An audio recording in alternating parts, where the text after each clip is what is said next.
Hey, is this thing on? Hello? Can you guys hear me? How's it going? Hello, everybody. All right, we got some paper magic. What's up? All right, I am at Card Shop Santa Clara, and we got a Legacy 2K today. I'm gonna show you. Well, okay, at some point I will show you the gorgeous setup and everything we got going on here. But it's a blast, and we got Paper Legacy, which is on the menu. I'm pretty stoked here. We got a sweet broadcast team. We have previews today for Murders of Karlov Manor as well, which is going to be pretty awesome to go through. And then we also have a couple sponsors today as well. So let's start top to bottom. I'm going to go over some stuff here real quick. Going to go through and make sure everyone's on the same page with some of the things here and there that we're working on. So first of all, it's a 2K. Here are your prizes: 350 to first, all the way down to 16th place, getting 50 bucks. All prizes in store credit. Also, gotta love that 9th place gets a little bit of a little bump up here. That's a cute touch. I do like that all. You can check out these prizes. We'll be going over these a little bit more throughout the day as well. And what else? We have one more thing that I want to talk about to you. Okay, yes, the event structure. And this image is not loading, so I'm going to load it up real quick. Awesome. All right. So I think, and I'm not 100% sure about this, but I think we have 6 rounds of Swiss. It looks like we have 19 tables at least, which is over the 32-player cutoff, which means we will be having 6 rounds of Swiss. Top 8 with the best record will advance to the shenanigans here, and yeah, play for the prizes here. Things that I'm pretty excited about are just what kind of cool decks we're going to be seeing in terms of, just like all the cards that are exclusive to paper. So in the broadcast announcement, obviously my personal favorite card is Triumph of St. Catherine, that I really want to play with. And it actually, in fact, is so good that it won Eternal Weekend last month, which is nice. There are other cards too for any of the painter players. For example, there's like Chaos Defiler, which is pretty cool. And then for all my Chalice of the Void / Stompy friends, you get a clown card. Yes. Okay. All right. Cool. Now that we've got that figured out, I'm trying to see what else there is. I think there's a couple other things that I want to talk about. Oh yeah. So we've got 2 sponsors today. First off, we have Heavy Play. I'm going to show off their products throughout the day, but if you haven't already, this is the time to buy. 15% off with the code Legacy2K. What are you buying? Well, you're buying into their ecosystem, which is pretty fantastic. They have what I think is maybe the coolest playmat I have seen just ever. It's called the ETB playmat, and then they've got an entire system built around it. Magnets. That's basically how I explain it to everyone. All right. We also have another sponsor, and that's Moxfield. If you go to moxfield.com/users/me, not like literally me, but like UnzitMTG, that's me, you can find a lot of the deck lists that I've been working on. I believe the deck lists from the Timeless event from last week and week before are slowly going on to Moxfield. I'm going to keep that as a general repository of things that I've worked on personally. If you are an avid user of Moxfield, following me on Moxfield would actually be super awesome, because that's how my bosses and my bosses' bosses know that I'm doing a great job. So appreciate that a lot. And like I mentioned, we have preview cards. The astute observer will notice that I said preview cards, plural. We have 2. And I think we'll release the first one after the first round of Swiss. So on that note, just going to do a real quick check here. Casters, are you all ready? Awesome. Okay, so I'm gonna hand it off to Mike Yoon and Lee, one Mr. Lee as well. These might be familiar names in the Legacy community because they are definitely part of the community, very important parts of the community. So casters, take it away. Round 1 is going to start very soon. Thank you so much, Anurag. As you mentioned, we are broadcasting live Legacy Magic today from the card shop in Santa Clara. This is a Legacy 2K. I'm Mike Yoon, alongside Lee Win, one Mr. Lee. How's it going? Exciting day of Magic today. Great. I'm excited for some Legacy, especially some paper Legacy. One of my favorites to play and to watch, because as Anurag says, you get to see some nice cards that not have really made their way to Magic Online, where we get most of our data from challenges and whatnot. So excited to see some miracles, some Goblin Welders, some fun cards that are mostly in the 40k Warhammer sets actually that exist in paper. So I'm excited for that. Right. We could see Triumph of St. Catherine, as Anurag said. We could see Clown card today, maybe. A lot of exciting cards to see. Lee, one of your favorite decks, Cloud Post, also made first place in a recent tournament, so hopefully we can see some cloud posts today as well. Just looking forward to playing Legacy in general. If you're watching right now, so glad to have you join us. This is live Legacy Magic, brought to you from Santa Clara Card Shop. And Anurag, we're ready to go to round one. So excited that we just get to do this together. Thanks for spending your Sunday with us. On your left, you see Brandon Chang, and on your right, that's Michael Catalig. Brandon is a top 4 competitor at this year's Vintage Champs in Pittsburgh. So excited to see him here. He played Oath of Druids, I believe. And let's see what these two are playing. Lee, you're coming to a legacy event, and you're queuing up in round one. Looks like there's burn on the right from Michael, and that could be a 4-color beanstalk list out of Brandon Chang. I saw a Leovold as well as a Tundra, so 4 colors from Brandon. Lee, how do you feel about this matchup as we start off? It looks like Michael's going to play a mountain on first turn here. This feels like two opposite ends of the spectrum here, my friend. We have Burn just doing Burn things, and we have Beans as basically trying to play all the good value cards in all the colors. And I wonder if Michael is playing cards like Price of Progress, because Brandon is representing all the colors today. And the fact that Brandon is playing black for Leovold, if you saw a Leovold, that's potentially even 5 colors, because normally, black is the one you don't really need. You can play everything else because, 4th Erlingus is really good. Mm-hmm. Right. And that was a turn 1 Tundra into Ponder for Brandon. And we're catching up, passing to Michael. It's going to be a Lava Spike on turn 1 for Michael. Brandon's going to go down to 17. And Lee, I wonder about the impact of a card like Triumph of St. Catherine, where typically a deck like Control, when we saw it against Burn frequently, maybe a Stoneforge Mystic, getting Batterskull or Umezawa's Jite was super important. But there was a time when Control had no life gain at all. But now Triumph of St. Catherine could be a huge swing for Brandon as we go to his turn. And that's going to be a cracked fetch for him. That is a foil Onslaught, Flooded Strand. Yeah. And by the way, So we're nice. playing on heavy play playmats. That's right. I saw that in the chat. These are heavy play playmats. They are magnetic. As Anurag said, magnets, magnets, magnets. Yeah, one of their biggest selling points on their website was basically if you move your playmat from table to table, because they're all magnetized, you can just pick it up all at once and move it. I'm like, that's so sick. Because they're all stuck to each other, and you can also flip it out and flip it in really quickly. All right, we've got the signature beans there. It is an up the beanstalk for Brandon. The value engine is live. Michael taking a look at his hand. Nothing to do there, of course. And this is a draw for Brandon, passing the turn. Brandon at 16. The counter is on against Burn from Michael. Back to Michael's turn. I love the artwork style that Michael's representing. He's playing the good old retro, old school lava spikes. You got to go retro when you get the chance, right? Main phase lightning bolt right to the face. Yep, playing around any interaction from Brandon on his turn with while Brandon's tapped out here, and that is the lightning bolt. Brandon down to 13, and there is a Skewer the Critics, I believe. Yep. Michael's going straight to the face here. He knows straight business, and Brandon's just feeling the wrath of it. It's going to be down to 10 life, I believe, and this is a very fast start for Michael here. Brandon at 10 did sit on a Force of Negation and a Force of Will in hand. Chose not to counterspell any of those previous burn cards, and also a Triumph of St. Catherine. And here's going to be a fetch with this Misty Rainforest retro foil. And we'll see what Brandon finds here. Lee, how do you like what Brandon's doing and his plan here? Is he looking to just counter maybe one of the last spells that Michael has in hand with that with the Force of Will, Force of Negation there as he plays a Leovold? Yeah, right. Like it's very unfortunate that Brendan has the Triumph of St. Catherine in his hand. Obviously, he's trying to fetch, or he's trying to find something like a Brainstorm so he can miracle it off the top, because a 5/5 life link for 2 is amazing. But Searing Blaze, that's a nice one from Michael there. Big Killing time that play for Leovold. Michael, and that is with a landfall trigger. So that is going to be a Searing Blaze targeting this Leovold. And the face, right? I believe he gets 2 triggers. He gets 2 targets, draw two times.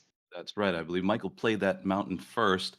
There's a judge call here, and I'm guessing this is a question somehow concerning the card draw of Leovold. Should be drawing 2, I believe. I'm not judge, but I think there's 2 targets there. So, but yeah, I think from Michael's side, this is actually a really good start. You can he's burning away very, very quickly, and he's fetching, and there is a lot of fetches there back and forth. So that's a pretty good start for the burn player at the moment. Right, 3 fetches from Brandon, and then this Searing Blaze judge call. Folks in the chat are saying draw twice. Someone said draw once. How many times are we drawing on a Searing Blaze targeting a Leovold? We'll find out. I don't actually know the answer, but Lee, you seem to think it was draw 2. Draw 2, So we'll because take it's a 2 look here. targets. Yeah. Draw 2, yeah. So with the Searing Blaze still on the stack, Brandon has an opportunity, of course, to Force of Negation, Force of Will it. Right. It This could is be a huge during blowout here. Michael's turn. So Force of Negation is alive. Alright, I got a Force of Will here. Pitching Negation, which is interesting because you lose an extra life, right? Right, yep. Oh, sorry. Yeah, so interesting. So he'd rather take the extra life there. Back to Brandon, and Brandon at 8, and seems to be stabilizing here. Price of Progress in hand from Michael, as well as Arid Mesa and an Eidolon of the Great Revel. Still has some gas in the tank out of Michael. We'll see how Brandon plays this out. We are quite a ways away from hard casting Triumph of St. Catherine. This Leo. Now, I mean, these fetches are really doing some damage for Brandon here because essentially he has given Michael a whole lightning bolt of turns because of all the lands that he had to fetch for. So, in for 3 with the Leo Bolt. Michael untaps. Rift Bolt off the Rift top. Bolt for Michael is the draw. This lightning bolt. I mean, sorry, not this lightning bolt. This Eidolon. I don't know if it's good or bad since Brandon is the Beans deck, which he's trying to incentivize playing mana spells for higher than 5. But then we have a 2/2. Punishing all the cantrips now. So, what are your thoughts on that, mate? I think that Michael has to play out what he's got in hand. None of it is lining up exactly, but I think if he can hope to find a window for this Price of Progress, that would be massive. There's a end of turn binding, leyline binding. That's going to trigger this up the beanstalk, and this is likely targeting the Eidolon. Michael's going to crack in response, and we might see a Price of Progress right now, hoping that this is a window. Price of Progress is so good in the metagame at the moment. Everyone being super greedy with their mana bases. I mean, Brandon's just one example of people taking control of domain, but Price of Progress is really good in the meta at the moment. I think we could be looking at this flooded strand finding an island, though. Therefore, will not be lethal. Let's take a look. Yeah, I think Mike's going to go for the pop here. Price of Progress going to trigger Eidolon. Brandon, we know, has a Triumph of St. Catherine, and I believe another Force in hand. Going to announce that Eidolon trigger. Okay, Michael. Which Price of Progress does not target, so Brandon's not getting a free card out of this.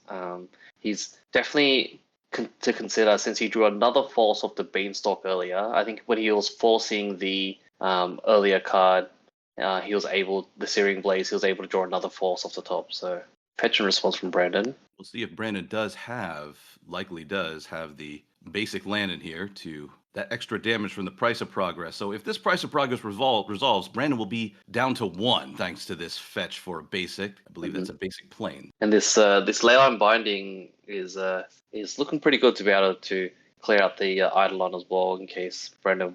I didn't see any brainstorms in his hand, but under the binding, there he goes. Draws from the Beanstalk. Eidolon under the binding, as you mentioned. Brandon down to 1 now. So he let it resolve.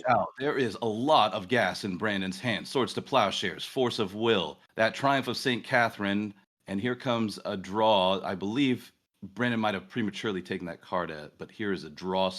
I'm sorry, this could be the Beanstalk draw after all. Yes, so he draws a Brainstorm and he plays a bit. So it seems like he didn't have the blue card in his hand to be able to force pitch a blue card for the Price of Progress. So Brandon is definitely gasping for air here, but he's drawn a Brainstorm to potentially get this Triumph of St. Traff back on top. Michael is down to 1 card though, so hopefully he can fade a turn here. Importantly, there is an Orcish Bowmasters, interesting, from that Brainstorm. And definitely this Triumph of St. Catherine will go to the top off of this Brainstorm. Exactly what Brandon was looking for. Unbelievable. Brandon could stabilize with this Triumph of St. Catherine in this Game 1 live from Clara Card Shop. We're seeing live Legacy action. This is a Legacy 2K if you're just tuning in. Thank you for joining us. And here is a Triumph of St. Catherine off the top. It's a miracle. It's a miracle. What are the chances? They planned 5/5 lifelinker seems good. Michael reminds him to draw a card. Very generous of and sporting of Michael to remind Brandon of his trigger, and that is the Triumph of St. Catherine in play. Of course, Brandon importantly has Swords to Plowshares in hand as well for extra life gain protection in case Michael can find a flurry of spells here. Leovold is in, and Michael is down to 11. What looked like a potentially game-winning Price of Progress is now looking like it could be Brandon is taking control with this Triumph of St. Catherine and Leovold. What is Michael looking for at this point, Lee? I think he's straight up just looking for a lightning bolt or something, right? Just something to go straight to the face. We don't know what the last card in his hand is, but him being an untap here just it draws a mountain. So we got to see what he has in his hand. Let's see what it is. He's tapping 3 mana. He's shaking his head. It's a Rift Bolt. Does this Hard cast resolve? Rift Bolt there. Hard cast. Draw a card, right? Trigger. Draw a card. Mind you, the Triumph of St. Catherine does not have haste, so it still needs a turn to gain some life. But I think he's going to Swords here. His own creature. Just get Swords some to additional Leovold. value out of this Leovold on its way out. Swords to Plowshares targeting in Leovold, and that'll bring Brandon up to 4 life. We're on Brandon the adding edge that here. life. We're casting for air here, man. It's so close. With Brandon all the way at 1 and a potentially lethal Price of Progress on the stack, Brandon might turn this around, and here it is, the Triumph of St. Catherine in. Brandon up to 6. Excuse me, that'll be Brandon up to 9, and Michael now down to 6 here. Wow, the tables have turned so quickly from that Swords and the Triumph. Really definitely changing the game here, and Brandon's being able to stabilize. So, very, very lucky top decks there. Now, how about this, Lee? How about a Price of Progress for Michael? Could that do it? That would definitely do it. I mean, and we know that he still had that Force of Will in his hand, so we have to just try to wonder if he's got another blue card from all these draws. But we can kind of see it there. I think he has a Bowmaster as well. But I think yeah, that fetch land will do it with that hard cast Force of Will possibility. So this will True. be it. Brandon Chang with an unbelievable against the ropes turnaround. But it seemed like he had it all along. Lee, how do you adjust to this as Burn and adapt to the new Triumph meta as Michael does pack it up and Brandon takes game 1 of this round 1 live legacy action card shop Santa Clara 2K? Unbelievable. What adjustments are you making here, Lee, if you're Michael and you're playing the Burn deck? Mate, you need some Skullcracks, Rolling Vortex. You need anything that can stop people from gaining life. I think Rolling Vortex is probably really good since it's something that will punish the Force of Wills, punish the Force of Negations, and also stop life gain. So it'll turn all the has an activated ability that turns all each opponent can't gain life or something. I think or each player can't gain life. I think it's opponent. But 2 mana, sneak it out there because Beans players, they really just want to play a Beans on turn 2 or cantrip turn 1. Oh, I'm sorry, an Uro there. Uro is gross. And just Skullcrack also is really good to respond to any swords or life gain situations there. But yeah, and also I think as a Burn player, you can sacrifice things like 2 mountains to play Fire Blast is sometimes a good way to just finish off the meta here, and shave off a few life points. I did see Michael grab his Blood Moon from his sideboard, so we'll see if that's coming in. There is Roiling Vortex, as you mentioned, Lee, coming out of the sideboard. And we saw from Brandon him cutting Leovold and then considering a cut of up to 2 Bowmasters there, as Michael's looking at a couple Price of Progresses. Not sure if those are coming out or in. Certainly I would be cards. Yeah, I'd be keeping the pops in. I would be keeping Price of Progress. It just seems insane. Like the best card in the whole deck. You have to keep Price of Progress. But yeah, Rolling Vortex is definitely really important. I can see the Bowmaster's been really bad. Michael's not really drawing extra cards. He's really just trying to punish the people that are trying to play slow by having free way for all his creatures to attack into Brandon, apart from obviously Leovold and Triumph. But Michael's just trying to go fast and go strong. While Brandon, he's probably bringing in, anything that can delay the game, anything that can stabilize after turn 5 or 6. Because once Brandon has gotten to turn 5 or 6, he's probably in a good position to stabilize the game like he did last time. If you're just tuning in, we are in sideboarding after game 1 of this round 1 live legacy action from Santa Clara Card Shop. Thank you for joining us. We're getting into action today, and this is 6 rounds of Legacy action played live. Lee, after this round, I believe, is going to tease or show some preview cards. A Mate, preview card, yes. excuse me. Yeah, I think he's got 2 lined up, but yeah, there's some more preview cards coming along. But I'm excited that, someone like a great content creator like Honorog is getting some cards to show off later on because, Legacy is a great game. It's great to watch. It's great to watch some paper Magic. And then we get some cool spoilers to come along with it. Like, how great is that? Unbelievable, really cool. Some support to the Legacy scene here, and if you want to support this stream, you can do so by going to that using that code Legacy2K at Heavy Play. This is the biggest discount Heavy Play's ever offered, and it's here live on this stream. 15% off for Heavy Play. You can see the Heavy Play playmats that our competitors are playing on, and we are going into starting hands for this game 2 of round 1. Brandon Chang, top 4 Vintage Champs competitor on your left against the Burn deck of Michael Catalig. And that's an Arid Mesa getting cracked. We're going to find a mountain. And turn 1 is starting off as you might expect from the Burn player. Good old classic fetch into mountain. Probably going to play something turn 1. And yeah, it's just the classic Burn start. I love it. Again, I love seeing this matchup though because you just don't see too much 4-color control versus Burn lately, so it's good to see this live. It's a turn 1 Goblin Guide from Michael Catalig, and that's going to trigger. It is a tropical island put directly into the hand of Brandon Chang. Do you find it's really strange that Goblin Guides always come in tapped? They do. Oh, the only occasion they're not, I suppose, is if there's a Batter Skull on the other side. Now, a Triumph of St. Catherine. And taking a look at Brandon's hand, we're looking at Brainstorm, 2 Brainstorms, Force of Negation, Swords to Plowshares, and perhaps another Swords unknown there. Brandon with 3 lands in hand, including a Mystic Sanctuary. Not sure if he's playing. No, excuse me, that's a Flooded Strand. 3 lands in hand for Brandon, and this is just an all interaction, all gas hand for Brandon. Kind of a perfect starting 7, really. Like, are you just straight up just swordsing? Like, you have to go to hand size because of the extra card. Are you just straight up swordsing the Goblin Guide here? Are you waiting for it to attack to try to get an extra free card off the top? Like, what are you doing here? Are you waiting? Are you waiting to let them attack, take to 2, or are you just going to swords it and see if he casts an Eidolon afterwards? What are your thoughts? I like Brandon's choice here, where he made the call to play just the basic land and hold that up for the Swords to Plowshares. I think because of the quality of his starting 7, he does not need to run out cards, and he can afford to discard to hand size like he just did, as Michael fetched with a Scalding Tarn for yet another mountain. Not sure we'll see here from Michael turn 2, fetching immediately. Good old diversifying the fetch lands. You get the Scalding Tarns and the Arid Mesa. All right, flip, Brainstorm. In, revealing a Brainstorm, and here's a Swords to Plowshares. That's going to exile this Goblin Guide. Michael back up to 20. Brandon now eating this Lava Spike, going to go down to 15. Holding up a red. And he's got different artwork mountains, really representing all the different mountains today. Brandon playing the land pass makes sense. No Beanstalk. This would actually be a really good time to just jam up the Beanstalk right here to build the value train, because it is turn 2 at the moment, maybe turning into turn 3, and he's still over halfway, which is pretty comfortable so far. Right. That was an end of turn lightning bolt to Brandon Chang's face and putting him down to 12. And here is an important card. This is Roiling Vortex. Rolling Vortex.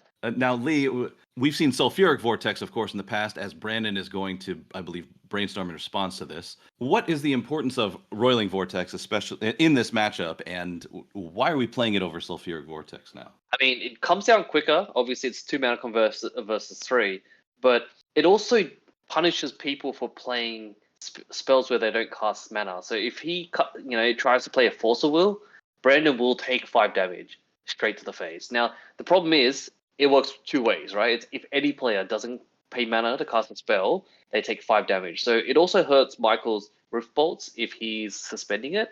But, that's not relevant in this matchup where Brandon is going to just potentially take 5 to the face all the time. Mm-hmm. Mm-hmm. Now, Brandon here is brainstorming in response, and he's obviously looking for some sort of counterspell or something. Right. I think he does have the Force of Negation, and that's going to pitch this Brainstorm. Roiling Vortex now should be exiled, I believe, along with the Goblin Guide. Not entirely relevant in this matchup, as Brandon's just waving his hands, indicating as much. But we are likely going back to Brandon's turn, taking a look at Force of Negation there. Retro foil. I love how Brandon has different brainstorms. Just got to represent all the different arts these days. Oh, It is a triumph of St. Catherine, carefully planned and Miracle. brainstormed to the top. This is no miracle, but a planned one. Brandon Chang firmly in the driver's seat at this point. Michael Kodalig really against the ropes already on this turn 3, and there's a sulfuric vortex. No, from it's Michael Searing and- Blaze. Searing Blaze. Excuse me, Searing Blaze. Yeah, Searing Blaze from Michael, and that is with landfall. So I would believe he's got a follow-up burn spell for this Triumph of St. Catherine. This has to be exactly what he was looking for, Lee. Yeah, I mean, it's only doing 3, so it's not killing the 5/5 lifelink at the moment. But yes, it's kind of interesting here because Brandon, if he wants to avoid this with the landfall, he's gonna still take 3 to the face. So although it's good that Searing Blaze has a target, right? So it's very important that Searing Blaze has a target here. That if he if he counters the next spell, then yes, it's not gonna die. But Brandon is still taking 3 from this, and that's the awkwardness about Searing Blaze is that it needs 2 targets. It needs a face and a creature, but it's really good to kill. You get a 2-for-1 off one spell. You can kill a Leovold and make the opponent take 3 damage. There's Brandon Chang fetching out with that Flooded Strand and Underground Sea. We might see that Hydroblast here, and there it is. Hydroblast going to take care of this Searing Blaze with no problems. Brandon has all of the answers, and Michael putting up these powerful punches and opportunities, looking for the windows, Roiling Vortex, Searing Blaze to follow that up and take care of this Triumph of St. Catherine. But Brandon says no. That's not possible. I've got an Uro in hand. I'm swinging with my St. Catherine, and I'm going up to 16 now. Brandon Chang has it all. Here comes the Uro now. Going to Such a gain strong another play. 3. Oh, going to reconsider. Such a strong play, mate. Like Miracle Triumph into Hydro backup. Literally says counter target spell in your deck. Like insane follow up. Good work, Brandon. No Uro, going to pass instead. Fire Blast off the top for Michael. Here's an Eidolon of the Great Revel. Nice. This is Do you care this about is good. here, Brandon, Lee? You know that he's bringing in cheaper spells because this is game 2. So, but not with this 5/5 lifelink in play. So, Eidolon is not really too much here, and Brendan is back up to 21. So I don't think Eidolon's doing much here, but it's something. It's something at least. There is a swing from St. Catherine once again, the Triumph of St. Catherine. That's a 5/5 lifelinker, folks. You might not see it on Moto, but it is certainly live in Paper Magic and important, having won the Legacy Champs Eternal Weekend in Pittsburgh, Pennsylvania, of which Brandon was the vintage top 4 competitor. Yes. So some high caliber players here at Santa Clara Card Shop, as a Chain Lightning is going to target this Triumph of St. Catherine out of the hand of Michael. He's going to take damage off of his Eidolon, is going to resolve, and here's the follow-up. Going to try to take care of this Triumph of St. Catherine yet again, and paying for the privilege with life is Michael. And it looks like Brandon Force pitching Uro. But how do you like that play, Lee? I think at the moment you don't even care about Oro. Like the 5/5 lifelinker itself will win the game at the moment. So it's going to die. So it's going to trigger its ability, which is when it dies, you exile the top 6 cards, you shuffle it, it gets put back on top. So you can technically miracle again. So it has died. Then again, you have to be aware here that Michael has just wasted 2 burn spells that he could be shooting Bread on the face to kill 1 creature, 1 payoff. So that has been shuffled back into the top again. And then he's playing Leyline Binding to deal this Eidolon, which doesn't trigger the Eidolon, which is hilarious. And then let's see if he flips it off the top again. Nope, it's a Beanstalk. Up the Beanstalk is the draw from Brandon, not that shuffled in Triumph of St. Catherine into the top 7 there, technically 7. including her. We'll see how Brandon navigates the rest of this game and just keeps this a watertight game for him the rest of the way, leaving no possible outs for Michael, who has 1 card in hand, and I believe it's a Fire Blast. Oh, nice. And Fire here Blast's is not great at the another moment, Beanstalk. losing all your lands. It's kind of awkward, right? Back to Michael. Double Fire Blast, shuffling the 2 in hand. Back to Brandon. Is it a miracle? It is. Triumph of St. Catherine, 3rd from the Wow. top. And trigger Brainstalk. Beanstalk is triggered. Michael, I think, is considering the scoop at this point. Let's see. It's a mountain off the top for him. Mountain, Fire Blast in hand. I guess there's an opportunity here. Perhaps if Brandon doesn't have much gas left, this double Fire Blast could take care of the Triumph of St. Catherine. Let's find the small, tiny pinhole, loophole direction that Michael could take here. And I think that's what he's thinking about. Do you really want to sack all your lands? Sack all your lands to kill a 5/5 Lifelinker? An Orcish Bowmaster from Brandon at the end of turn, and Michael is just smiling, laughing. Not much for him to do here. I think he might be considering. There it is, the double Fire Blast in response to this Orcish Bowmasters. And here it is. I think they're both going to target the Triumph of St. Catherine and make it a little harder for Brandon if they were one at a time. But there is the Force of Will pitching that Uro on the second one. And there's the handshake. Brandon is going to take round one in a 2-game. Easy peasy, it looked like, for the Beanstalk control deck. And that looked like it was 4 colors, no red there. Is that right, Lee? Yeah, no red there, but definitely Triumph of St. Catherine, a card that's not available in Magic Online, definitely carried that whole entire game there. Like, you can see that, the 5/5 toughness, and the lifelink, it definitely carried the whole entire team to victory there. And, well done to Brandon there, but good efforts from the Burn player as well, Michael. Really great. Welcome back to the booth. You're watching live Legacy Action. Mike Yoon and one Mr. Lee in the booth for you for 6 rounds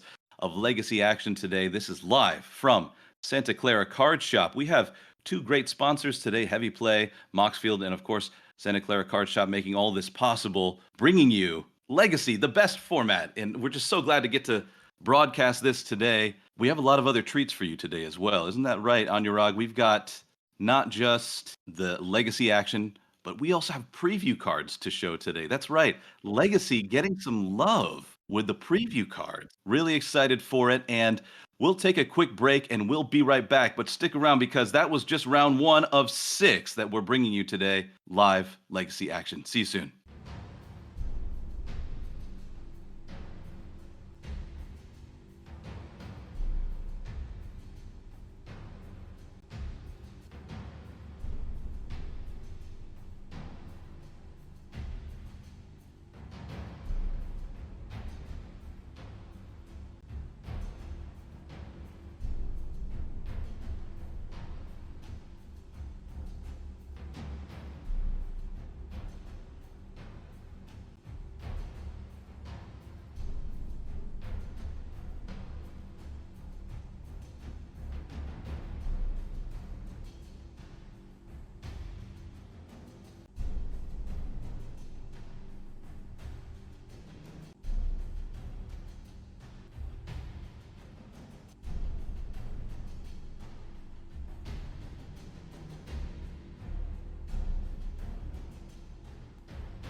All right, wait, chat, I missed it. Did we get the third one? Did we get the third one?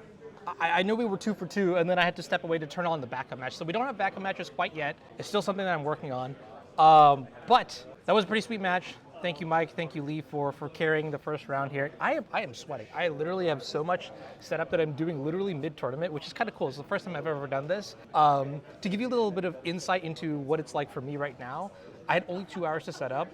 Store opened super early just for me to come by and get some coverage stuff, out and about. And then now I'm trying to get a backup match so that we have more gameplay and less downtime. However, between Wordle, the primaries, and now the first preview that I'm going to share with you all, I feel like there's good enough content. I'm hoping that the backup matches will be prepared by round number 3 in full capacity, but that's something that I will keep you all updated with as we go along. So, preview card number 1, turn off autofocus on my camera. Oh, is it? Hold up, let me check. Is it like causing problems? Let's see.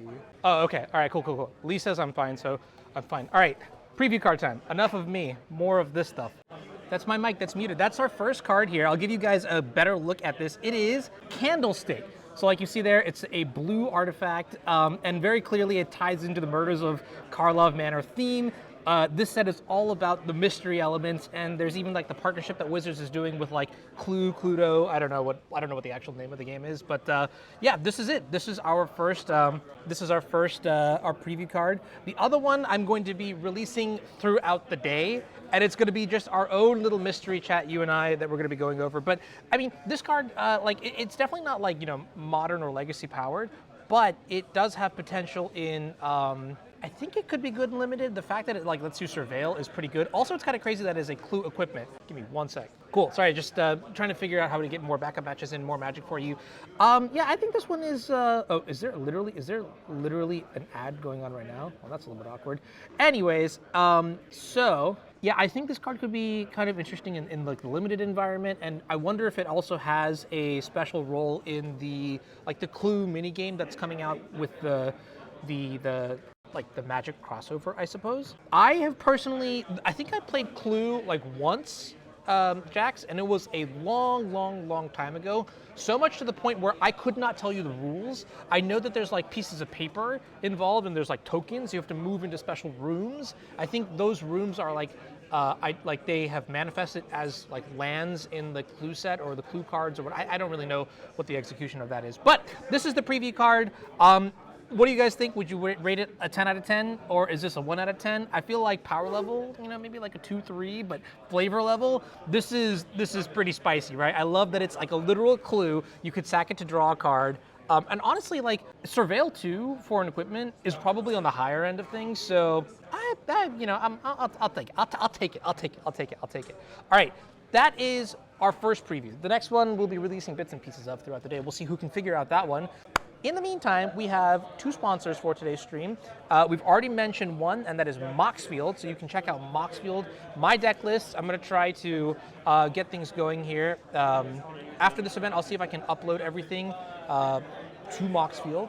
And then our second sponsor is Heavy Play. You can use this code Legacy2K. You get 15% off your entire order. That is the most, the biggest discount that they've ever offered. And they've literally offered it specifically for everyone here today who is watching. So if you want to get the ETB playmat, highly recommend. This playmat is actually pretty sweet here. I can demo it. I'm going to take a quick break here, but I'm going to ship you all off. I'm setting up another match right now. I'll play this little video, and then I'll come back maybe with more Magic or with a demo of this playmat, because it is actually, legitimately, this is maybe one of the coolest playmats I've seen, just period. This is the ETB playmat. Conventional playmats are just giant mouse pads. You have to roll them up. They're hard to store. If you have a tube, often it doesn't fit in your backpack. The ETB playmat changes that. They're rigid internal panels, so it's easy to fold flat. They're secure magnets that keep everything shut, and it also fits in a 15-inch laptop.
All right, round 2 is underway, and I'm going to really quickly demo this. This is the heavy play ETB playmat.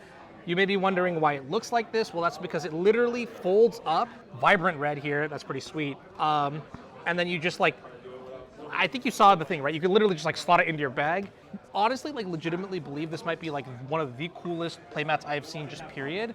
I think the kicker, well, like I mentioned earlier, right? Magnets, that's sweet. I think that's pretty cool. We'll talk about like the deck boxes later, but I think like the idea when I was talking to Randy about this is he was just like, all right, let's what does a competitive playmat look like? And this is the manifestation. Basically, just like grab and go, right? Like, and that makes sense. Like, let's say like I'm playing in an event and I go to time, because don't answer that question. This is useful because then I can just like slap things on my playmat and literally bolt from table to table. Which honestly, like when you think about it, the room for growth in the playmat market isn't really there. But this is a fantastic innovation. I think at least like the form factor already is kind of what I'm looking for. By the way, I forgot to mention, if you use that code if you use the code Legacy2K on the link in the chat, which I'm going to put in right now, you can get 15% off, and the kickback goes to me and lets me do more of this kind of stuff. So if you're interested in it, much appreciated. All right, Mike and Lee, are you two ready? Because I got the match queued up, and I want to get into more Magic if you guys are good for it. All right, Lee's giving me the thumbs up. I hear Mike as well. Enjoy the second round. I'll see you in a little bit. Welcome back to the Magic, the action. We're going to round 2 of the Card Shop Santa Clara Legacy 2K. Thanks for joining us and being a part of this day. Mike Yoon in the booth for you alongside Lee. Lee, how's it going? Hey, I'm good. I'm excited to see some Legacy. And wow, to see those playmats in magnets and folds out to a laptop size. I think that video has a good point that like sometimes the tube is really awkward in your bag. Yeah, for sure. And we'll get to see them in action. Let's bring it down to that action. We'll see round 2 here. This is Carrie Eng and Donnie Ye playing on that heavy playmat. So those are 2 of them right there. And I think there was a question chat about the creases, and that's what it looks like. I think that the idea that you can slot it into the laptop compartment of your backpack sounds perfect. Let's see what these 2 are playing. I think Carrie just flashed a card. It might have been a crop rotation or an Orcish Bowmasters. The look of the art is a little similar. Oh, you already saw some cards already? You flashed it just a little bit, and I always feel so awkward about when I mishandle a card and flash something in live play. It's like I was playing Magic Online yesterday, and I versed Maverick, and I was like, I hadn't seen Maverick in ages. There's just good old turn 1, turn 2, some creatures, and I was like, oh, sweet Maverick. If you're just tuning in, or if you're coming back to us, this is round 2 of 6 Legacy Magic played live in Santa Clara, Legacy 2K. Thanks for being a part of this stream. When you're watching, this is what it's all about, keeping our Legacy community going. And we're taking a look at opening hands here. Carrie, I think, says that's fine. Donnie Ye starting out with a Polluted Delta. And this might be a mirror match between the 2. I thought I saw some close. Oh, no, excuse me. I saw an Infernal Tutor. We're storming here, Lee. Storming, and mind you, old school border fluted Delta. Respect on the artwork there. Is that an island? Oh, all right. So we're seeing just a ponder. Oh, don't you love it? Don't you love it when a blue player just says turn 1 island ponder? Like, to me, that's the most favorite thing ever, because it means that they are just playing some sort of slow blue deck. Good, clean, fair Magic, Polluted Delta, Island Potter for sure. And looking at Donnie's hand, I saw he's got Tutor, he's got LED. We're looking like some gas. And here's a Boseiju played from hand for Seiju, sure. turn 1, the Seiju. That's new. That's different. There is a Chrome Mox from Danny. Carrie says, sure. Imprinting a Ponder from Danny. Storm count is 1. We're counting already. Storm count is 2. Lotus Petal. Is this going to be a turn 2 win from the Storm player? It's a Mox Opal coming out next. He's got plenty of mana. It's an LED. We know he has Infernal Tutor. This could be an ad nauseum on turn 2. We're looking at, we have a Ritual in hand, and that's going to get cast as well. Unbelievable amount of Storm count and mana from Donnie Ye. This is turn 2, folks. This is Legacy Magic. And there is the ritual. We're going to have 4 black mana floating. Infernal Tutor's about to get fired off. Carrie's already playing with his Boseiju like he's going to pack it up. Unbelievable Donnie Ye with the Storm count at 5. Infernal Tutor, what is he getting here, Lee? Oh man, he's probably getting ad nauseum 100%. Or Yogamos, or Beseech. You could be getting Beseech as well. He made 3 mana. He's not representing. He's got 1 black floating, I believe. No, he tapped 2. 2 black floating. Yeah, 2 black 2 floating. black likely. floating. It looks like Donnie Ye is considering that Beseech the Mirror. 100%. You just sack a random artifact and go get cast. I don't think he's on Storm 6, so he hasn't reached ad nauseum yet. I'm sorry, he hasn't reached Tendrils of Agony yet. It could So get the Gaia's Will off of this Gaia's Beseech. Will. There is the flashback everything. Beseech, and there goes the Mox Opal. We could see it's a Beseech for a Beseech. There goes the Chaining. Chrome Mox. Storm count is 8. Beseech. Finding another Beseech. Storm count is 9. There goes the Lotus Petal. And we're now going to find the Tendrils of Agony. We had enough mana, and there it is. There is the turn 2 win from Donnie Ye's Storm deck. Unbelievable. Lands with the turn 1 Boseiju stood no chance against that incredibly quick, classic Legacy deck in the hands of Donnie Ye. Lee. Not much to say there except Beseech is pretty good. That's wow. That was, and like this, the line to chain Beseeches to Donnie are probably very like linear. He understands exactly the lines there. I didn't even see that he was just chaining Beseeches, but that makes sense. Personally, I was just gonna Gaia's Will and flash back the graveyard and keep going that way. But he saw the line and he went straight for it. Now, unfortunately for Donnie here, he doesn't know what carries on. Like he just sees a Boseiju pass, and there's no Force of Wills yet. We know that carries on Team of Lands, but poor Carry there. He's just like, what do I do here? I mean, technically he could have crop rotation in response, but yeah, I don't know. But that was a very impressive win there by Donnie. Incredibly impressive, flexing the power of Beseech now in Storm decks. Has been out for a while, but we get to see it. And Donnie Ye, congratulations, you get a turn 2 win on Cam. And Carrie boarding out, it looks like Punishing Fire, Tabernacle of Pendrel Vale, and I think an Ether Spell Bomb. So those are not great, and even more cards coming out here. Maze of Ith. And if you're Carrie, what do you like here, Lee? Definitely liking some Pyroblast. We can stop some of those cantrips. Maybe we can stop. I don't know if this type of storm is playing Force of Will, but I'd imagine that there is going to be some shredding. There's going to be some discard coming in as well. But yeah, as poor lands player, does not have a good matchup. Does not have a good matchup here. And I don't know if Carrie is bringing any Mind Break traps, right? It seems like he's already splashing blue, but it doesn't even matter here. Right now, you're just trying to stop the Storm combo and dodge the discard, mate. But this time, Carrie also gets to represent some Wastelands, and it seems like maybe Donnie was already switched on and they already know what each other are playing, because he did very normally a Storm player wants to get an Underground Sea or like something, but he got an island specifically. So I wonder if he knew to play around Wasteland or anything there. That's a great point. Lee. And going for that turn 1 island, maybe playing around a Wasteland, he knows what that carries on lands. We are going to game 2 of this round 2, Storm versus Lands. And this is Rug Lands, kind of one of the more recent iterations of the deck in the last, or I think I should say refreshes of the deck in the last 3 months or so. Great to see it on cam here. And here is game 2. Taking a look at our opening hands, Carrie's going to take a mulligan. The fact that Donnie is on Storm and he just snap keeps a 7, that's going to be concerning, right?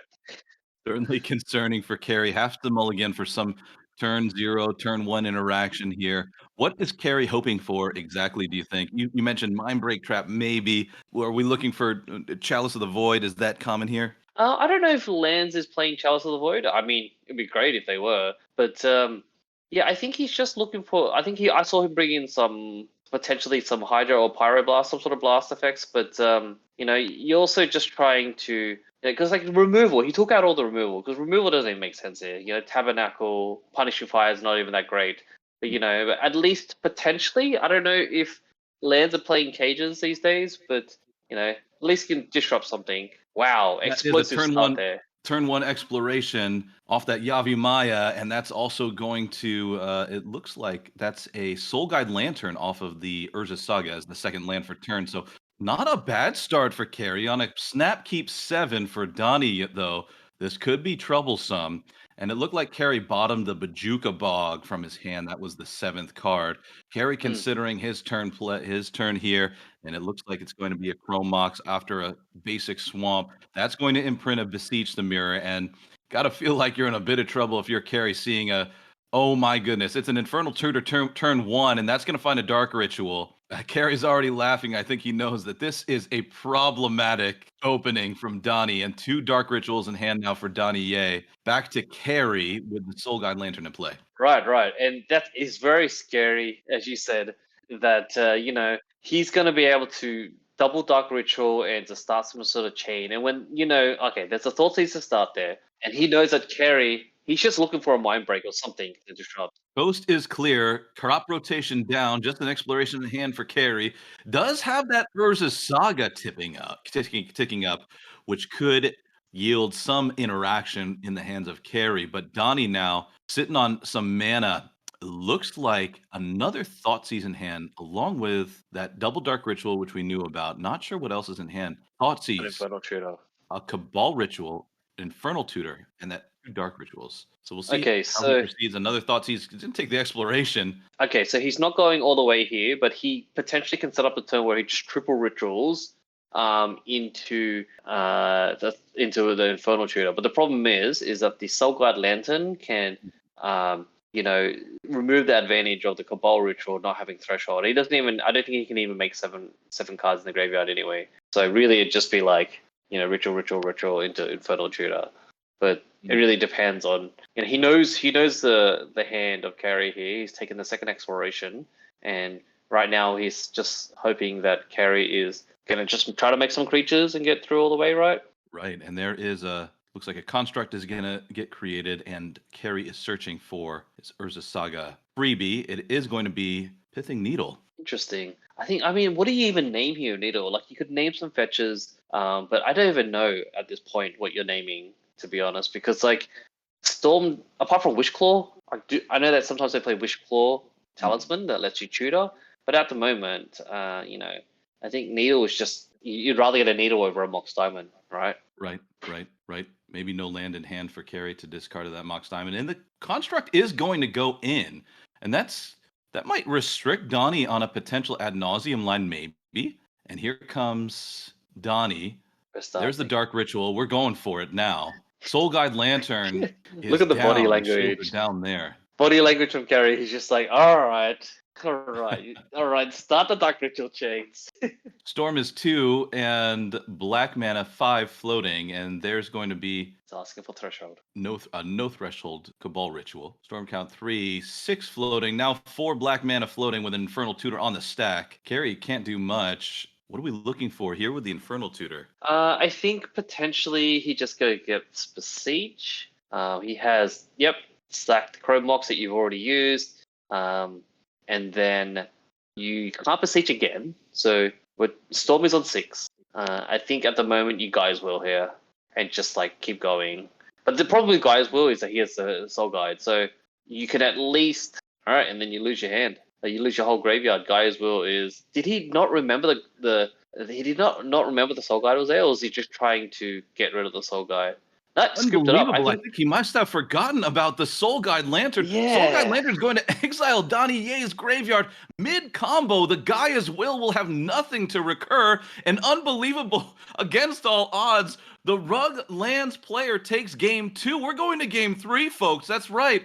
Lands versus Storm, storming off, and Soul Guide Lantern is going to just end the game. Donnie Ye picks it up in the face of that double construct clock. It reminds me of unbelievable magic. An on-board trap card. Like Yugi has this was revealed this whole time. But yeah, that's very unfortunate that Donnie didn't notice the Soul Guide that he played in turn 1.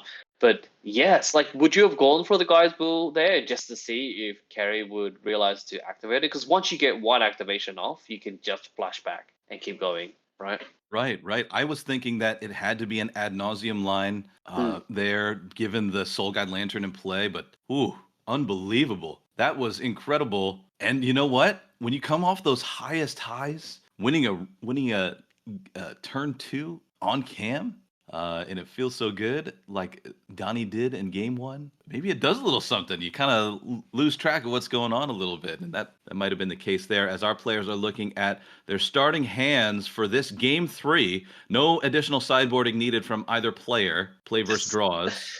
Just look at their body, like they're straight up just both shuffled.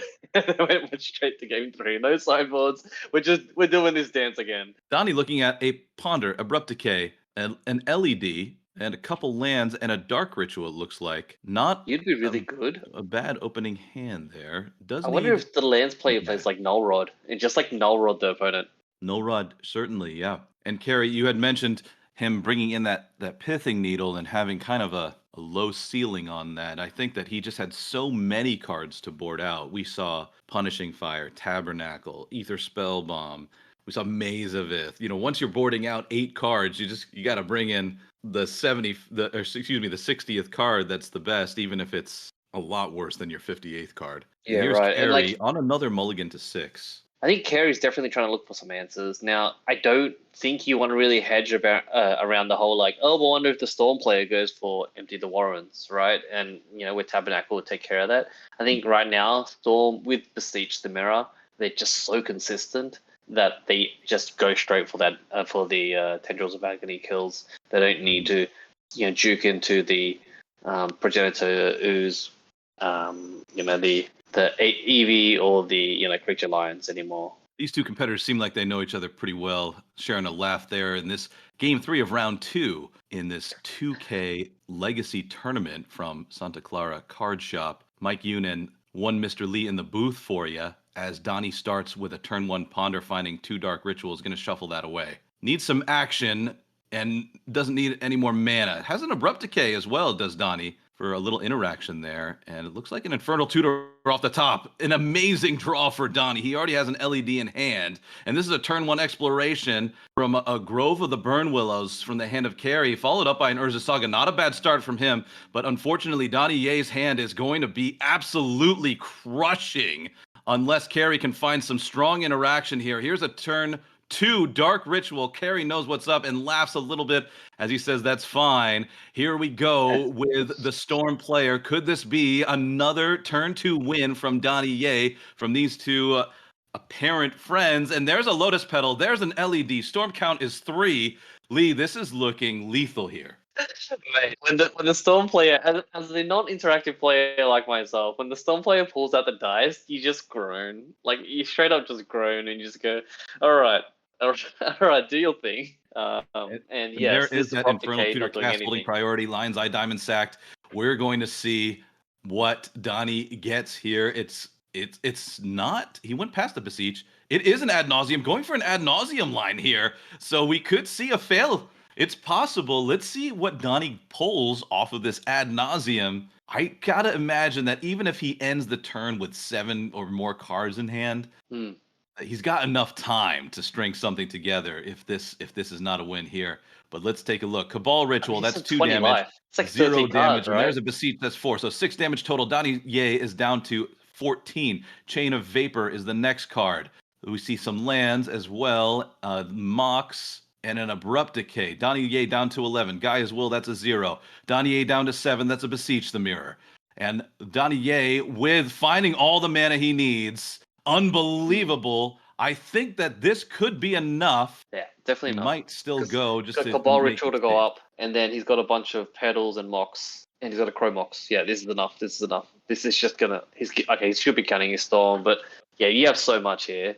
You just exile the Abrupt Decay. There goes the Abrupt Decay. There's the Chrome Mox in play. This is already Storm Count 10. We already know this. So Donier just needs to string it together and find the Tendrils of Agony. Mox Opal in play as well. And here comes that Cabal Ritual. Storm Count 9. I think we're already beyond that, but that's okay. Beseech the Mirror is going to find this Tendrils of Agony, and that is going to be it, folks. Donier is going to take this game 3 and the round 2 winner, Donier with Storm. Unbelievable play in games 1 and 3, and that surprise win in the hands of Carey in game 2. We'll bring it back to the booth. Really nice to see some two friends play Legacy action here.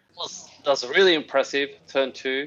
And I think, the matchup being, it is what it is what the matchup comes up to. And, that surprise win there with the Soul Guide Lantern. But sometimes you just need to take it on the chin, right? Like it's Storm versus Lands.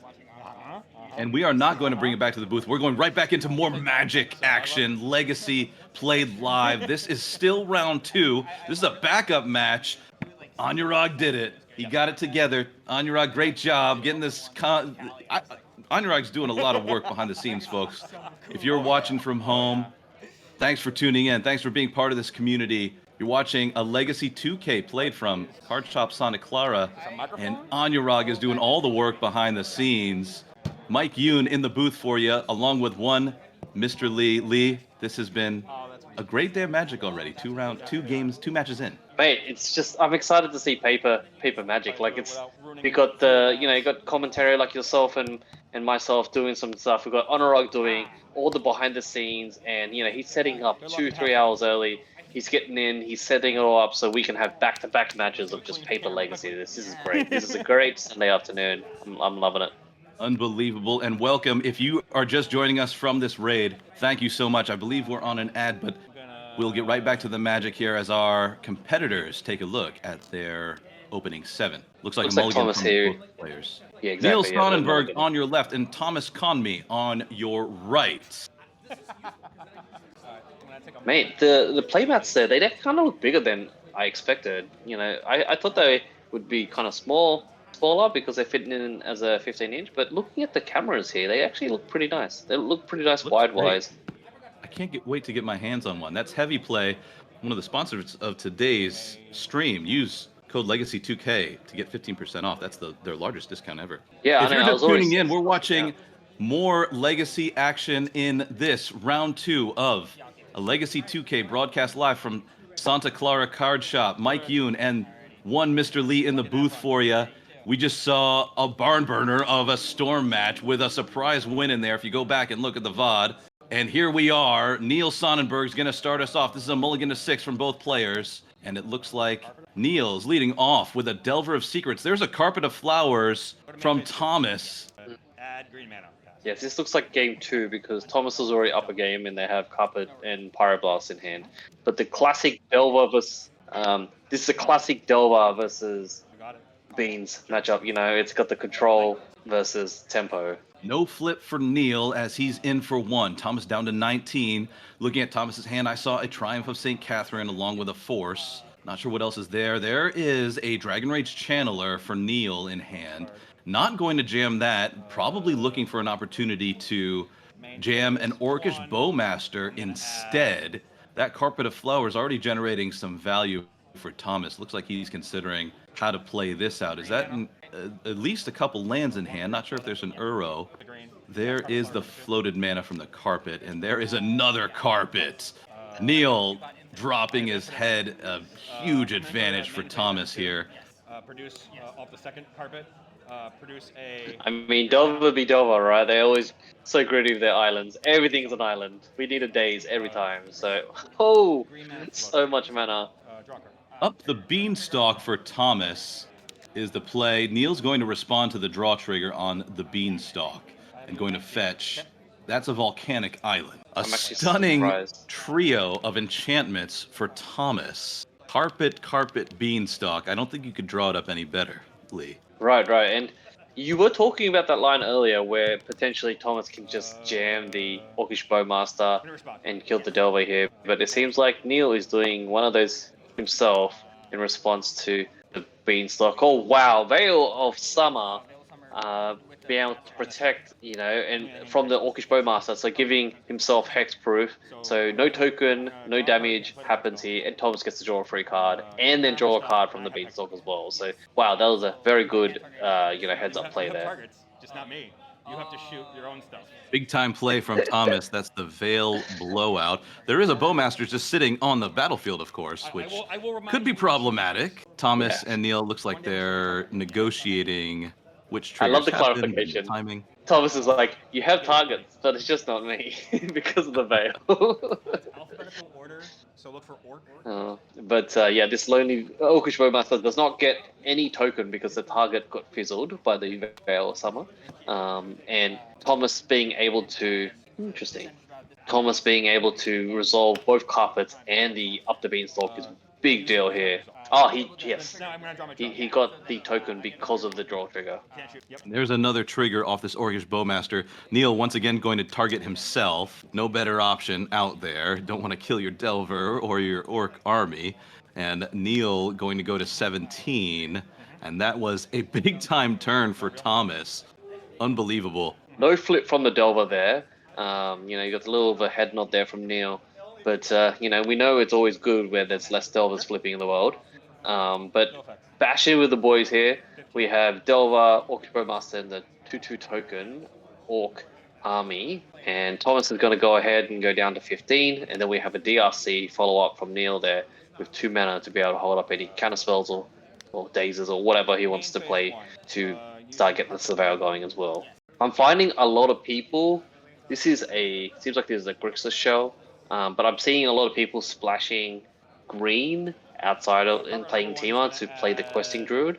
But black enables you to play Orcish Bowmaster as well, and also potentially snuff outs to deal with Murktide. So that's always the different variations in Delver these days. We knew from Thomas's opening hand that he had Triumph of St. Catherine as well as some force in hand.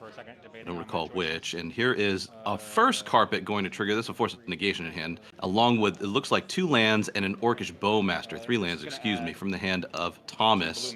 A tough road to hoe for Neil, even with not a bad board presence in terms of creatures, wouldn't you say, Lee? Yeah, right. And Neil's doing the thing that Delver always does, which is get the board gummed up with lots of good value creatures, and you get your land drops, right? They only need 3 mana, and then just start swinging in. Now, I think from my perspective here, I think Neil's only down to 2 to maybe 3 cards. But this is a very heads-up play in paper that what Thomas is doing is that every time the carpet is getting used, he's flipping it. It's kind of what the elves players do with their elves.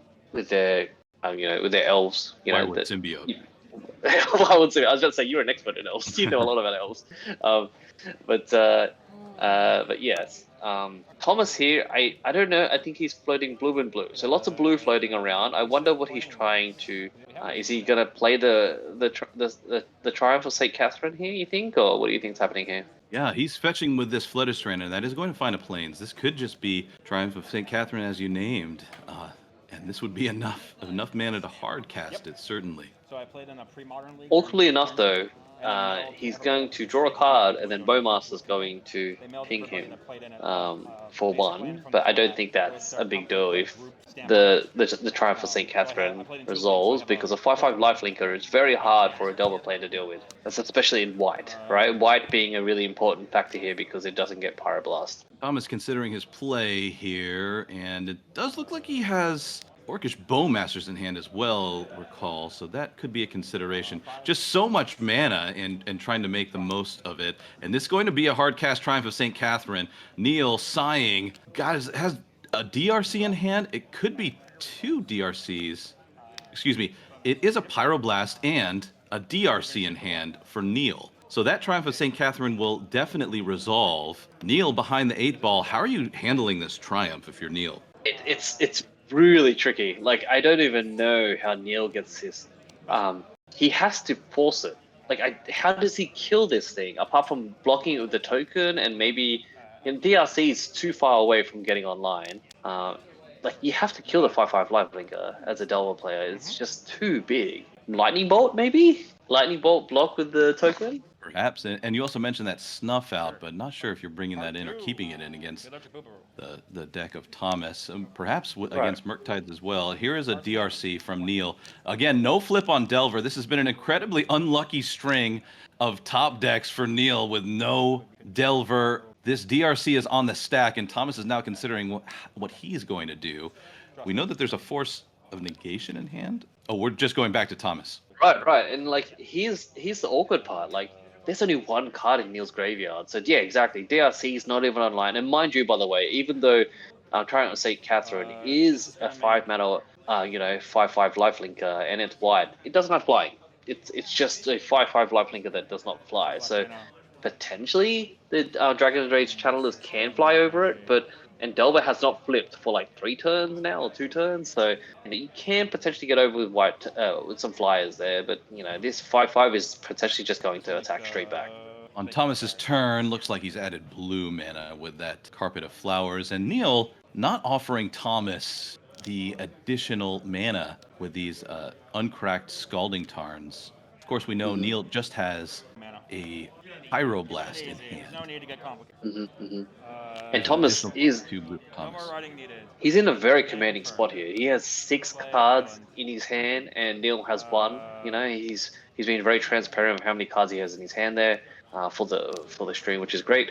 And there's 2 basics on Thomas's side as well. So like right now, Thomas is just going to play this Bowmaster, potentially just kill the Bowmaster here, and there we go. Make his own token, and then just chill out. You can attack with a 5/5, but do you really want to? He's got a bunch of 1/1s and a 3/3. So if he attacks, he could throw in front 3 creatures. That's 3 for 1, and Thomas gains 5. Like, I think right now Thomas is in a very comfortable position.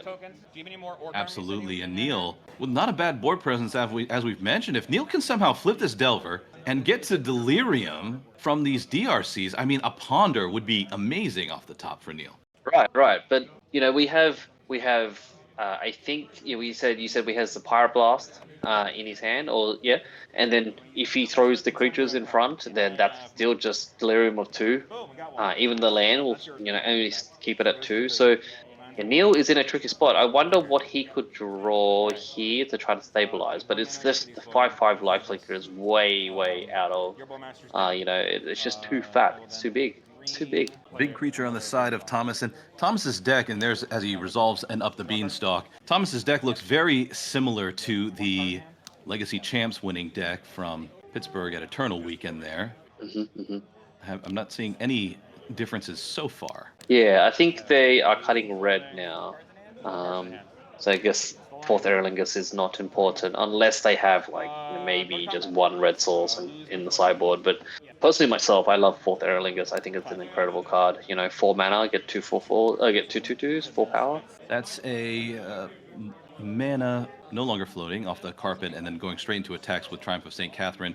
An opportunity for a double block here, or it would have to be a triple block, excuse me, for Neil. Not going to take it, valuing the cards on the board and the material instead. And this is our backup match, folks. We are watching round 2 action. Yeah, I think another non-flip for Delver for Neil. I mean, as an anti-Delver player, you like to see it, but I think right now you're just hoping for a lightning bolt to be able to block with the token and just lightning bolt the 5/5, because that is the biggest problematic permanent at the moment here for Neil. But being able to not draw any non-creature spells for Neil, he can't even be surveilling every turn, right? So like if he drew a bolt or something, he could surveil twice. So there is still some hope here, but Thomas does hold that Force of Negation. So he wants to fill this graveyard and start swinging in the air, but he has not seen any luck at the moment. And I'm curious as to what Neil is drawing and not fetching after peaking with Delver. What could it be that's so good you still want to draw it and not fetch out and go for something else? I don't know, because even a Brainstorm, holding the fetches potentially is if I draw a Brainstorm, I can Brainstorm and then put the cards back on top and then fetch it away, right? And also he has to try to preserve his life because he's on 12. His 5/5 keeps attacking every turn. Now a Mystic Sanctuary putting Veil Summer back on top, which is incredible for Thomas, being able to protect himself from more Bowmasters and counter spells. It looked like a Thought Season was the draw for Thomas. So an opportunity there as Triumph of St. Catherine swinging in for 5. And Neil very much against the 8 ball here. It is going to be a triple block where he's going to take Wow. a triple block. Orc, Delver, and DRC in an act of sheer desperation, trying to keep it together, is going to triple block. Triumph of St. Catherine is going to get shuffled into the top 7 total. And that's also going to shuffle away that Veil of Summer. Kind of an interesting heads-up play, perhaps. Shuffle away into the top 7, so he could just draw it again. But yeah, right.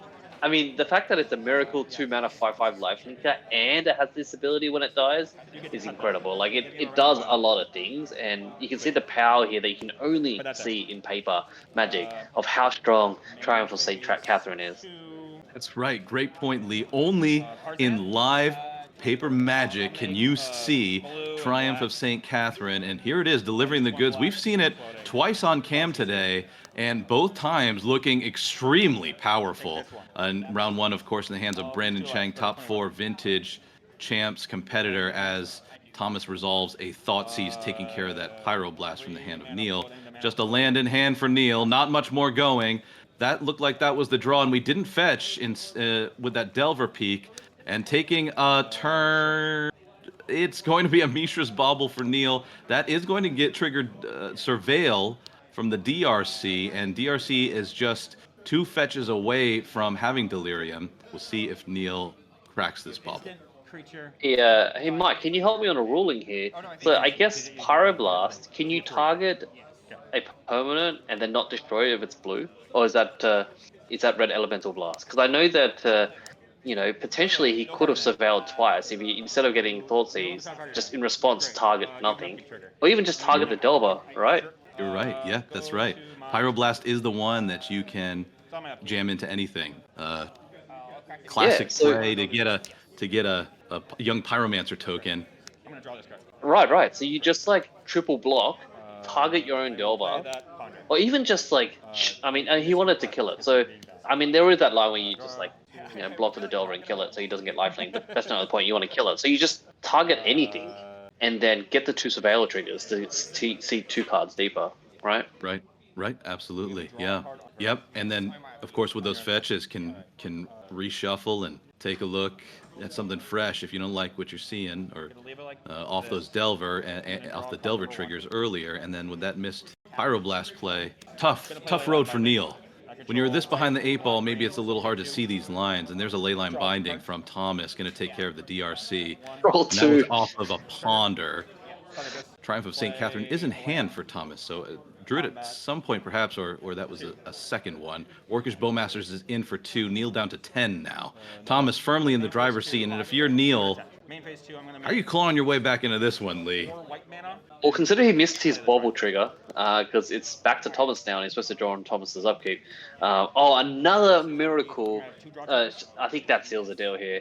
To Miracle into another. Not another. It's the one that we died earlier. It's coming straight back here and draw 2 cards from Thomas. So Neil, I don't think Neil has a way out here, but he's gonna be polite and see how this goes out. Top deck straight into seeing what he gets to draw here. He drew a fetch and then drew a Wasteland for the turn. Is that a Murktide or a fetch? I can't see. That was a Wasteland and Murktide in hand. Yep. Okay, Murktide is something. Let's see how much instances, bit of signaling there. You can see that he's looking at the graveyard.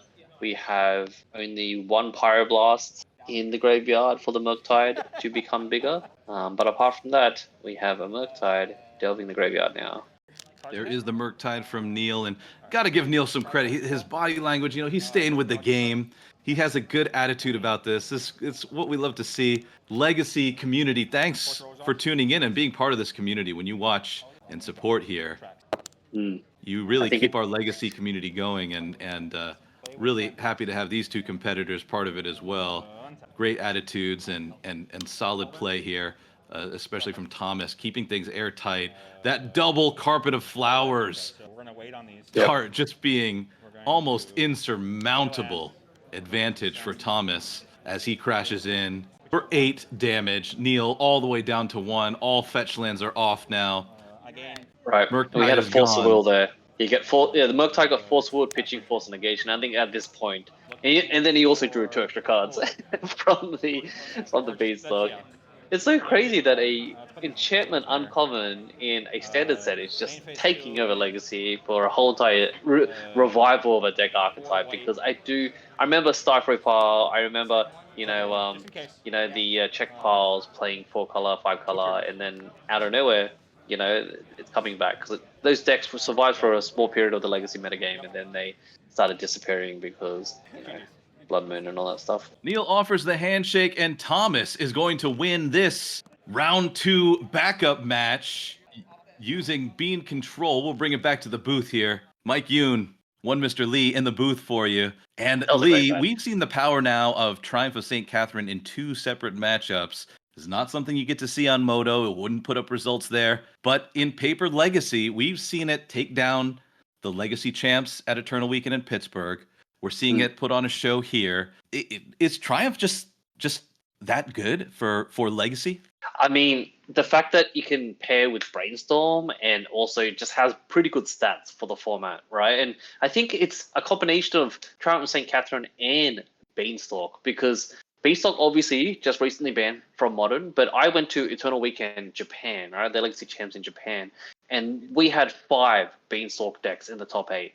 And a bunch of initiatives and all spelled, which is hilarious. I think they went undefeated throughout the whole entire Swiss. All spelled. But yeah, you can see the power of the 4 colors coming back, which is giving a lot of hope to the control deck players. Where if you can afford the mana base, then it's an amazing deck archetype to get back into playing those mid-range strategies, because combo and tempo deck were reigning supreme for a little bit there, but giving the control decks and the Force of Will decks to have some prevalence back in the game again is really, really exciting to see. Because I personally myself, I think Legacy is in an amazing spot at the moment. Absolutely. And we get to see, that's right, 4 more rounds of Legacy action today. That was just round 2.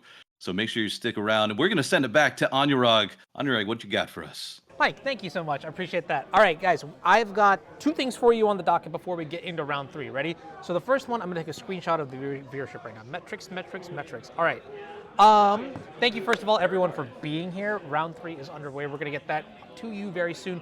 But first, how about a giveaway? All right, so I'm going to put a giveaway in the chat, and the keyword is heavy play. I'm going to start this when we start round number 3. I'm going to pick a winner, and you get $5 as a gift code at heavyplay.com. Also, be sure to use the link that's somewhere in the chat. It'll be there. And much appreciation to Heavy Play for sponsoring this stream. One thing, I guess, I've already talked a little bit about. You want to see a magic trick? Ready? Watch this. Right, this thing doesn't fall. It's pretty tight. You may notice that this deck box is a little bit different from the one that I showcased earlier. But one thing that we talked about, or maybe it was briefly mentioned, was the Equip Mag system, which I think is pretty cool. It's honestly, it's pretty nice. I would definitely take a look at this if you're looking for a new kind of deck box. This is just very modal, and it's all magnet based. And magnets somehow make. So I should try this. My bad. Okay, sorry, I just gonna put this away. All right, we're gonna take a quick break here. Before we do that, the other thing that I have to offer you is a little bit more of the preview cards. So without further ado, gonna cut over to this, and I'm not gonna. I know I'm a horrible person. I'm not gonna give you the full card just yet. Okay. What I will do though is I will show you a glimpse. Of the card, and that's right. Astute observers of the MKM spoilers may know that this is part of what seems to be a cycle so far, and this is green-black, and I think the right side looks like green-white. So it's an Abzan split card. This is chapter 1 of this mystery. Take a screenshot. We'll see who can figure out what this card does or has an idea of what it does. I'm going to cut to a break real quick, give you all some Wordle in the meantime, and then we'll be back for round number 3. So see you all in just a sec. Also, I need to refresh the Wordle so that it is like a new game. All right, cool.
This is the ETB playmat. Conventional playmats are just giant mouse pads. You have to roll them up, they're hard to store. If you have a tube, often it doesn't fit in your backpack. The ETB playmat changes that. They're rigid internal panels, so it's easy to fold flat. They're secure magnets that keep everything shut, and it also fits in a 15-inch laptop. Welcome back to the booth, folks. You're watching live Legacy action played from Santa Clara Card Shop. This is a Legacy 2K. Mike Yoon in the booth for you alongside one Mr. Lee. Lee, we've already had 2 great rounds. We're getting into round 3. We've seen the power of Triumph of St. Catherine. That is a paper Magic card only, and it looks like we're going right back to another Triumph matchup. It looks like Wilson Yu with 8 casts on the left against 4-color control. How do you like this matchup? Oh, I love this matchup. I love this matchup. So we got Thomas again coming back with the 4-color beans, and then 8 cast is they're just going turbo. They have Force of Will to fight their Force of Wills, and they're just going across the board turbo. Now, I'm very familiar with 8 cast myself. I don't know if Wilson is playing the Chalice of the Void version, but 8 cast is one of the answers that people created to beat Delver. You know, it's fast, it has counter spells, and it goes really, really wide. And I'm not sure if 8cast is still playing Kappa Cannoneer at the moment, but that card is hilariously annoying to anyone like Thomas playing 4-color control to deal with different resolves, because it has Ward 4, it's unblockable, and it grows bigger, and it can be cast really early, just like a 5/5 Miracle, a Triumph of St. Catherine. Absolutely. We'll see if that body size from perhaps a Kappa Cannoneer or maybe a Patchwork Automaton plays a role in this game here, facing off against Thomas, who's got that Triumph of St. Catherine. Looks like he's on a mulligan to 6 here as we go to his mulligan. This is round 3, folks, and we've got 6 rounds total for you. Anurag is going to slowly but surely, and it looks like Wilson's also taking mulligan to 6. Anurag is slowly but surely going to reveal that preview card for you throughout today. We saw Desist, and many of the folks in the chat said the first half of that split card must be the word cease. So we'll see if that's right. Wilson Yu, it looks like, has taken second place in one of these 2Ks. It looks like back in last May, with 8 casts. So no stranger to the archetype is Wilson. Taking a look at their opening 7s, both on a mull to 6 here. No lands for the hand of Wilson. And it looks like Thomas is going to keep that 6. Now, it's good that both players are mulliganing here. Wow. I see Moxed Opal. Now, the plan here sometimes is, do you play the Moxed Opal first as an opener? No, you play the Petals. Okay. I love how everything's just resolving. Turn 1 Thoughtcast off of Petal, Mishra's Bauble, and Mox Opal is the play for Wilson. Unbelievable. No land, no problem for Wilson Yu playing 8 cast. And the Thoughtcast did resolve. He was reaching for it. It happened. Mystic Sanctuary on the turn on the side of Thomas. Unbelievable. Would you have gone for a force there? It looks like Thomas does have Force of Will blue card in hand. Would you have forced that Thoughtcast, seeing that opener as he resolves now in Emery? I would have forced that, yeah. Like, now, okay, if he's forcing the Emery now because he knows that Thoughtcast just draws a bunch of cards there, but he still doesn't have a land, right? And the Urza's Bubble there is going to be able to give him an extra land draw, but yeah, you have to force the Emery here, because Emery's going to recast the Urza's Bubble over and over again, and also give him mana back. Now, Wilson still does not have a land drop. Mind you, he's not cracking the Urza's Bubble because he needs to keep this Mox Opal online. It is an up the beanstalk for Thomas off of a fetch for a tropical island. Getting the engine going early is Thomas, and back to Wilson. Does he draw a land? No bobble crack yet. Wanting to see what's up. Oh, because you got to keep Metalcraft online, right? But it's kind of crazy that he is keeping such a risky hand like this. Now, I feel like potentially Wilson's just like, oh, I know that my opponent's playing control, so I have some time here. I have some time to draw some cards. Also, the turn 1 Thoughtcast, you just got to go for it sometimes, right?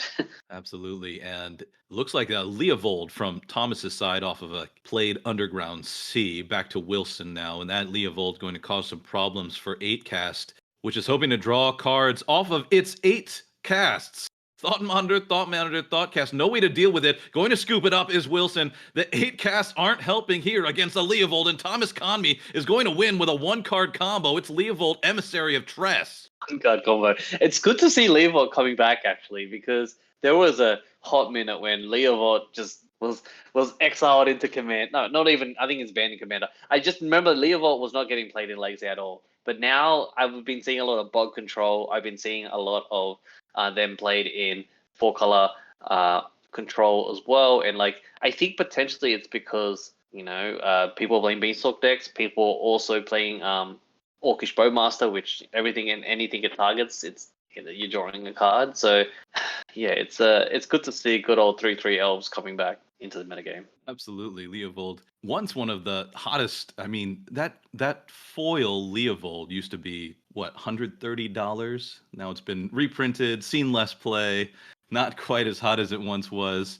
Remember Tiny Leaders, Lee? He was like a new card when Yeah. Tiny Leaders was the format. Yeah, right. And I used to play Daxus in Tiny Leaders, the good old 2/4, 2/3 or 2/4 like Azorius card that like gets the gain life. But yeah, Tiny Leaders was quite big in Japan apparently.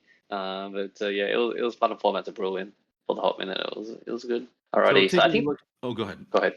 I should say sideboard options here. I think as an 8-cast player, I am expected to probably take out some counter spells here. I mean, you could try to keep it, but it's hard to keep up 1-to-1 against a control deck here. So you're really just trying to bring in stuff like Hull Breaches, potentially Dismembers, and I don't know if he's bringing in engineered explosives, but yeah, this is you got to stop the card draw because the 4-color control is just going to go ham with drawing cards and outvalue you with resources.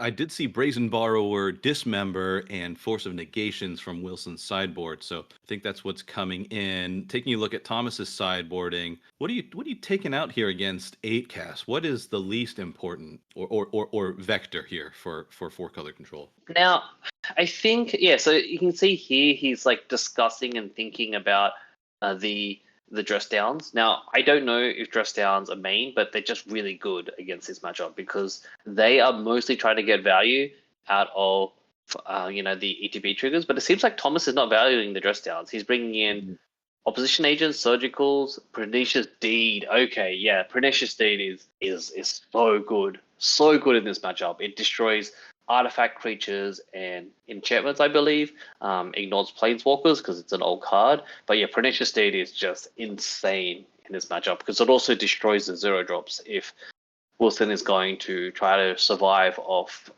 Petals and Mox Opals and even just a Chalice, right? Thomas can just destroy that with one card. So it's like 4 for 1 sometimes. Right.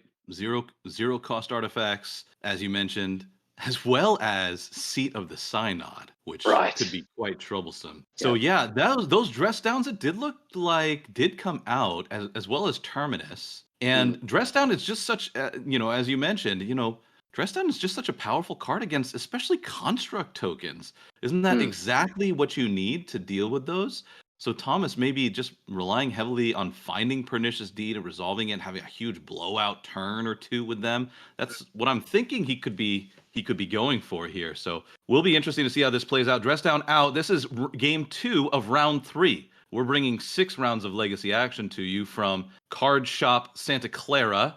This is a Legacy 2K. Mike Yoon in the booth for you, alongside one Mr. Lee. Lee, great to be here with you. Great to have everyone in chat. Thank you for joining in. Thanks for chatting. I'd love to hear from you in chat. Where are you tuning in from? Where are you watching from? Where in the U.S.? Where in?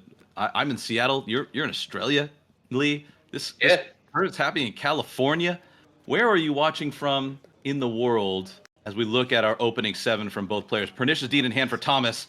That was his big time card that he wanted. Force of Will in hand. And there's a Seat of the Synod. Could get blown out by this Pernicious Deed later. There's a Mox Opal. And there's a Mishra's Bauble. And Lotus Petal for Wilson. And there's another turn 1 Thoughtcast from Wilson used 8-cast. Unbelievable. No Leovold here.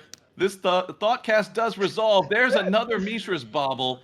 And Wilson Yu is Storm Count 5 now. Right. Passing to Thomas. Can't worry about Leovold if it's still turn 1. Right?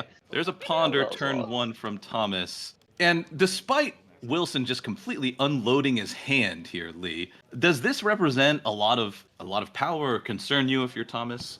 You're salivating at the possibility that you could pernicious deed here, of course. Oh, for sure, for sure. Like, now, we know, as someone that can see both hands and Battlefield, that Thomas has a Pernicious Deed in his hand. But from Wilson's point of view, you just need to jam.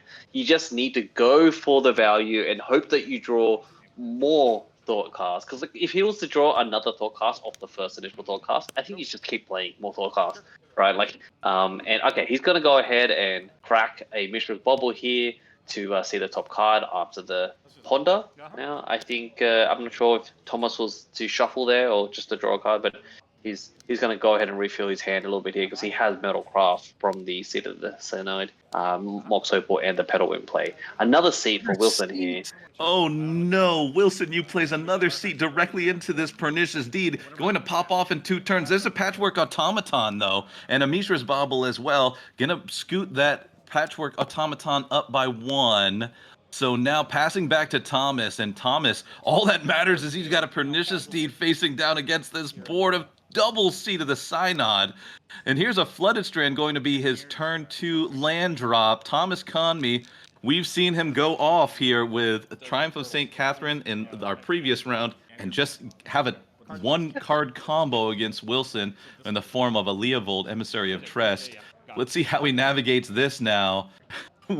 Wilson, despite having a very nice start. Yeah, right. This is from an 8-cast. From an 8-cast perspective, we're not versing a Pernicious Deed. This is a really good start. Like, I mean, you'd hope that potentially you could get the Patchwork out turn 1, right? Because 8-cast plays plenty of Ancient Tombs and potentially some City of Traders as well. But the fact that it is turn 3, maybe turn 2, and he's only gotten out the Patchwork now is kind of like, all right, it's not the fastest start, but he's played it on curve. But Thomas here, he's just chilling out. He's looking. He's like, I can't Swords this. It has Ward 2, but I don't care because I'm going to clean up the board next turn as well. So Thomas is in a very, very commanding position here. But Wilson, he's just playing his deck. He's playing his deck as it is, right? Mm-hmm. Playing the 8-cast plan, just like you drew it up. 2 cards drawn for Wilson. That includes that Mishra's Bauble, triple Mishra's Bauble, 3 of a kind for Wilson. That's a full house with that Seat of the Synod. And considering his turn here, and here comes probably another Patchwork Automaton. It is another Patchwork Automaton, gonna buff up that first one. And this is a 3/3 with Ward 2 now that he can crash in with. No opportunity to Swords this one for Thomas, but really just hoping to load up for a massive Pernicious Deed. In for 3 is Wilson, and Thomas is going to drop to 17. Can't Swords it now at this point. Triumph of St. Catherine in hand, along with a Brainstorm, could be looking to set that up on the next turn. Yep. And awkwardly enough, right, if this was versing Delver right now, Delver would never play Pernicious Deed. It just doesn't make sense, right? You'd kill your own creatures. So as an 8-cast player, you're in a commanding position because you have all these creatures with ward and and protection, and then you just go wide with like Force of Wills and Thought Cast, drawing more extra cards. But as someone that's playing a 4-color control deck here, Thomas does not care about his creatures except Leovold being able to draw 1 million cards, right? So he's happy to wipe the board and control deck and gain more resources from up to Beanstalk. Now with these these 2 mana costing Patchwork Automatons, he has to play Pernicious Deed and then wait an extra turn. Whoa! It's a Triumph of St. Catherine here off the top, I'm assuming from a cantrip there. But he's going to be able to get a 5/5 lifelink into play and definitely stabilize a little bit here against Wilson. It's a Metallic Rebuke from Wilson, and that's going to get, convoked, or the artifact version. So it's essentially a pseudo hardcast here. Metallic Rebuke. Pay 3 or your spell's countered, says Wilson you. And that's going to get countered. That's set up. Triumph of St. Catherine with the Brainstorm is going to set Thomas back an entire turn. Right. And, I think, oh, wow. So that was kind of surprising that he, had the improvised Metallic Rebuke there. But, Wilson's doing his best impression of 8-cast and attacking in for 5 here. 6. In for 6, correct, is Wilson. Thomas down to 9, and the clock is on. This Ward 2 is proving problematic, and at this point, if Wilson can pull together the win on the next turn, swing for lethal, that could be it if Thomas goes for just the Pernicious Deed here. It looks like this is an end of turn, gonna fetch, and then also Lorien revealed Island Cycle. Underground Sea is the fetch find, and likely it looks like Underground Sea is the Lorien revealed Island Cycle find. As Wilson Right.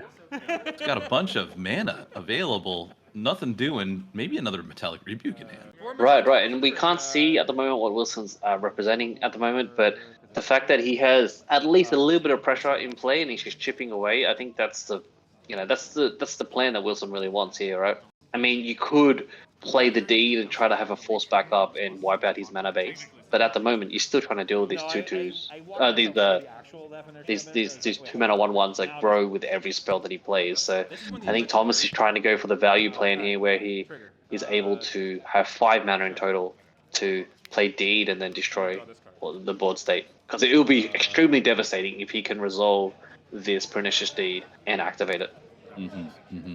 And here is Wilson took his upkeep draw off the bauble, 4 of a kind for him, 4 Mishra's Bauble in the graveyard. Thomas, back to him, and he's got a real decision to make. We know he has Pernicious Deed in hand. He's been setting up the whole game to get there. He took a little detour around setting up Brainstorm for Triumph of St. Catherine, and funny enough, Lee, if he had just jammed the Pernicious Deed, maybe that might have been good enough. I don't know.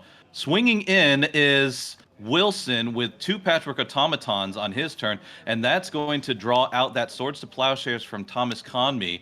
That's right, that's the Swords to Plowshares, paying 3 mana total for it. These Patchwork Automatons have Ward 2.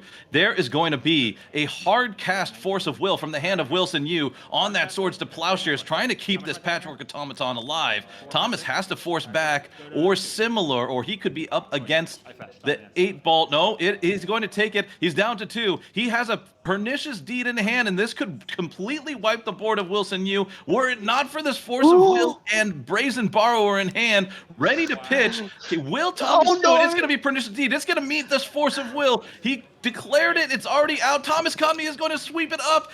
Wilson Yu takes game 2. We're going to game 3, folks. 8 cast prevailing over Beanstalk control.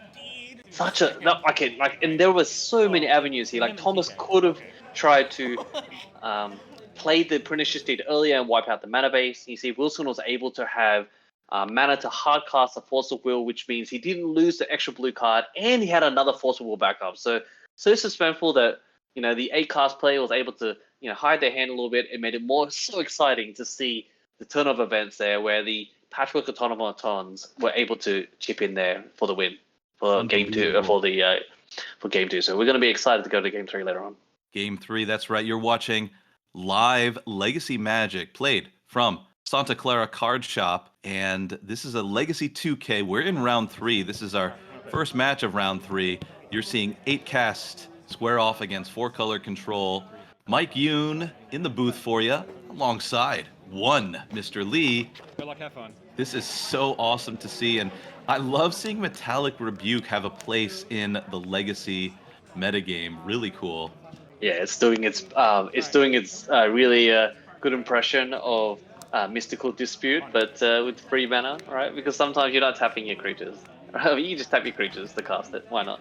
And here's a turn 1 Ponder from Thomas, going to shuffle it away. Not sure entirely what he had. This is game 3 here of round 3. We're just going to see 6 rounds of Legacy action today. Taking a look at our chat, we've got viewers from all over. Of course, one Mr. Lee from Sydney, Portugal, Australia, Belgium, upstate New York, England, Germany, Austria, Minnesota, Spain, Ontario, Canada, as Wilson resolves an Urza's Bauble off and an Emery turn 1. And of course, Buffalo Chicken Dip Legacy tuning in from Columbus, Ohio. Thanks for tuning in, Buffalo Chicken Dip.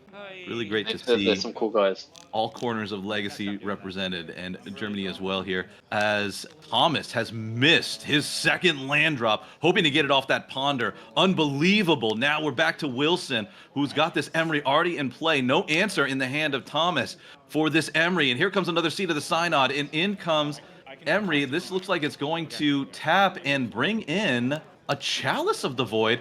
That's going to Wow. get countered. Oh, he was casting it for X's 1. Force of Will, exiling a dress Wow. down for Thomas. That was a key play, a big swing attempt from Wilson, and a key Force of Will for Thomas. And there's going to be another Ponder really desperately looking for this land. Needs a second land drop or he is in trouble. There it is. Fetch land off the top. Misty Rainforest off this Ponder. Very lucky for Thomas. That could have been disaster. That's insane. So, like, the fact that Wilson is trying to flashback, and not flashback, but cast Chalice of Voice from the graveyard, and Thomas loses 2 cards to play this, and Wilson's like, I don't care, I'll just do it again the next turn, right? Like, it's like trying to counterspell an Uro, right? Like, he goes to the graveyard anyway, and you're just going to recast it. So, the fact that Wilson was able to pay 2 mana to make Thomas lose 2 cards was an insane tempo swing here. And the fact that Emery resolved was also really, really surprising, to be honest. I was expecting it to get swords. Unbelievable. And I mean, Thomas was really backed into a corner as he casted up the beanstalk.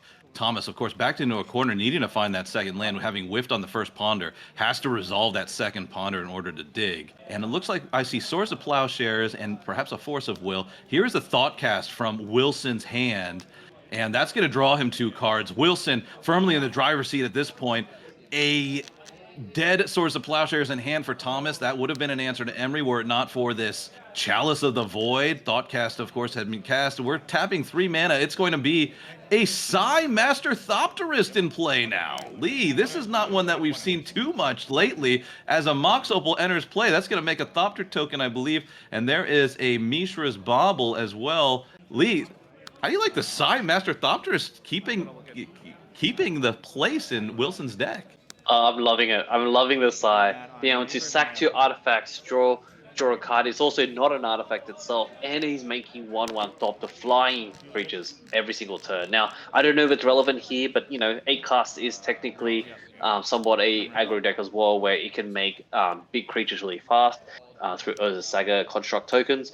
But one strategy here is if there is a Triumph of St. Catherine coming in play, he can actually block with a Thopter and then stack it to Sai if that opportunity comes up. But right now, Sai is giving a pretty strong tempo feel here for Wilson because every artifact he casts is going to make more tokens. And surprisingly, we haven't seen any Urza Sagas yet, but this Emery is getting just so much value from the graveyard, and Thomas is not doing anything about it at the moment. Yeah, huge turn 1 Emery for Wilson. And looking at Thomas's hand, once again, Pernicious Deed in hand. Leyline Binding is the play. Again, X is, has to be, or excuse me, it's going to get cast for 3.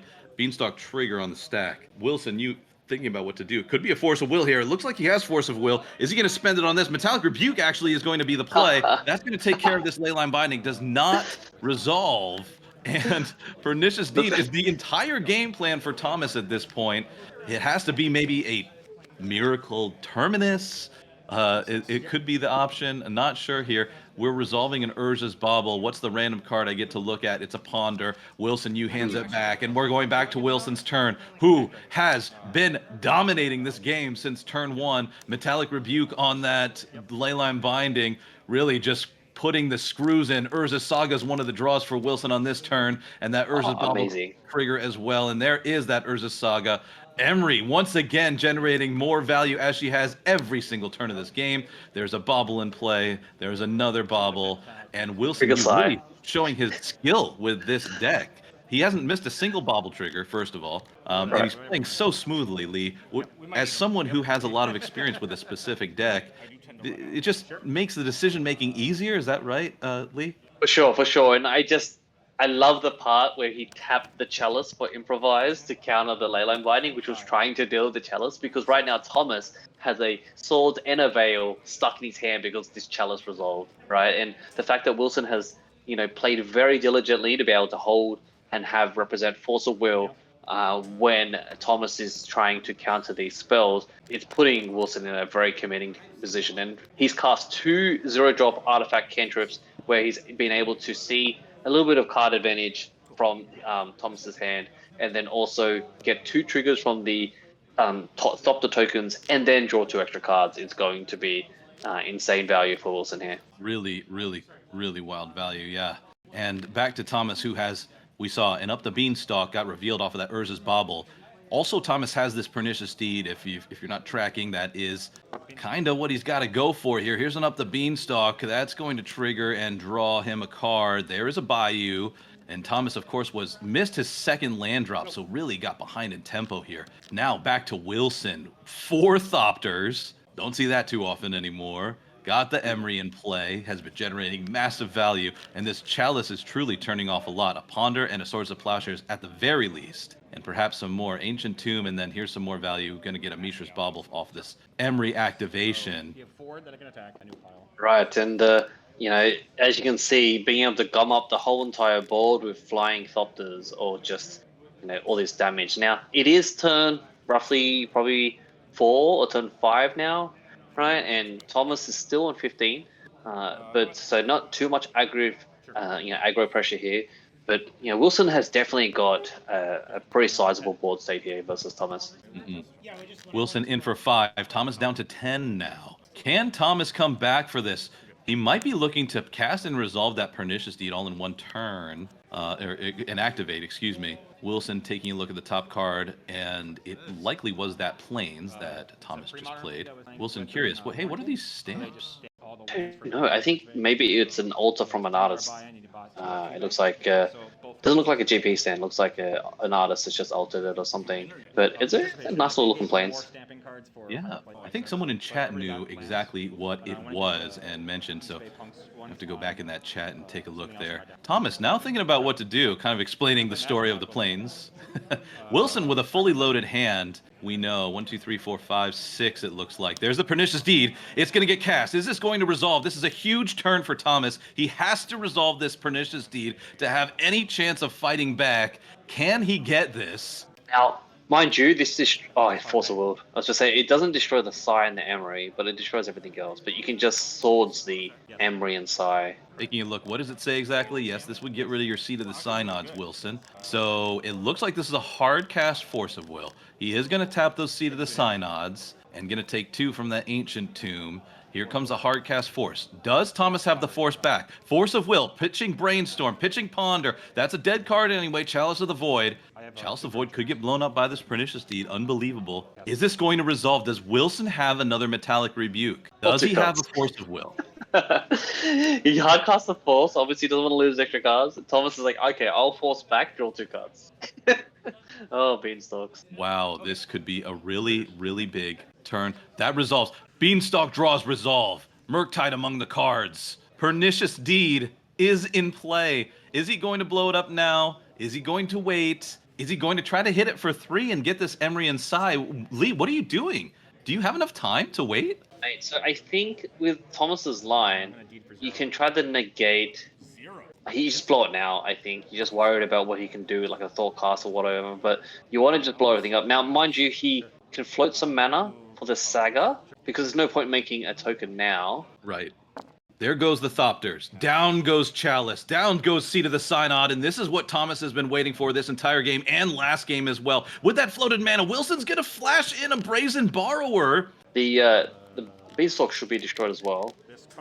And also he should have tapped mana. Beanstalk should be down. We are in a tape delay. No opportunity to go back and fix this if these players did miss it. No, excuse me. Oh. He blew it for 0. So For 0. He blew it for 0. Oh, yeah. that makes sense. Yeah, blue Okay, for 0. Swords of Wow. Plowshares is the play. Going to take care of that Emery from Wilson. And unbelievable. Thomas is now back in this game. Has to beat this clock from the Brazen Borrower and any follow-up with Psy. But Thomas has a puncher's chance now, Lee. Right. And like, you know, he's still he's still pretty healthy with the mana base here. He's got 5 lands and 2 Beanstalks.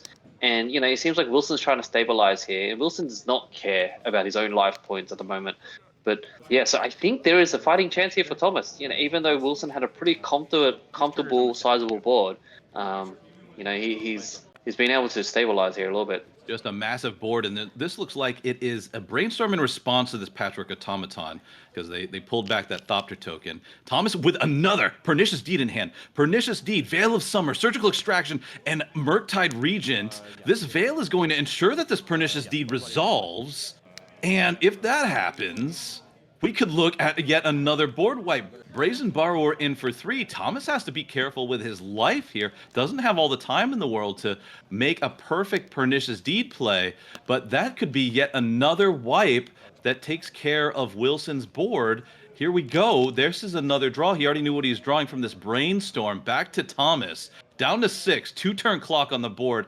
At least, it could be a 1-turn clock, depending on what artifacts Wilson has in hand to power up this Patchwork Automaton. Excuse me, it is a 1-turn clock if he swings with everything. Right. And like, Thomas is getting pretty close to death here, but like, I think it's probably pretty easy after that brainstorm to have one more extra land. I don't know, if Thomas has that extra land, you just slam it now, right? Oh, but he wants to play around Veil. He wants to hold up Veil, sorry. But Wilson only has 1 card in his hand, I believe. So he needs to be able to play Deed and crack. Now, the good thing is, Deed also destroys the Urza Saga here, which is like a great sign. Wilson's already lost the Saga earlier from there, but I think Thomas is just trying to think out the line here of like, do I play Deed? Do I have that 6th land? I don't think he has a 6th land. Is that what you're feeling here, Mike? No, if he had a 6th land, I think he's jamming it immediately, but does not. Oh, excuse me. Is that a Mystic Sanctuary in hand on the left side? I think that's a Mystic Sanctuary. Yes, he does have the 6th land. Trigger. Really thinking about maybe what to bring back, and it was the Swords of Plowshares, and he's going to jam this Murktide Regent and keep up a defender, and we could see the follow-up Pernicious Deed as well, with no risk of that Pithing Needle sneaking into play from a Chapter 3 Urza's Saga. Going to exile, looked like at least 4. It is the full fat Murktide Regent. And here comes 2 cards for Thomas, and Thomas is swinging himself back into this game 3 of round 3 off the back of that Pernicious Deed. Now a Murktide Regent proving very troublesome as a blocker for Wilson. Can he pull it together here? Swing for lethal on this turn with a Patchwork Automaton, perhaps? Yeah, it was a very heads-up play there by Thomas to play Mystic Sanctuary, put the swords on top, trigger, get the swords back in your hand, and then have swords ready to just exile anything that is a problematic thing. Like, the Deed's obviously going to be able to destroy the board, and he's going to have a untapped Murktide. But yeah, that was a very, very good heads-up play there. Rather than just going Deed, destroy the board, he's been able to draw 2 cards from the Murktide and also put a swords ready in your hand. Looks like, we're going to see a channeled Otawara. And this is going to bounce this Murktide Regent. Very troublesome for Thomas, who wants this mana, really would like to use it. There goes the Murktide Regent back to hand. And in comes Wilson for lethal. Does Thomas have it? We know he has the Swords of Plowshares. There goes the Brazen Borrower. Wilson up to 19, but Thomas, importantly, now down to 3. Yet again, Wilson is threatening lethal on the next turn. Thomas has to do something. Does have enough to both cast and activate Pernicious Deed for 3, which we know he has in hand. We know he has Murktide Regent in hand, so he does have a couple of options. Lee, here comes the Surgical Extraction. That's getting paid for. What are we taking? Yep. Right now, I think he literally just wanted to see if he had Force of Will in his hand. But he's going to go ahead and target the Force of Will, because he 100% needs this Pernicious Deed to resolve and to crack it. So 100% it makes sense to Surgical, paying black, hit Force of Will, so they're 100% out of his hand, see his hand, and then just untap and Deed and destroy the board. That was a very heads-up play there by Thomas. And here it is. We know the coast is clear. Thomas could resolve one of the most massive double Pernicious Deeds we've seen, I think, in a single game on cam in a very long time. He's not going for it. He's going to do something else. He's going to cast this Murktide Regent. I think he just loves the Beanstalk value, because every time he casts this Murktide, he got bound, and then he just draws 2 more cards again, right? So I think from his position, these are all 1 power. You have a 1 powered Fopter, a 1 powered Sai, 1 powered Patchwork Automaton. You don't even care about the D at the moment. But I just feel like the value there is to destroy the constructs. But then again, yes, seeing the Urza Saga on the other side of the table, if you do Deed now, you still have to deal with the construct later on, right? There's more constructs coming with the extra Urza Saga coming up. Right, maybe, but doesn't the Deed Oh, with the additional Urza Saga, you're absolutely right. Yes, yep. That with that one in hand from Wilson. So maybe Thomas playing for a longer game here. Take a look at Patchwork Automaton. That's just a 1/1, right? Yep, that's what they're confirming. Looks like it. You took What does this one say? off of Next that. ward, so whenever it's targeted by ability, I have to pay 2 It's This like- Murktide Region is resolved. Yes, sir. He's like, what's that say? Ward? Ward? Yeah, it's Ward. Ward 2. Have you seen? And if you take a look at the number of creatures and effects with Ward on them in this upcoming, and it looks like Thomas is asking a question away from the table, probably regarding Ward. If you look, Lee, at the number of cards with Ward, I mean, an entire mechanic in the upcoming set, Murders at Karlov Manor, has Ward as its foundation. It's a 2/2 morph creature or manifest creature, but with Ward of 2. Wizards of the Coast seems really excited about Ward. I've got to say, I do think it's a cool mechanic. What do you think about seeing a lot more Ward in the future of Legacy? I feel like Ward is just so flavor. It hits on point with the idea of like disguise, right? It's like they have some sort of cloak on them in the lore because they're all detectives or hidden spies or something, and you have to pay extra mana to figure out who they really are, or like to like uncover their cloak. And it's 100% on game. It's on flavor. So Magic Wizards of the Coast have really been hitting, hitting the head of the nail there with the new flavor sets. Yeah, absolutely. And I do think that we could see some more Ward cards in Legacy. It's a meaningful mechanic in Legacy. A Ward 1 even is significant. And there is the Pernicious Deed. Thomas is going to cast it after all. It's coming in while the coast is clear. But as Chad has pointed out, he's going to blow it for 0. He's blowing it for 0. Down goes the Thopter. Down goes the Urza Sagas. He's just like, I can block this 1/1. That's fine. I can block this. I'd rather just destroy both of his lands and a flyer. Why not, right? That's like a 3 mana double Stone Rain. Chalice of the Void on 1 after this Urza Saga play from Wilson. We do know that Wilson has a Thoughtcast in hand, and probably not wanting to play it directly into counter magic of Thomas, looking for maybe a more opportune moment. And it looked like Thomas held up perfect mana for an Orcish Bowmasters, actually. So that might have been part of what Wilson was thinking about.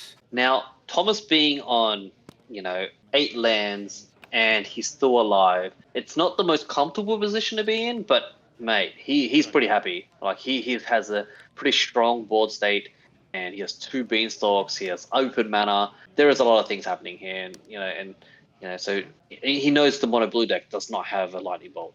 So like that matters anyway. There's Chalice in play, but you know what I mean. So he's just like, I just need to deal with what's in play, and and that's fine. Right. And of course, Wilson now with lethal damage presented, it's got to know that Thomas has some interaction. What that is unknown. Could it be a swords? Do you care if you're Wilson? Maybe not. Nope.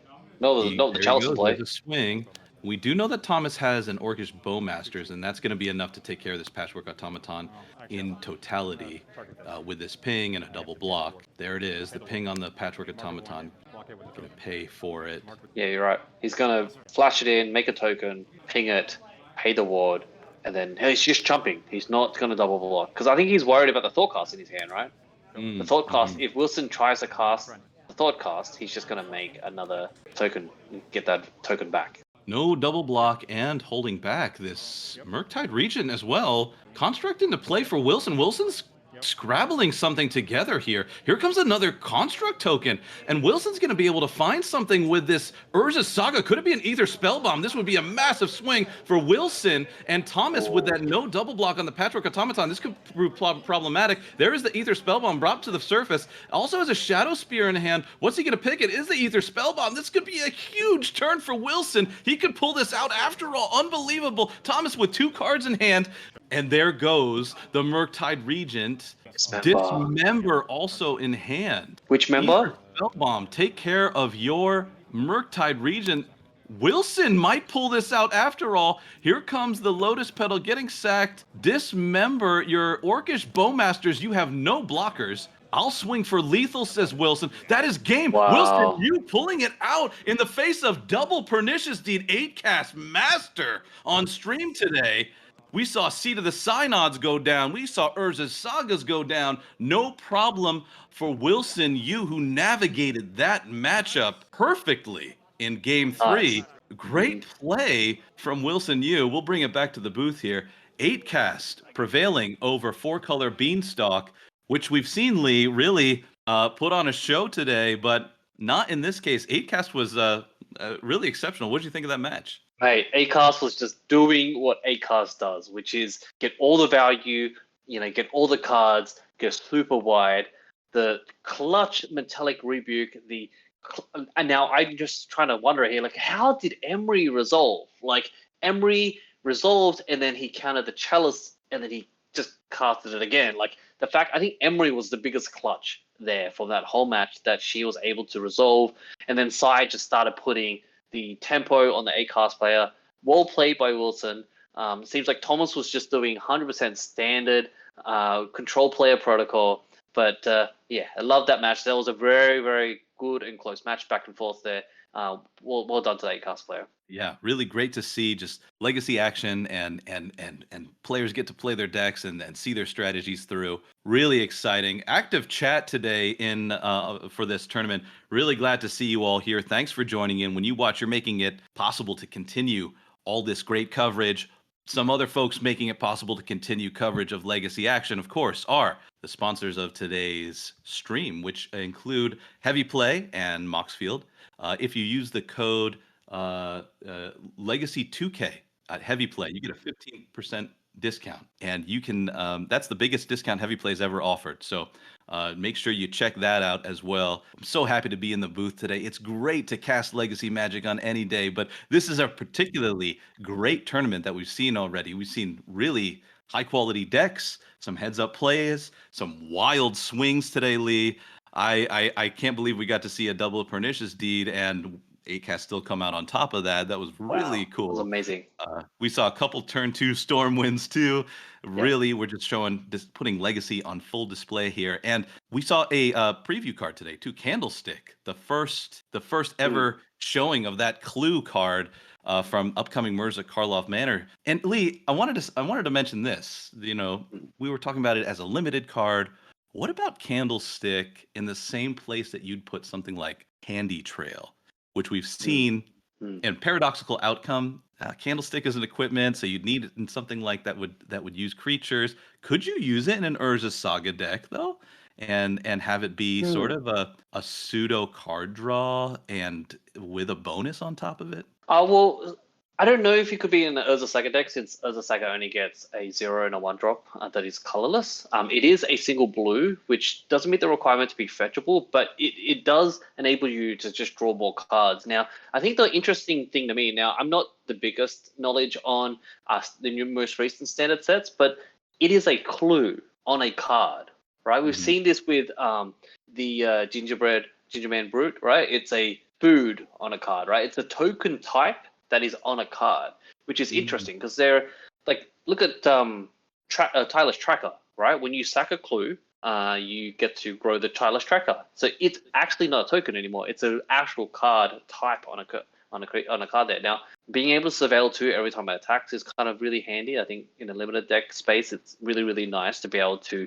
filter your library. But yeah, overall, I think it's an interesting card, and I really like to see the future of it. Great. Well, we just saw our first round 3 matchup from this Legacy 2K. Mike Yoon and Lee Win in the booth for you. We're going to cut back to Anurag. Anurag, what do you got for us? More previews, that's the actual answer. All right, so we just finished watching round number 3, round number 4 about to get started soon. I'm just gonna cut straight to the chase here. Let's go find what is next in our mystery preview card reveal here. All right, so as a recap, we saw the hybrid green-black mana cost, desist, and for your second clue, I mean, no pun really intended here, but there it is. There's another, there it is. There's another segment right here. So it says destroy all okay, that's pretty obvious. Destroy all enchantments.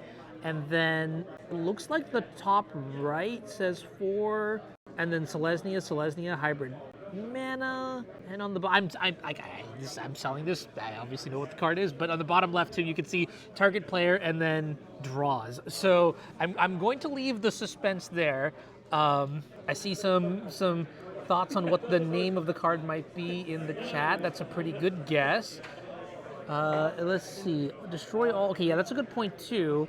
If it was only enchantments, it'd probably be on the second line. So it must destroy something else, perhaps as well. Artifacts is a pretty good pairing. That's pretty smart. But it could be something else. What if it's like destroy all creatures? I don't know, for 6 mana. All right, cool. And that's all I've got for now. Before we, that's not true. That's not true at all. All right, hold up. I have more stuff for you. I just keep giving. All right, you ready for this? Here. So, if you haven't already figured it out by now, this code Legacy2K is sweet. It gets you 15% off the entire order that you put on Heavy Play's website. In addition to that, we're going to do another giveaway here, and the keyword is Heavy Play. So the winner of this will get a $5 gift card to the website, and I'll give you the code for that afterwards. Be sure to sign up for that. I think I've already demoed at least the playmat. I've demoed the deck box. One thing that I haven't really gone over is there's actually 2 types of deck boxes, and I'll show you one right here. Let me go ahead and play this ad real quick. The RFG deck box Mac has modern premium construction tech. CNC'd panels, a welded seamless stitchless cover. The closure magnets are strategically placed on the bottom for additional retention strength. Whether you shake it or drop it, your cards are staying in. The RNG dice box Mac in a premium vegan leather that'll match your Mac. The best part is it comes equipped with double equip magnet. This way you can attach 2 decks and take your whole kit and go. And so this is the deck box in question here. This is the RFG Max. You can sort of see that it's like has the clip here. Honestly, the material is pretty cool. I think what is kind of exciting is that you can actually like slot your card here so you can see what it is, which is pretty good for Commander players. I personally, that's not true. I could put Yorion in there. Yorion would be a pretty good display card for that. And then I think, like mentioned in the demo too, just like literally like I'm just piecing together. So like this is like one deck box or like one archetype or whatever. I'm going to Legacy Locals at the last second. I'll be, you know what, I'm gonna switch out. I don't have to pull out all my dice. I can just do that and I'm good to go. All right, that's enough shilling for today. I'm gonna give, for now, that's enough shilling for now. There will be more shilling. There will be more giveaways. But for now, we're going to go to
Welcome back. We're bringing you another round of Legacy action. This is round 4. Let's just cut straight to the action here. Mike Yoon in the booth for you. One Mr. Lee as well. And we see Tim Ward on your left and Aldrich Saplin on your right. Grixis Delver looks like in the hands of Aldrich, but unknown for Tim. Lee, what if you could just pick any deck to play against Grixis Delver, what would you pick? Acast. It's so good against Delver.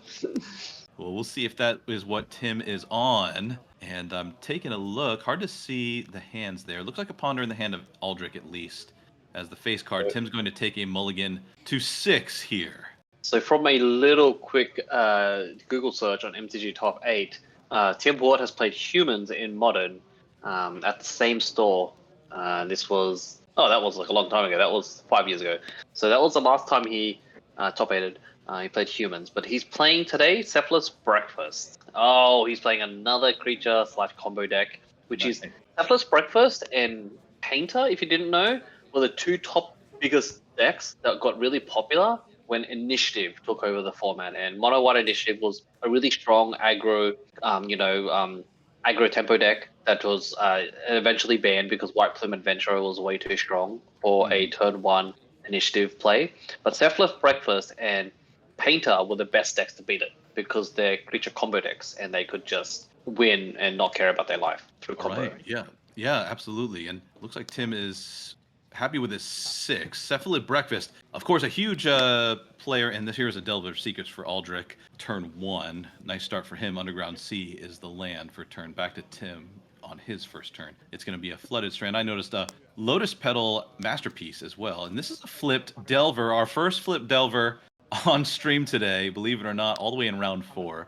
off of that Ponder. And in comes Aldrich for 3. Tim Ward down to 17. And Lee, for folks at home who aren't familiar as Aldrich casts a Ponder here with the Cephalid Breakfast combo, what is Tim looking to assemble here? Essentially, he needs the Cephalus creature in play, which I think it's a 2-mana creature. And it basically says if you target it with a spell or ability, a target player can mill 3 cards. So the combo here is you play a equipment that costs, I think it costs 1. You can fetch it by Urza Saga, but the equipped is 0. So you can target it with that and mill yourself all the way, or you can play another white creature that says, hey, you can prevent 1 damage or something if you pay 0 to activate it. So essentially, you're trying to target it somehow continuously. And you mill 3, mill 3, mill 3, until you hit to a point that you can Dread Return a Thassa's Oracle. And it also has Cabal Therapy. It has sometimes they play Aether Vial to vial it in without it being countered. And sometimes they also play Stoneforge, right? Because you have so much room in the deck that you can. Mm-hmm. Essentially, it's a self-mill deck that wins with Thassa's Oracle with discard backup. Yeah. And we're back at a second Ponder. We had already seen that, and there's a Ponder in the window for Aldrich. It was just a Flooded Strand and pass from Tim. Cephalid Illusionist is in hand, and the other 2 pieces of the combo, as you mentioned, that 1-mana equipment Shuko and the 1-mana activating creature Nomad's Encore. I remember that card, and just playing with it because it was a cool card when I was a kid, and I'm sure folks at home have done the same. It looks like Tim's got a fully foiled out Cephalid Breakfast here, so that's pretty cool, including masterpieces. In for 3 is Aldrich. Delver Secrets doesn't care about how many foils you have. You're still down to 14. Wasteland for Aldrich is the follow-up land on his turn 3, I believe. Yeah. And so did miss a land drop there. I mean, talking about the bling here on Tim's side, Aldrich is also playing full art ponders that are signed by the artist, with a nice silver pen there. So that kind of looks nice on Aldrich's side, but Tim is also repping a lot of bling on his side. He's got the full art lands and the foil fetches. There is a fetch from Tim, and this is going to find an island. That Lotus Petal Masterpiece was what he bottomed on his mulligan. So taking a look here, that Flooded Strand's finding the plains. He played an island, and quick correction in chat on Aldrich's name. Thank you very much. And Tim playing around this Wasteland, of course, with these. Yeah, and that's the great thing about Cephalus Breakfast is that they're able to just, I don't think there's too many double pips in their decks, so they can just play a bunch of basics. And I've seen people also play with Prismatic Vistas.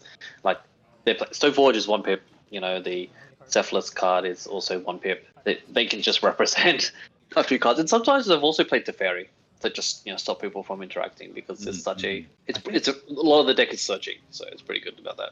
Right, yeah. I believe, and here is the Stoneforge Mystic out of the hand of Tim, and Aldrich likely considering, oh, am I going to let this resolve? No red mana for this Lightning Bolt as a follow-up, so if Cauldron Complete is the take, then that's not good. He's going to force Tim to fetch with this Flooded Strand. With the Wasteland, I'm not sure exactly what his plan is here.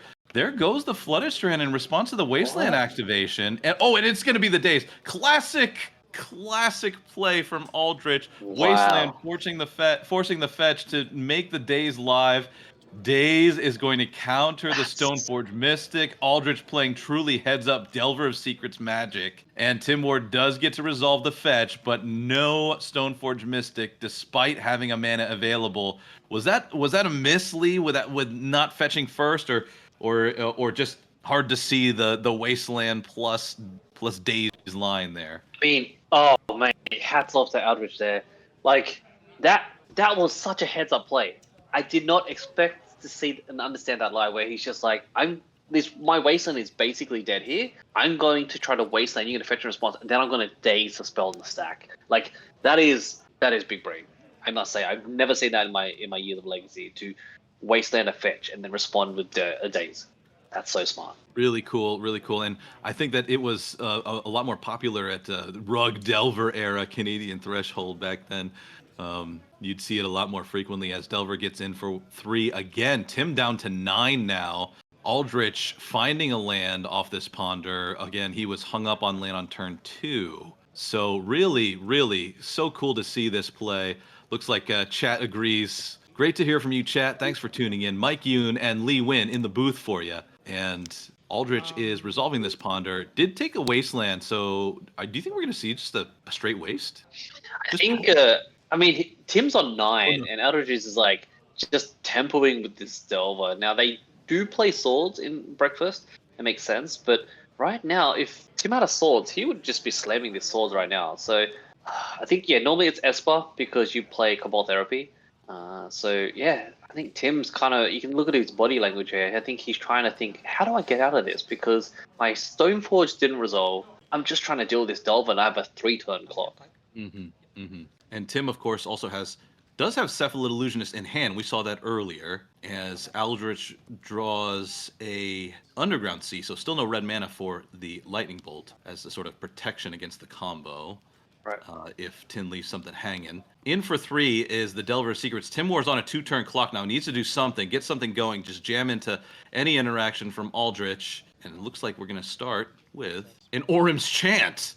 Orim's Chant? Yeah. Just a fog for the turn. I guess it makes sense because you're a combo deck, right? You just Orim Chants first.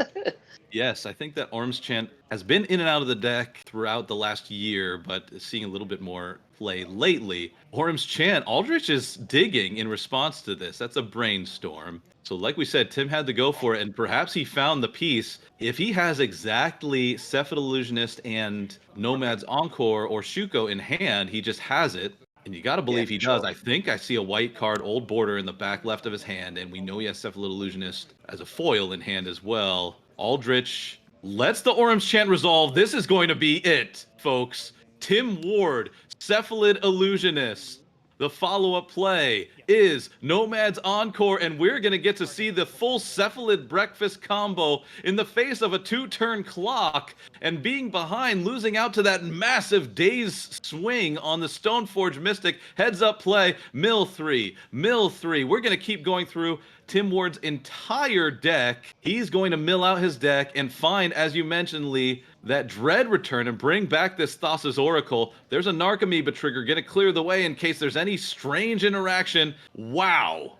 Tim Ward comboing off here. Wow. Look how beautiful that really deck is. Strong showing from Aldrich. Lee? Look at this. Look at this because Masterpiece, this special invocation, Force of Wills. He has foil Ponders. He has foil Shukos. He has full art foil Thassa's Oracle. And Masterpiece Petals.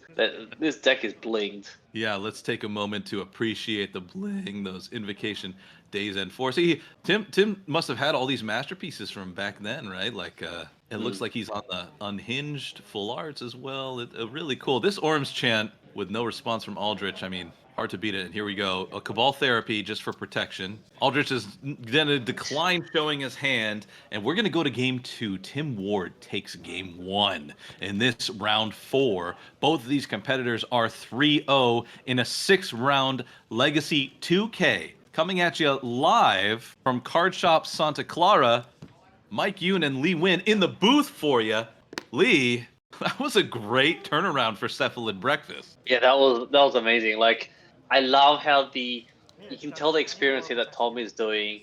Aldrich was just like, hey, I play the Delver, I attack every turn. This is our plan. He had the Wasteland and the Days played, which was amazing. Didn't see the Force of Will there, but like he was doing what Grixis Delver players do, right? But the Breakfast play is like, as long as I'm not dead, as long as I'm not 0, I can still win. And yeah, that was a good match. I really loved it. Yeah, big time plays from both sides. Really well played. Excited to see this match. In chat, we heard earlier about where people were tuning in from. I'd like to know, chat, let us know, how long have you been watching or playing Legacy for? Has it been pretty recently? Is this your first time watching Legacy streamed live? Let us know in chat, where are you watching from? And thanks again for tuning in. When you tune in, you're making it possible to continue this community and make this possible. Anurag's put together such a great stream, and we're really proud to be on it together and proud to be broadcasting Legacy to you as Aldrich leads us off with a polluted Delta. Tim Ward in with an underground sea of his own, and we'll see if there's a follow-up play. It's going to be a pass to Aldrich. Now, Aldrich being able to be on the play here is a big deal because, he is a Days deck, and you can see the Days hanging out in his hand here. So Tim has to be really cautious about playing around Days, and that's probably one of the reasons why he's 3-0 up in the 4th round here, is that if you know, all right, opponent is playing Delver, they probably have Dazes, 4 of them in their deck. You have to always be playing a turn behind to play around that extra mana, right? And this is what Tim was doing in game 1. Versus Saga from Tim, and this is part of the backup plan. You can get constructs going as the backup plan. You can also search out your Shuko. Same thing with Stoneforge Mystic. It's sort of a backup plan plus part of the combo, which makes it such a resilient deck. A lot of opportunities to engage on multiple thresholds. There's a brainstorm from Tim. Do you think it was right for him to play the Saga out there to play around Days, or would you have brainstormed first, see if you draw a land and then a fetch land and then play it out later? What are your thoughts? I like the play that Tim did. I think that once you commit to playing around Days, you have to keep it up. And the Urza Saga, though, makes that a little dicey to do unless you've already got basic lands in hand against a Grixis Delver deck, as Aldrich does fetch, it looks like, for a Volcanic Island. So we'll have access to red this game. Yeah, I don't think we saw much fetches in game 1. So a report back from chat, 4.5 years. It looks like, though, that might be questionable according to Anurag. 7 years, 11 years, or 12, 10 years for you, Lee. I've been playing since 1.5 as well. I had a Survival of the Fittest Trade Wind Rider deck. That was what I played, Squee Goblin Nabob. As Aldrich resolves a Brainstorm in his turn after that fetch. yeah, I started playing Legacy when Spurgeon got banned. And Pod. I think I was playing Modern at the time, and then a few decks got banned. So I ended up just slowly transversing over to Legacy. I was not playing those decks, but it was a time that a lot of my friends. Yeah, and Lee, let me ask you, and as our folks at home, it looks like someone's brand new to Legacy just built Red Black Reanimator. Thanks for joining in here. As Aldrich resolves this Brainstorm, plays a land and passes. Urza Saga ticks up to 2 here. For me, Flooded Strand, the play for Tim. For me, Legacy, what really onboarded me to Legacy even deeper than I already was all the streaming that happened in those earliest days. And here's Anurag continuing this amazing format and the popularization of it. We need to keep getting people excited about Legacy, right? And being a welcoming, inclusive community to keep it growing and going strong. And one of the just premier tips of the spearhead to do that is with streams just like this. So just so glad that you're watching at home and joining in and making this possible. Lee, how about for you? What was it that really got you even more invested into Legacy besides the banning of Splinter Twin and you were fed up with the format? I mean, I don't mind modern here and there, but I think the reason is I am a big colorless ramp player, and I played Tron. And then my friend said, "Hey, have you ever heard of Cloud Post?" And I was like, "What's that?" And Cloud Post was way funner than Tron, because we still have Iron in Legacy. But I think outside of that, Legacy also enabled me to just play cards that were old, right? Like any cards that existed for a long time. And I really enjoyed, brewing and doing fun stuff, because on my channel, my YouTube channel, I like to play fun and creative decks rather than, the tier decks, because there's enough content creators out there that play tier decks. And I just like to play fun, memey, enjoyable decks. And Legacy is the best format that enables me to do that. Yeah, and catching us up on the action there's a construct play end of turn from Tim that's going to meet its demise from this Orcish Bowmasters. If that resolves, Orcish Bowmasters, the play from Aldrich off of a fetch for an Underground Sea. And yeah, Lee, the kind of the tier decks and the wide open nature of the format. Yeah, he can really play anything. I mean, we saw Burn today, round one. Yeah, That's awesome. I love the diversity in Legacy as well. Right, absolutely. It's going to be an Urza Saga trigger on Chapter 3 for Tim. Going to find the Shuko, and there's a piece. Ooh. No construct for Tim. If he has the Cephalid Illusionist in hand, he might jam it here. Are you doing that, Lee? Yeah, I mean, I know. Okay, so you want to hope to see if he has. You already won game one, right? You want to see if he has the counter spell, but if you. Now that I think about it, it lines up so perfectly with Saga, because it's one to. Like, you can play around days by playing the Illusionist, and then you try to equip, right? And you just have that 1 mana floating to play around days constantly. So that's actually kind of really heads up play there by Tim. Let's see if he's jamming. Yeah, it feels like he has so many cards in his hand. Well, okay, so you can see on the Grixis Delver side, he has a bunch of counter spells in his hand. But from the breakfast side here, would you be jamming? Would you just throw it out and see if it resolves? To this point, Tim, I think, has played around the days, so he has to keep playing around it. But with that said, I don't. Looking at the hand of Aldrich, we were already seeing. I mean, he's got Pyroblast, he's got Grafdigger's Cage, Force of Will, Daze. What a defensive line to put up against a Cephalid Breakfast deck. Really hard to manage. Yep. Mind you, though, one colorless floating for Tim, though. It does dilute his deck a little bit, because it is turn 4 and Tim is still on 19, right? And that was, so that's from a fetch. So it does, like, you have to bring in answers to stop the combo, because he just lost to the combo, which is not damage based. But it also means that Aldrich has to be more proactive on trying to stop him rather than killing him. Great point, Lee. Yeah, it really heads up there, diluting his deck for all this interaction, but no clock, which is essential. Teferi Time Raveler is the play for Tim Ward. Massive haymaker. Aldrich has to respond. It's going to be the Pyroblast, you got to think. And there it is, Pyroblast on Tim Ward's Teferi Time Raveler. Huge play. Does Tim have a response, or is he just going to keep and hold up for something more massive next turn? It is going to be a response. There is a Force of Will invocation going to pitch a blue card, might be Cephalid Illusionist. It's going to be a step through that Wizard Cycler. There is a Force of Will on this Pyroblast. Aldrich does have Force of Will in hand. Is he going to force back? You got to imagine he has to keep this Teferi Time Raveler off the board, or Tim Ward has just completely free reign to jam next turn. This is a crazy stack, man. Like, I think you just have to force this. He's going to let the stack resolve and then force pitching Daze, because Daze is dead now, right? Like, he keeps playing around with it. Okay, the signal's there. But Teferi just folds, like, nearly 2/3 of Aldrich's deck, because Bowmaster's at sorcery speed, all the Dazes and Forces are dead, Pyroblast is really slow. Yeah, so Tim's just like, I want to put guards up because I want to win next turn. I've already got one of my AB combo. And Aldrich's like, no, I'm not going to let you solitaire and win a game again, because this Teferi just has to get counted. And there it is. Tim, we did see have another Force of Will in hand, and there it is. Wow. Force of Will is going to pitch this Narc Amoeba. 2 Force of Wills in hand, that's insane.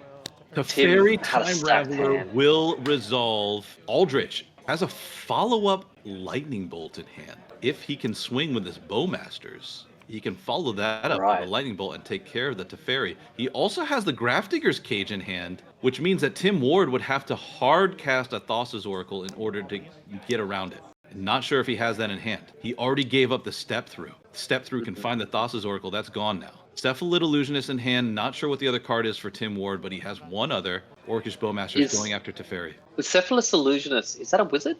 Yes, I believe it is. Cephalid Illusionist can be targeted by the wizard cycling, and here comes that follow-up lightning bolt. Teferi Time Raveler is down. Grafdigger's Cage is the follow-up from Aldrich. That's a big one. Tim Ward breathing a heavy sigh. I had it in my hand. I could have gone for it next turn, but now I have to find Thassa's Oracle and hardcast her. That's the only way to get around this. Oh, did he? It's a Stoneforge Mystic. Stoneforge. We're going the Stoneforge route. I mean, like, think of Aldrich's point of view. He had Cage, Pyroblast, Force Will, and Blue Card, and creatures on board. Like, he had a lot of answers in his hand, to be honest. But all right, we're getting the Cauldron here from the Stoneforge. This is Plan B. This is Plan B, Mike. We're in Plan B territory here. Yep, that's right. Cauldron is pretty hard to deal with if you're Aldrich, I would think. Force of Will in hand, Plague Engineer maybe, and I'm not sure what the other card was. Plague Engineer, not that great against Cauldron Complete. And, now that Aldrich has, used his Lightning Bolt on the Teferi and all the counter spells are basically gone, he has to try to deal with Stoneforge untapping. Because we all know this Cauldron's copy straight in. I think you gotta find a lightning bolt to deal with the Stoneforge Mystic on this Brainstorm, but let's see how Aldrich plays it. Yeah, he's really thinking about brainstorming here to find an answer. But once you brainstorm, you lose Force of Will, right? Okay. I see what he's trying to do here. He wants to double swing to see if Stoneforge blocks, so then he can Plague Engineer and kill it. But no, Tim's not buying it. Tim's just like, no, I'll take two. I know what you're doing here. That's a kind of, it's a nice little play to hedge there because you just want to see. Get that free value. Brainstorm is the play from Aldrich after that swing. Tim Ward down to 15. Resolving a Brainstorms. Look like there's at least a Force of Will, and so that makes 2 Force of Wills in hand. Yeah, I think at this point, I'm just looking for a Lightning Bolt or something, because is there any way for Aldrich to remove a Cauldron? I think he just can't remove a Cauldron, can you? Can't melt down it. You can't anything. It's just Force of Will, but it's gonna not get cast. It's coming straight into play from the Stoneforge. So Misty, Force, and Surgical Extraction were the 3 cards from this Brainstorm. Aldrich's gonna put back Plague Engineer and Surgical Extraction, keep 2 forces, protect himself against the combo. But this won't do anything against a Cauldron. Misty Rainforest. Cauldron would be angry, man. Remember back in the day when Stoneforge would be getting Battle Skulls? Now it's just Cauldron. It's just like angry, trample, indestructible monster. Just too wild. There it is. The Cauldron Complete. Gonna find a Germ token. And there it is. Attach a shocker. I was just about to say that. You go for value. Give it +1, +0. And in goes the Cauldron Complete. That's going to be 6 damage. First strike, trample, indestructible, and haste, and super death touch, exile death touch. The extra 1 damage counts, right? Puts him down to 5.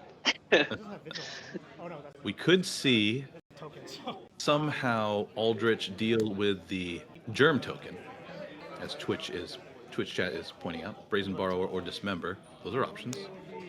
True, yeah. You could Brazen Borrow and Petty Theft it back to hand. Has to happen very soon because these Force Wills are looking quite awkward in Aldrich's hand. And Aldrich fetching away the Plague Engineer and Surgical Extraction that he brainstormed to the top of his deck. Got the fully perfect fetch. DRC's the draw. DRC Force in hand for Aldrich, and there it is. The DRC not gonna do much. Do have Delirium. Instant land. Yeah, I think we definitely have Delirium. We have instant land. The Mishra's Bubble. I don't know if we have a creature there, but we could. We can. Tim Ward can just perhaps ride this Cauldron to victory and not even threaten the combo. Yeah, I think he's just riding this Cauldron all the way, right? Like at this point, you're still on 15. You're a healthy life total. You're not really drawing cards. Like I think Breakfast also plays Brainstorm, but he can't Brainstorm at all at the moment because of the Bowmaster. Right. Yeah. Aldrich down to 4. Tim threatening lethal, even with these. Aldrich might have one more turn, 2 more turns, depending on how blockers play out here. And in for 6 is Tim. How will Aldrich block? I think he has to just block with many creatures as he can now. I don't think, this is just me, I don't think DRC is... No, not on I the don't think... No, it's a 1-1. So he's just blocking with 3 creatures, soak up 3, go down to... take 3, go down to 1. Down to 1. Aldrich with the draw, and there's the handshake. Tim Ward takes game 2 and the full round. Round 4 goes to Tim Ward and Cephalid Breakfast. Really nice display. We saw the combo, we saw the backup plan, and we're going to see a backup match. Donnie Ye on your right, we saw him in round 2. He playing Storm against Willow Vitten, and she is playing Demir Scam, a deck that has been making a little run of it in the last couple weeks since New Year's. Of course, being iterated on before Eternal Weekend, not such a great showing at Eternal Weekend, but now we have kind of a new version we've been seeing lately of Demir Scam, as it looks like Willow is deciding on a mulligan to 6. Donnie, we saw have 2 turn 2 wins with Storm. Let's see if he can pull it off again. Donnie's also on a multi 6. Yeah, Here we go. I love that Demir Scam was actually an evolution of the Scam decks in Modern, right? Like, being able to reanimate Grief was such a smart idea. Really cool. Turn 1, fetch and pass for Willow into Donnie's fetch here with a Misty Rainforest. Taking a look at what he needs to find. This is game 2, folks. Donnie already won game 1, so Willow knows what to expect here. Probably looking for some highly interactive hand, and indeed, there is a Force of Will in her hand. Yeah, and the classic Storm just grabbing Island every game is just, I think that's just probably how Donnie plays. just dodging the Wasteland, and, you know, just getting an Island to ponder to start the hand, and Donnie seems like he knows how to, you know, play his deck very well, so, but, you know, Willow here just playing out of fetch than passing. You know, it's kind of normally you see more proactive plays, but you know I think Scam sometimes can also play the control. The Ponder resolved for Donnie. Carpet of Flowers on the top, so not sure if he has a backup land to be able to play that. Back to Willow now, and I did see Donnie have an Empty of the Warrens when he looked in that Ponder. So Empty of the Warrens is indeed in the deck. There's a Watery Grave. That's going to come into play. Tap, not going to take any damage. Will Willow, it looks like, or perhaps this is a shortcut. Going to pass back. So yeah, I guess maybe... Shadows are online, right? That's why they play Watery Graves. Right, yeah. Maybe not going for a Shadow line here. It looks like Gaia's Will might have been the draw. You don't want to have that stuck in your hand. For Danny, though, it looks like there is a Misty Rainforest which could find a green source for this Carpet of Flowers. Can't really see all of what's in Willow's hand. Quite hard to see her hand. Yeah, but right. You got to imagine if she had a Grief reanimate, we would have seen that by now. Here's the Misty Rainforest. Yeah, and I think the reason Demir Scam is playing a lot more islands is obviously for the dazes and whatnot, and everything be fetchable by the fetch lands. But you know, Donnie here is he's just going to take his time. You know, I don't think he even bothered grabbing the green source. He's just going to be like, okay, I'm just going to Thought Seize. I'm going to take my time. And there is that Thought Seize from Donnie going to target Willow. She is considering. She's got a Force of Will in hand. I think we knew about that, but not sure what else. She is on a multi 6, so this might be a suboptimal hand altogether. Reanimate hand, Force of Will, and a Grief, but no black card to go with the Grief. Right. And I mean, plenty of blue cards at the moment, but yeah, I think in this situation, would you be countering the Thought Seize to hide your hand, or you just like let it happen? Really tough call. That's too tough. I don't know. Yeah, and we it is that dilemma. Really think about that decision. How about you, Lee? What are you doing there? I think you just let it resolve. Yes, you reveal your hand, but it's, you know, it's so awkward because, you know, Storm wants to clear the way. I think knowing what's in the other person's hand is more valuable than actually taking a card. You know, taking a card is like whatever, but you know, Donnie has enough resilience to be able to probably play through a Force of Will because he has cards like Veil Summer, and they always do the awkward like, I'm going to cast Veil Summer. If it gets countered, then I'm just going to play out my hand. Taking a look at Donnie's hand, we know he had Gaia's Will in hand. He also has Ad Nauseum and Beseech the Mirror. And here's the Carpet of Flowers off of this Lotus Petal. Will Willow let this resolve? How about Force of Willing this, Lee? I think right now you let it resolve because like right now there's no threats, but Donnie's gonna awkwardly just probably go to second main phase and suspend Guy's Will because it's stuck in his hand, right? And you can make the green there. So kind of an interesting play because now that Donnie has seen Willow's hand, he knows that there's nothing going on. Like he's still a grief. He's like, oh, he's obviously not going to pitch the reanimate there, because I think Donnie's just worried about something in play attacking him every turn because he can just go off. So yeah, but he's seeing the double force of will was very awkward for him because he's just like, all right, I can do a one force of will, a second one, I need an answer. But yeah, right now Donnie's happy to wait because Storm players love to sculpt their hand, and for Willow to actually meaningfully play something, she needs to be able to fetch some land, which means it turns on carpet. And Donnie's going to eventually get mana to be able to play the Ad Nauseam. Donnie, with that suspended Guy's Will, as you mentioned, and now we're back to Willow's turn. She played a Polluted Delta. Some really nice looking decks on cam today. Check out Donnie's all FBB, all foreign version, all foiled Storm, and Willow looks like she's got a bunch of foils as well. I saw an all masterpiece, Cephalid Breakfast. Gaia's Will ticks down to 3 after Willow passed the turn. Carpet of Flowers in play, only going to generate 1 mana. Beseech the Mirror. Infernal Tutor was the draw this turn for Donnie. Oh, that's nice. Yeah, so Santa Clara Card Shop used to be the previous Channel Fireball store, so it makes sense that they have access to all the bling and all the good cards because Channel Fireball used to, have a big inventory, right? Right, yeah. Might have been a Lorien Revealed off the top, or oh, that's actually really good. Good for Donnie because he's gonna be able to get that third land. Could be. I'm not entirely sure what it was. Willow And the black card. brief, pitching Reanimate this time. Okay, it was a second Beseech. So Beseech, Adnaz, and Infernal Tutor. Guy's Will's gonna go off in 2 turns and make all of these be able to come back. That's a Carpet of Flowers in play for Donnie. And the awkward part here is the guy's will is eventually going to go off, and he's going to be able to flash back whatever Griff takes. Do you know what I mean? And puts it in discard. I put it in the graveyard. Mm-hmm. So, yeah, it's looking at Willow's hand. Oh, okay. He has the Murktide, 2 Force of Will, and another Reanimate. So I knew that. So I was like, if Willow is playing Grief, she must have another Reanimate because she needs. If Willow has, he's going to be able to reanimate the Grief and actually take another card. She.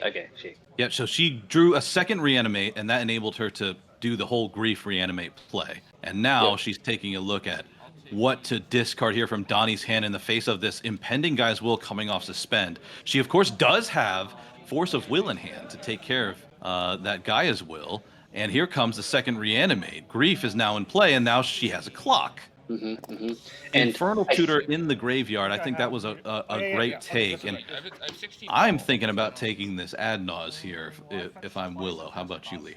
100%. I was just going to say you take the Adnaz here. But even that, Donnie doesn't have the mana to play Adnaz yet. So maybe you don't even take Adnaz and you just take Beseech because Adnaz is further away than Beseech. And Beseech could get I don't know what Beseech would get. Maybe Inferno Tutor or something. But it's so awkward because now Donnie is on a 4-turn clock and he knows about the 2 cards and an extra card.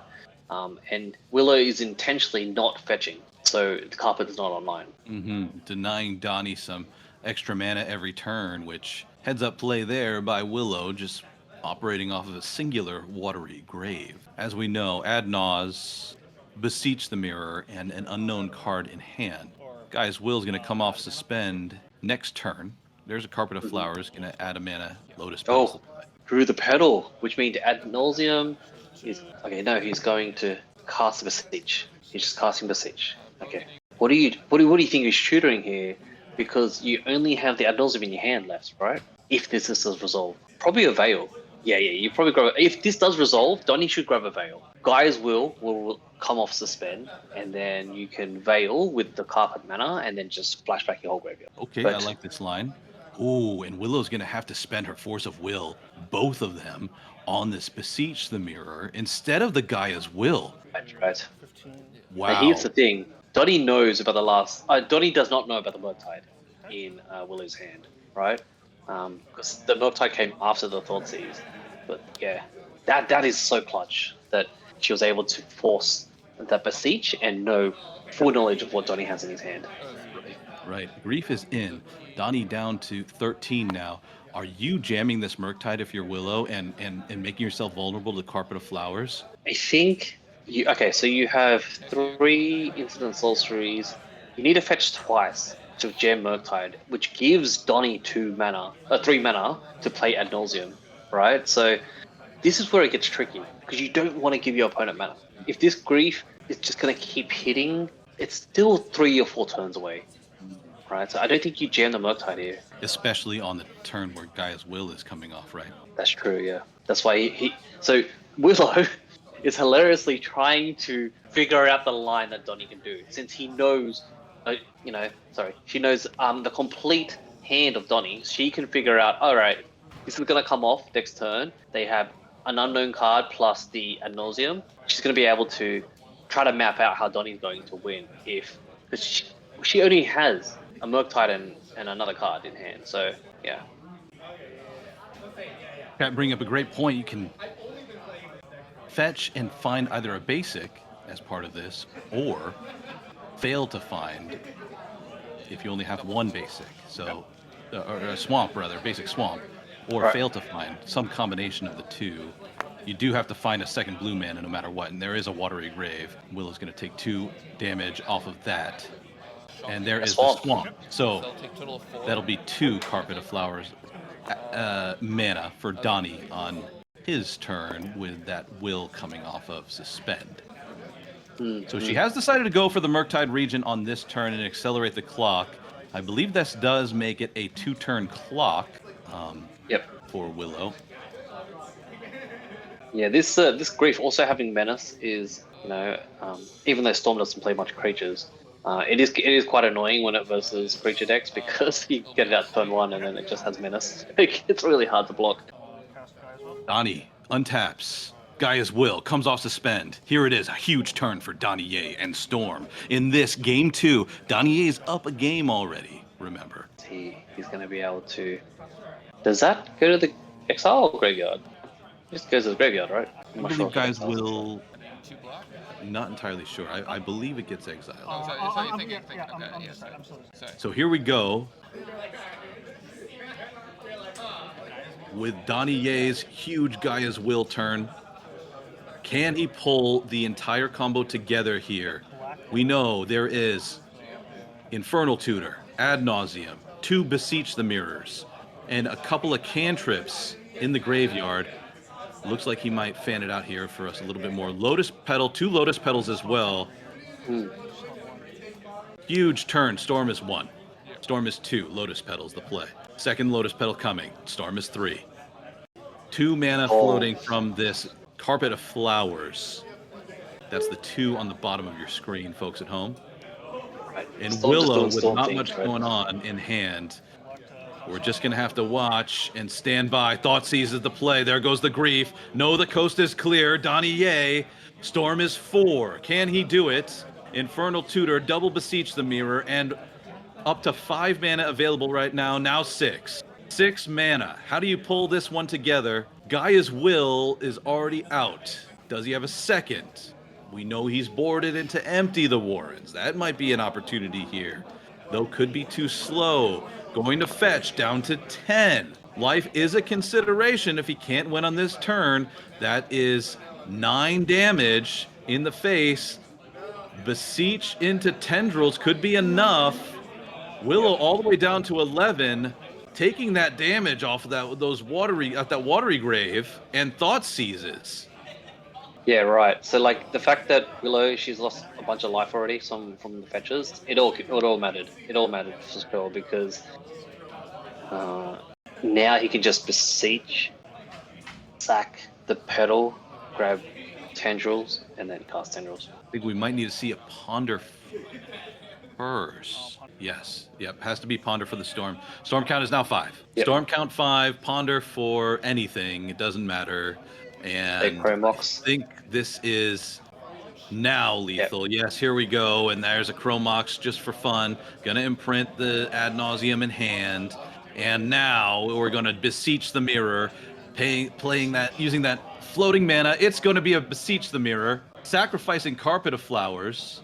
Storm is 7. Do you have the tendrils, Donnie Ye? If you do, this game is over.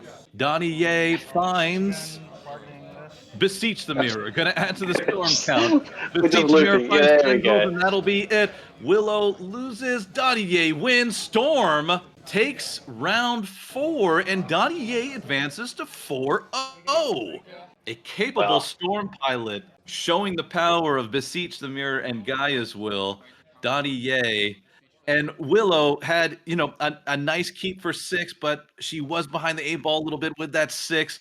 Tough to come back from that, but great to see this matchup. I like to see kind of this interaction and a lot of interesting decisions to make there. That one double force of will a pitch in the face of Danier's jam there was an interesting decision. So you have to weigh what's most important here, and that Gaia's will on suspend was just really critical for Donnie to pulling together that win. So congratulations to Donnie.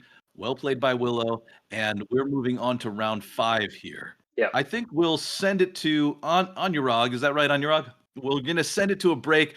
Make sure you stick around because we've still got 2 more rounds to go of legacy action from me, Mike Yoon, and Mr. Lee on Anurag's stream here. We'll see you in just a moment. This is the RFG deck box. The top has a translucent shell with a polished showcase window. This allows you to display your favorite card, like your commander, and makes it easy to always find the right deck. And the top and bottom shells magnetically connect, nice and neat during.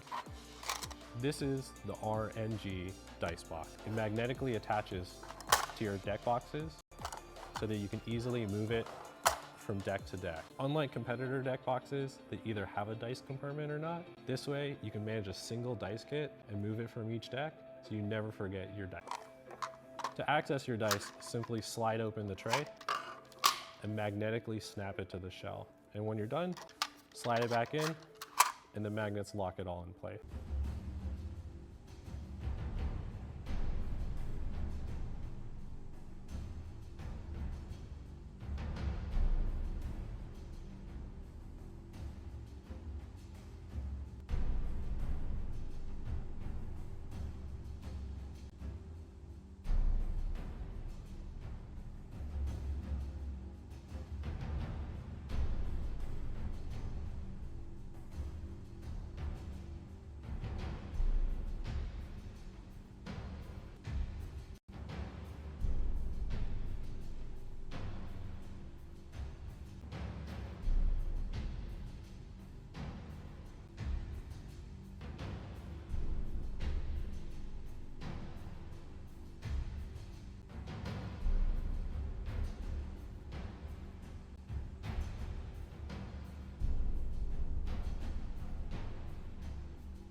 Welcome back to the booth. We're about to go to round 5 of 6. That's right. This is the penultimate round of the Swiss for this Legacy 2K live from Santa Clara Card Shop. Mike Yoon in the booth for you alongside one Mr. Lee. Lee, we've seen some great matches already. Can't wait to see some more. Right into it. Alrighty, wow. A deck very close to my heart.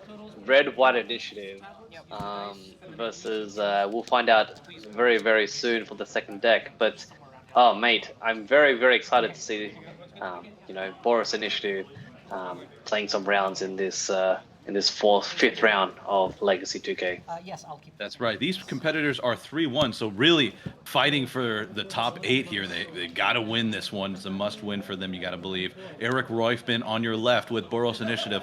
Guillaume Bagaria on your right. Not sure what he's playing yet, but we'll see in just a moment.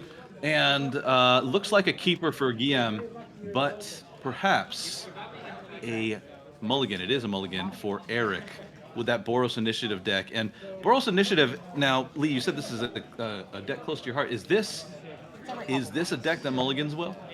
It does. It does. Not as best of anything else, but you basically jam a very fast threat very quickly, and it has so much impact onto the board that every spell counts. Right now, it doesn't have very good card draw advantage apart from Fable, but you are just trying to, just like Red Blood Moon Stompy, you're just trying to power out a very, very fast and impactful threat, turn 1 or turn 2, and then make your opponent deal with it while getting lots and lots of pressure.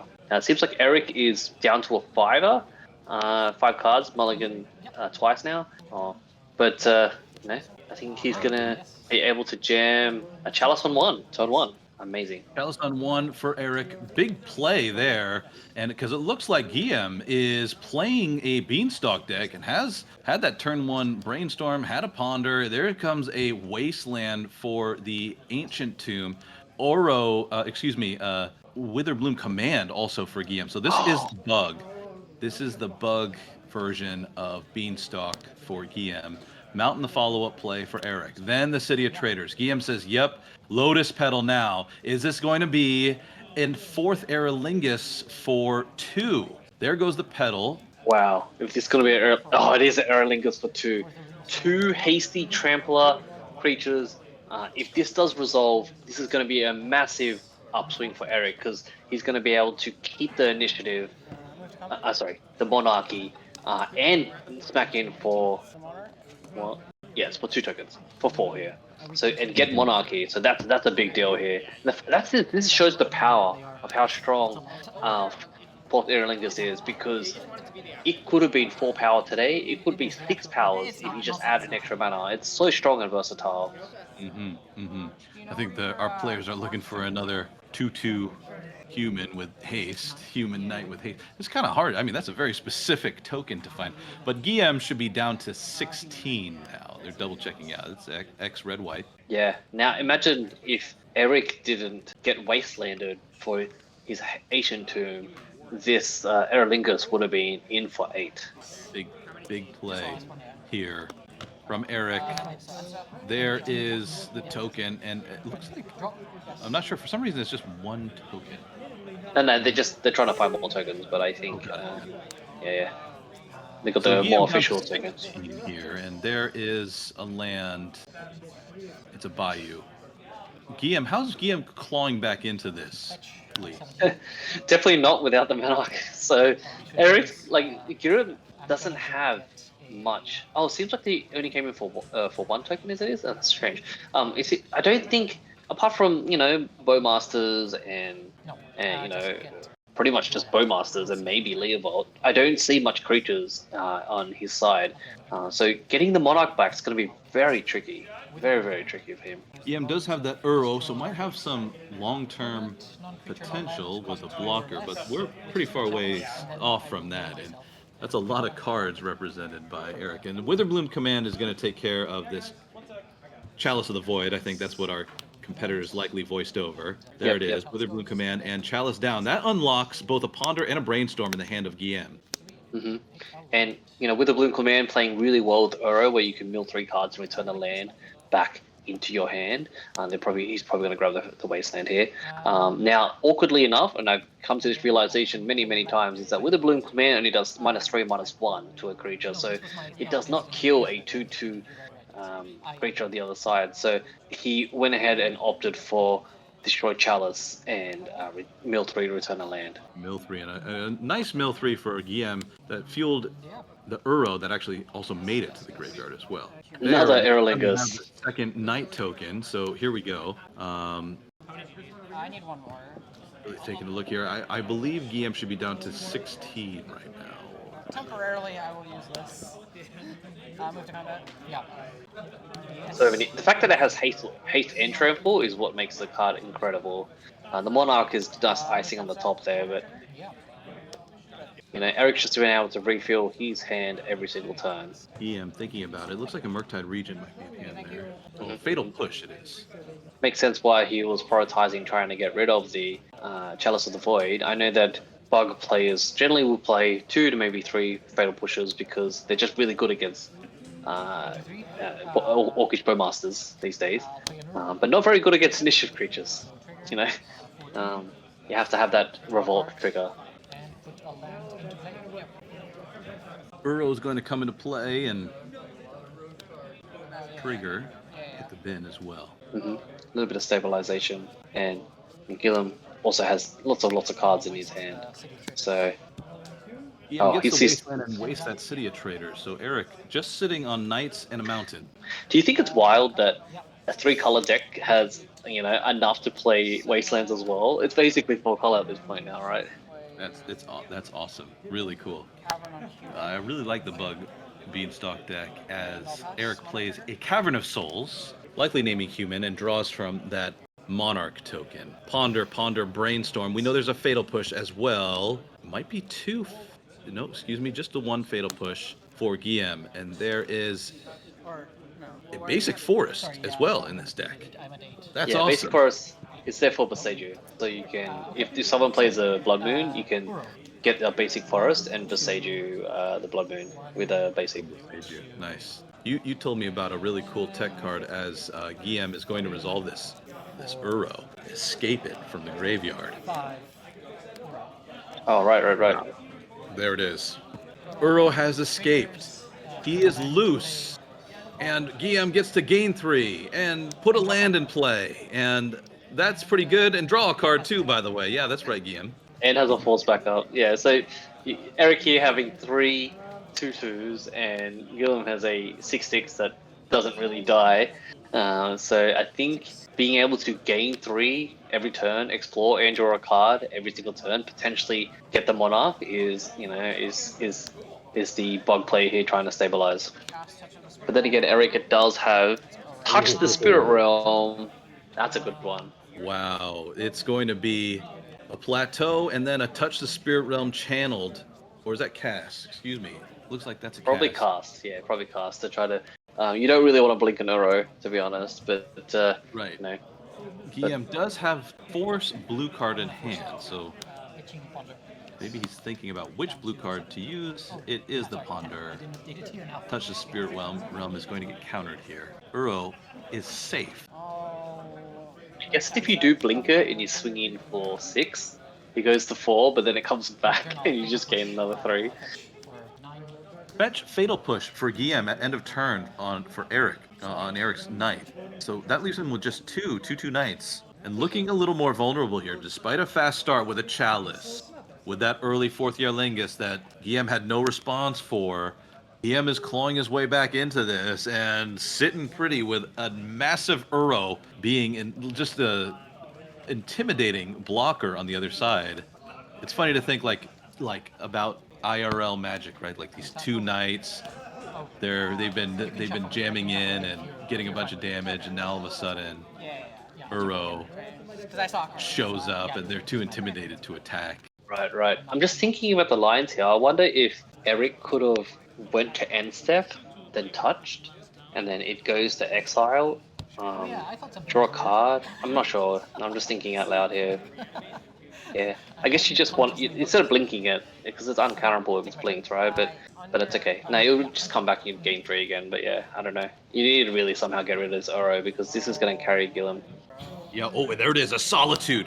Pitching Okay. an Archon of Emeria on this Uro. This is a big play. Brainstorm, the response from Guillaume. I don't think he has another force in hand.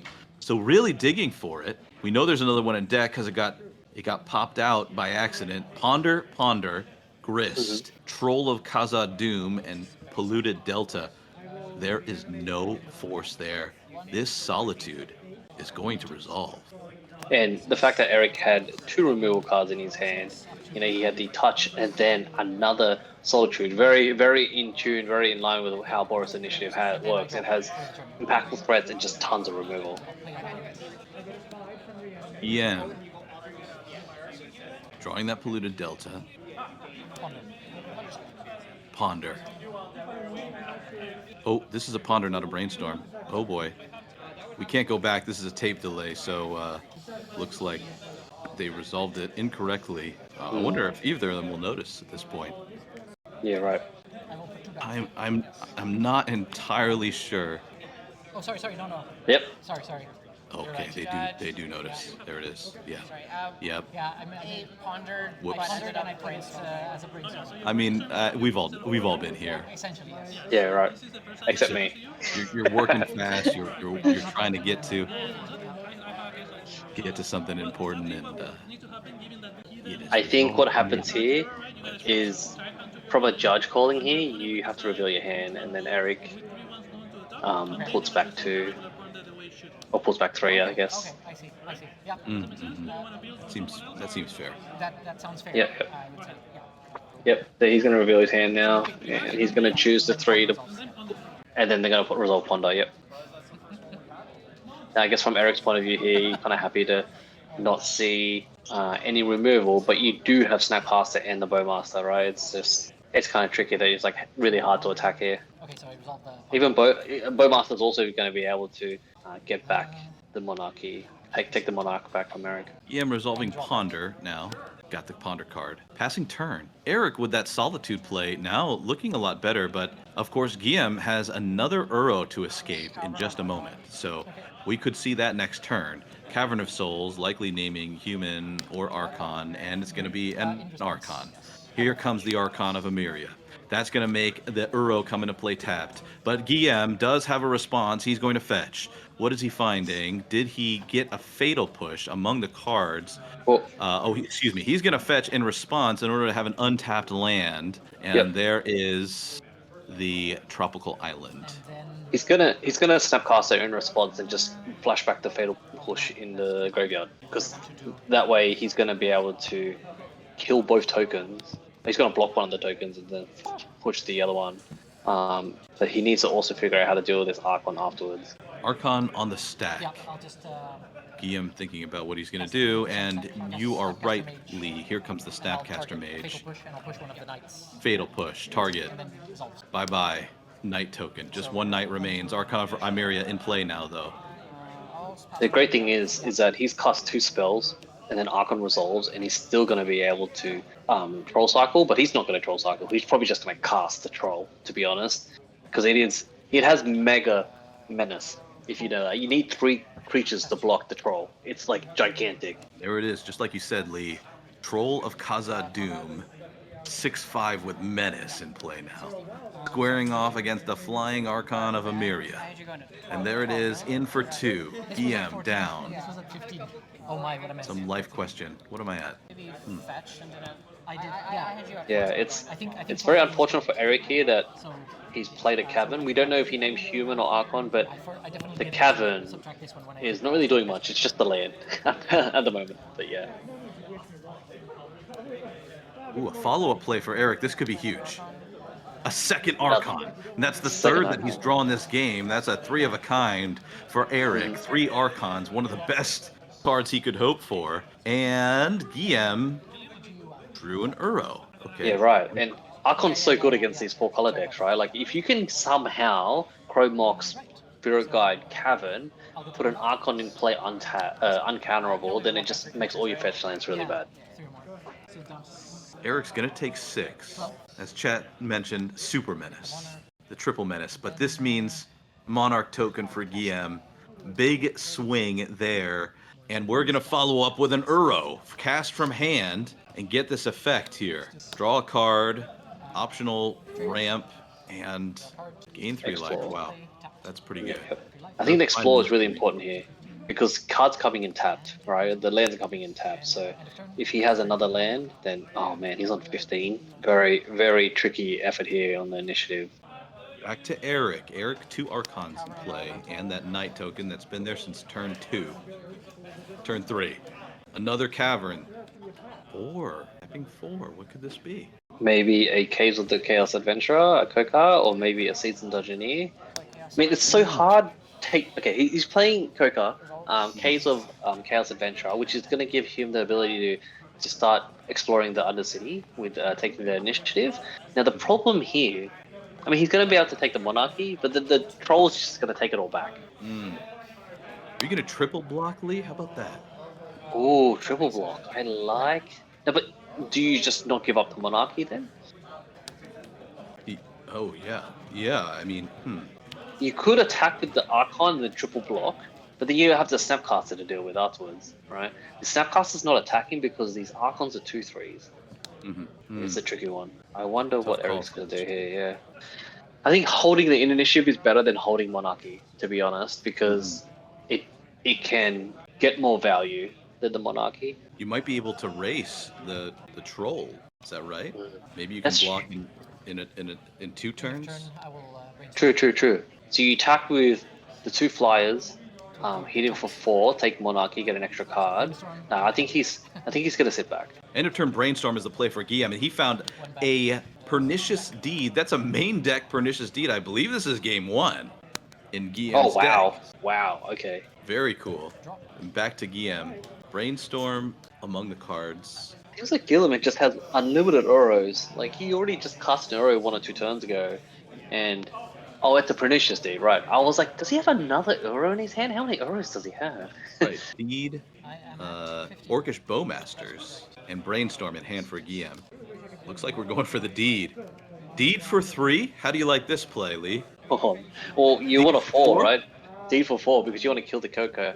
There it is. Foil OG Apocalypse, Pernicious Deed. In for 6 is Troll of Khazad-dûm. Destroy everything with CMC. Eric down to 6. Interesting that he would attack first. I was thinking, wouldn't you crack the Deed first? Or maybe he just doesn't have any more basics left, so he can't crack it. Yeah, because if he doesn't have any more basics, because he is 3 color, then he can't get the 4th land. So he's gonna see if he quadruple blocks here, so he doesn't need to crack the Deed. I'll kill the 2 Archon. There it is, just like you called it. We're going to take care of the Archons, it looks like. There goes the Archons. Fetch land enables an untapped land, just like you said, Lee. So Yeah, the Troll sacrificed himself to clear these Archons, and now Pernicious Deed for 4 is available. And it does look like he's going to do it. So down goes that Caves of Chaos Adventurer, and away goes the Knight that we've seen since turn 3. Snapcaster Mage going to hit the bin as well. Thank you very much. And Monarch token is going to be safe for Guillaume. He's going to get to draw again. The board is clear, and Guillaume seems to have the advantage here, but Eric's going to get to tick up this initiative.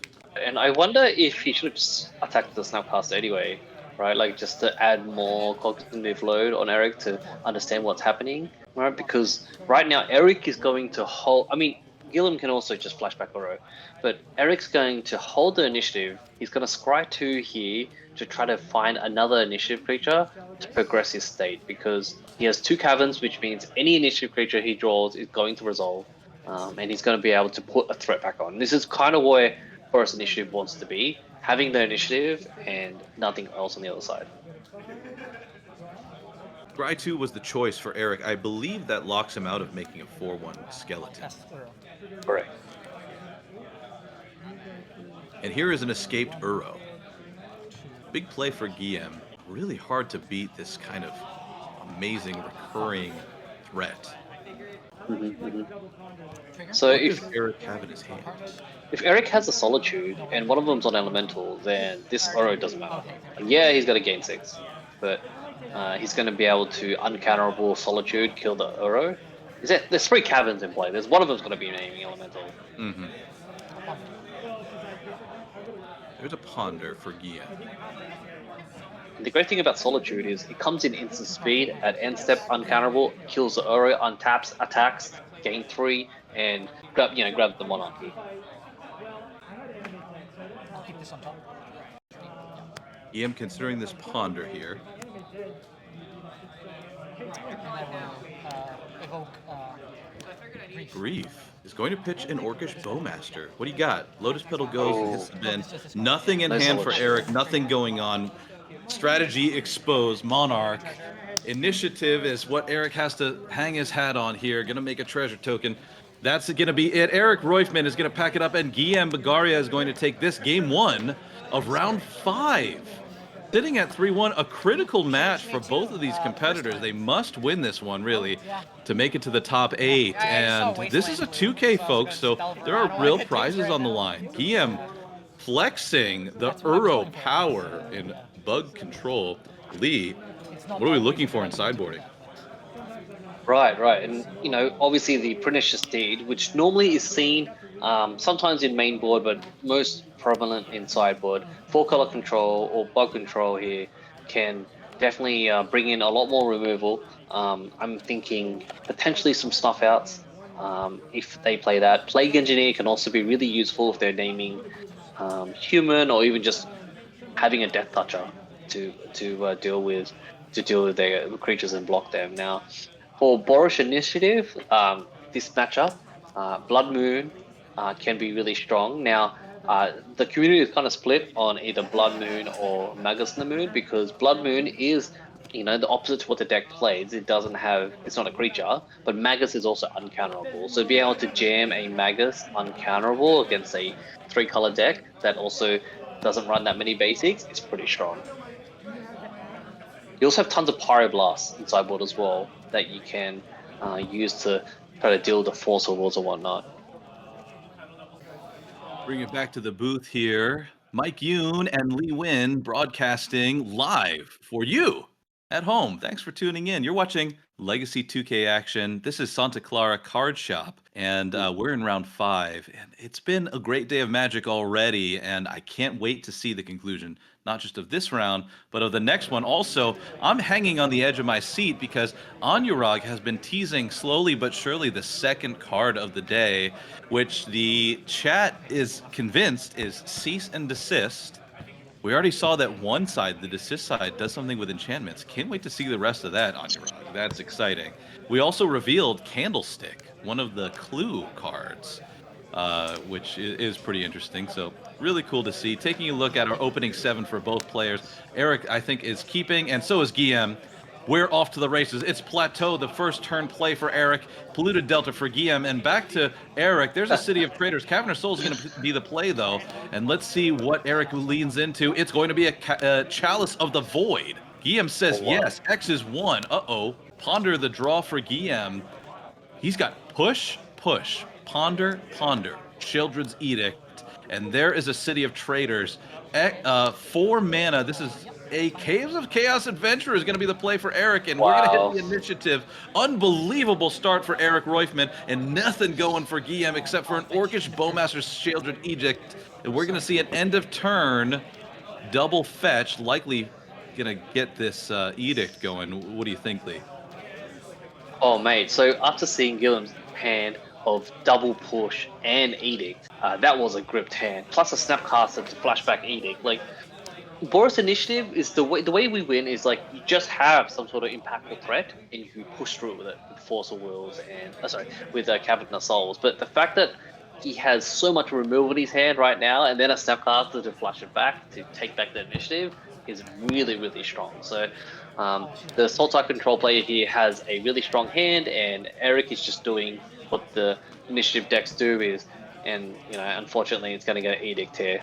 So Caves of Chaos Adventurer does get sacrificed thanks to this Children's Edict. An interesting line from the chat. They were saying if indeed there is an Orcish Bowmasters in play, or in hand for Guillaume, he could have sequenced it Bowmaster now, Edict on his turn, and then he'd get to attack for initiative. And that's kind of the line that you were looking at, Lee. And These two and a pretty gold. interesting here. It's going to be a fatal push pitch to this Grief. Let's check out what Eric's got going on there. And it looks like a Caves of Chaos Adventure, a Solitude, a fourth year Lingus, and a Fable. flip card that is. I'm not sure what that card Fable. is. Fable the Mirror. Oh, Fable. Okay, great. That Yeah, is yeah. Fable. I'll take the. What are you taking? But are you taking the cave straight away? Just because, yes, the fourth Erlingus is a little bit wider, but the caves draws you cards. Like it keeps revealing and exiling cards to be played. So you don't want to give the card advantage to the aggro player. EM's still sitting against that Chalice of the Void with double push, double cantrip in hand. Really tough to contend with. He does have Orcish Bowmasters for interaction. There is a city floating, and there is an X equals 3, fourth year Lingus.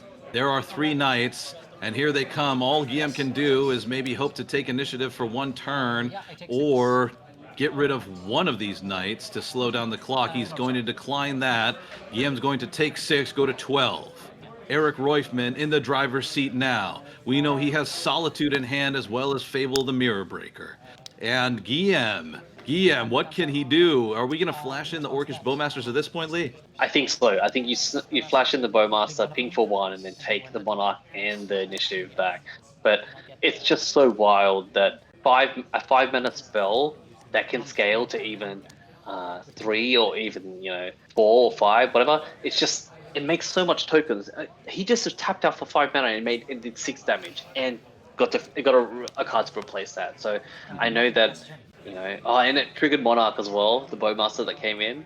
That's hilarious. Yeah, that's a really heads-up play by Guillaume. So using that Monarch trigger to ping down a knight and then getting a 2/2 Orc army. Really nice. And blocking it, and then getting it back. Take a look here. So Guillaume did decline to attack with either Bowmasters or the Orc army, keeping them both back as insurance against this Monarch token. Honestly though, it seems like he missed the land drop, so I would have attacked, taken the initiative, get your basic, put it into play, and then just snapcaster and block the other one, right? My goodness. Look at this play, Lee. It's an X is 2 fourth year Lingus following up that X is 3 fourth year Lingus. Oh, brutal. Unbelievable. How is Guillaume going to contend against this? It's going to be a dress down in response to draw a card. This is just a cycle, folks. That's all it is. He needs to find a Force of Will. Doesn't find a fourth year Lingus resolves. That's going to be 4 2/2 Knight tokens with haste in play for Eric Roy. No haste. And Boros initiative is taking on. No haste or trample. But just tokens. Oh, just tokens. That's right. You're right. Great point. It's just a really smart play because, and also, but the Orc doesn't trigger there because it stops the ability. But like the fact that he did this, he just basically, paid 4 mana for 2 tokens, and that's it. Wait a second. Does Solitude work with Dress Down? It should not. Yeah. Eric just Solituded, and we can't back up. This is on a tape delay. I missed. That's fine. That is. Yeah, it's been a while. Yeah, they realized. I just don't know if it ticks down and I get nothing, or. Did they? I missed my turn. Oh, they're talking about initiative. Does it just stay here or do Initiative. Yeah, so this is a tape delay, so we can't message them. But yeah, it's unfortunate that happened. Yeah. But it's okay. Let's see if they backtrack it here. Right. So that should just be a 3/2 with no abilities that comes into play and gets a stay in play, which is kind of cool. But no opportunity to exile the Orcish Bowmaster. Now they're talking about the initiative and not this Solitude. So not sure if this ever got resolved. It'll be interesting to see. Guillaume truly behind the 8 ball, though. I mean, sitting with double Fatal Push, double cantrip in hand since his opening 7 against this Chalice of the Void. Really hard to contend with that. And again, folks, if you're just tuning in, Mike Yoon and Lee Win in the booth for you. This is live Legacy action on a slight tape delay from Santa Clara Card Shop. And it looks like they completely missed the Solitude play because we're already back to Guillaume's turn now. 10 minutes behind on the tape delay. After the scry, 2 now down to the treasure token for Eric Roifman on that initiative dungeon. And here comes in those Knight tokens. 6. Yeah. It's being able to, swinging for 6 here, put all the pressure on. Now I'm down to 5. There's And the Fable, Fable. the Mirror Breaker. Pass, draw from Monarch. Yeah, that's so strong. With Because the trigger now that still he's Orcish Bowmaster. going to be able to draw from Monarch, This dude, yeah, he's and, going to then get with the trigger, pinged. I'll ping it again. But yeah, draw from Monarch and then discard the cards later on to the Fable if they're bad cards. Orcish Bowmaster is going to take care of that Fable token with the double ping, thanks to the Monarch trigger. Back to Guillaume, and there's that Force of Will that he desperately needed 2 turns ago. Not attacking. Yes, he's on 5. Makes sense. I also wonder if there was a line there where you actually just dress down earlier and then just grief and have a blocker. Because right now, Gilliam is on 5. You're considering a play here. There's Wilson Yu in the background. We saw him in round 2 on 8 cast. Yeah, so these fact that the tokens have trample is very relevant against the token slash the Bowmaster here. Because the Bowmaster can potentially chump, but no, it has trample, so and he has 6 power in play, and Gilliam is on 5, so there's going to be some blocking happening. So let's see what Eric's going to try to do here. This is a touch. Let's see what he does. Okay. Judge. Judge call from Eric. Take a look at what's going on here.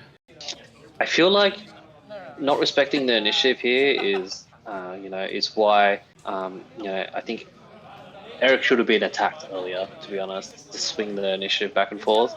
The fact that it hasn't been attacking is why we're in this position now. Alright, so tap City, Ancient Tomb, X is 2. Charleston 2. Yep, it's going to stop the edicts, or the Snapcasters, or whatever. I mean, you might as well go up the chain because most of the curve starts at 3 for the initiative deck. Channel on the Orc. Touch the Spirit Realm. Gonna take Channel. care of that Orc army, and this is a channel, so no opportunity to respond to that. Guillaume says that's okay. Bye Orc army, and this could be game here. No, it goes away straight. Yeah. Combat. This could be game, yep. They have trample. 6 trampling power through, only 1 Orcish Bowmaster stand in the way, and Guillaume is going to take 5 and lose to Exacties. Trample indeed, yes. Eric Roifman going to take game 1 with Boros Initiative. Excuse me, game 2. We're on to game 3. Come back to the booth here, and Lee, I mean, that was kind of there's some missed things, some messed up stuff there, but I think that overall the outcome would have been very similar or identical to what we ended up seeing there. But Boros Initiative flexing its muscle there, what did you think? Mate, that's exactly what Boros Initiative wants to be doing. Slamming, their creatures early, getting their imaginary dungeons and Monarch, outside the game advantages, because you'd think aggro decks can't really work in Legacy, but Boros Initiative is doing a very good impression of that. For sure, and we're already into game 3 here, and looks like a turn 1 Grief, pitching Grief for Guillaume. And now we're taking a look at the hand of Eric Roifman. There's that Chalice of the Void turn 1 potential that was so troublesome to Guillaume in the last game. Sometimes you just get chaliced out if you're holding on to cantrips on the draw, but not this time. It's going to be the Magus of the Moon. Mate, man, if Eric was able to slam that turn 1, I think that would have been problems. Lots of problems. Yeah, 2 very tough turn 1 plays to choose from. Turn 1 Chalice or turn 1 Magus, which pick your poison, I guess. And Guillaume said, I'd rather contend with this Chalice. Witherbloom Command, we know, is in Guillaume's deck, as well as Pernicious Deed. So he does have outs to this Chalice. Yep. Back to Eric, who wow. I believe top decked this Ancient Tomb. He does have a Simian Spirit Guide in hand, and there it goes. Yeah. That is going to play a Fable the Mirror Breaker for Eric, and now he's going to be able to generate some additional colored mana off of this Fable token, assuming it lives. Not a guarantee. That's the sweet part about Fable, right? Like, you can exile a guide, cast Fable, and then get the color back later on from the token there. So playing a Fable, you'd never lived until you Fabled turn 1, right? It's just amazing. And there is an Orcish Bowmaster from Guillaume at end of turn. And chat correctly identified, I don't believe we've seen a Beanstalk in this deck, nor a Murktide region. So it could just be bug control with Uro. I think so. I think so. And I think Oro signifies that it's kind of a mid-range deck because that's kind of what they like more. But outside of that, bug control just trying to slow down the metagame because I think bug beats. A little pause here in the stream. Apologies for that, but we'll be right back with the action. Lee, when we're talking about like these variations of control in the legacy format, and we're seeing something like a bug control with no beanstalk, do you think a control deck can work without beanstalk, or is it just a suboptimal choice? I mean, Beanstalk is so good because it cantrips, but you have to screw your whole deck around it, right? You have to start playing like Leyline Binding, which puts you into more colors, and then you have to start playing stuff like Triumph of Saint Catherine. Like you want to play the advantage. You can't just be like 2-mana draw a card. It's not Astrolabe, but because you want to get all the value from it. But I think the reason Sultai is existing now is because Leovold and Orcish Bowmaster is just so premium in the metagame when everyone else is trying to draw a million cards, right? So Delver is always drawing a million cards. That's just how the deck is built. Beans is drawing a million cards. 8-cast is there to beat Delver, right? There's always a vicious cycle. And then everyone's just like, what beats all that? Pernicious Deed and Leovold. Even Hull Breacher if you want to annoy people, but Hull Breacher is not really played too much anymore. So it's just people metagaming the metagame. And that's why Legacy is so great, because there's answers to everything. Yeah. Well, catching us up back on the action, looks like we saw an Uro cast and hitting the bin, as is tradition. And it looks like on the side of Eric that looks like we ticked up Fable, and now we're back to Eric's turn. So no other actions, it looks like. We did fetch for Guillaume. So yeah, we're pretty much all caught up here, and looks like Eric is going to discard 2 for the Fable Chapter 2, and he might have made a mistake, or I think he's shaking his head a little bit about it. Yeah, made a mistake, shouldn't have discarded that, or something along Discard those lines. 2, and then your token just dies because of Bowmaster. Bowmaster was the big problem. Oh my goodness, Eric Roifman discarding 2 and drawing 2 is going to mean that the treasure token generating Fable token is going down, but luckily found. I cannot That doesn't work. And it's like, how are you casting this spell? Right. Yep. Okay. That's just going to be a pass from Eric Roifman now back to Guillaume. A little bit of a mental misstep for Eric on that Fable trigger. Forgot about that Bowmaster. No, we can't mental misstep. It costs 1 mana, and it's illegal, and there's a chalice in play. I've been casting a lot of mental missteps. I've been playing 7-point Highlander, so. Alrighty, so 3 mana here from Guillaume. Oh, Grist. Wonderful. With an empty board state, Grist is amazing. You get the mill card, help Uro, and eventually kill anything with its ability. So this is a very, very strong play here from Keelan. Big time swing. Nice haymaker for Guillaume, and there is a swing for 4 from Guillaume. Eric down to 11. Guillaume now taking control in spite of this Chalice of the Void. Babel the Mirror Breaker goes to Chapter 3, and we're going to see a 2/2 not Kiki-Jiki in play. I love how he has, enough Fables that he just has both sides already pre-sleeved at the side there. Good on you, Eric. Nice. There is an Ancient Tomb for Eric, and importantly, no red mana to cast the spells he has in hand. So just relying on this Kiki-Jiki, not Reflection, to deliver the day for Eric. Tough trouble there, losing that 2/2 that would have generated treasure tokens. Back to Guillaume now, and Guillaume with this Grist. Which I just want to point out something here. Play with the Beans deck, right? That's another advantage. Right, and Game, as a blue player, Game has 2 cards in his hand, which means he's a nightmare for any blue player. You're just like, I need more cards in your hand, and he only has 2. Now he's casting Uro with only 1 card in his hand. Playing a land, 1 card left. Now, Eric, if he didn't misplay earlier and was able to get that treasure token by from the Fable, draw this card, right? He was going to be able to play a fourth Eralingus for $1 million. because all these like ancient tombs in play. So Or, yeah, it's like a yeah, there was obviously because like he had his hand set up. His hand was pretty well set up. Wow. So That's the turn. he attacking with that Orcish Bowmasters Yeah. and the Orc Army. He's going to drop Eric to a 7, but Eric blocked with the Kiki Jiki reflection token, and then that got pinged down with the Orcish Bowmaster. Eric is going to go out on his own terms with a few Ancient Tomb activations, and that'll be it. Guillaume is going to swing and win this round 5 matchup with Bug Control, no Beanstalks. So, wow, bring it back to the booth here. Mike Yoon and Lee Win here for you, casting round 5, the penultimate round. We're going to go to round 6, I believe.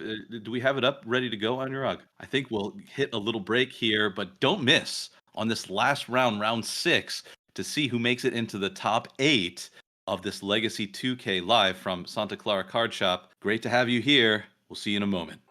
This is the Heavy Play Equip Mag system. It'll revolutionize the way you pack and play. Attach dice, connect to the play mat. Equip Mag magnets are integrated into our play mat, deck boxes, and dice box. On game day, when you're moving between matches, no longer do you have to juggle a floppy play mat, all these loose objects. Snap it all together, grab it in a single hand, and you're ready. Our vision for card gaming accessories is all about enhanced ergonomics, mobility, and protection. All of our products are experience driven and here to help you eliminate friction so you can focus on game. Hey everybody, all right, welcome back. I forgot to give you guys the spoiler for the last round, so to make it up to you, I'm gonna do a giveaway right now. All right, giveaway Heavy Play, and I'm gonna pull 2 winners for this one, all right? Because my bad, that's wholly on me, so I'm gonna just give you some stuff, and I hope that can be our relationship. All right, where were we? I'll just go back to this. All right, check out the preview, right? So we were talking about desist. Now a couple people said they were guessing that it was seize and desist, and I'm gonna reveal the next little portion of it, so we know there's a little element of drawing cards and destroying enchantments, and now. Oh, okay, well, I guess I reveal the name. Seize, yeah, seize and desist, okay. And then it's an instant. That's what's interesting too, right? So instant draw, target single. Honestly, it'd be really hard to guess the rest of this left half. So anybody who does get it or comes even like remotely close, props to you, detective. All right. Other than that, I also want to give a shout out to our sponsors today. So first off, thank you to Heavy Play. If you are interested in the Heavy Play products, I am honestly, like, I think it's just super sweet that they have this whole Equip Mag system. I kind of shut it off today, but you get 15% off if you use the code Legacy2K.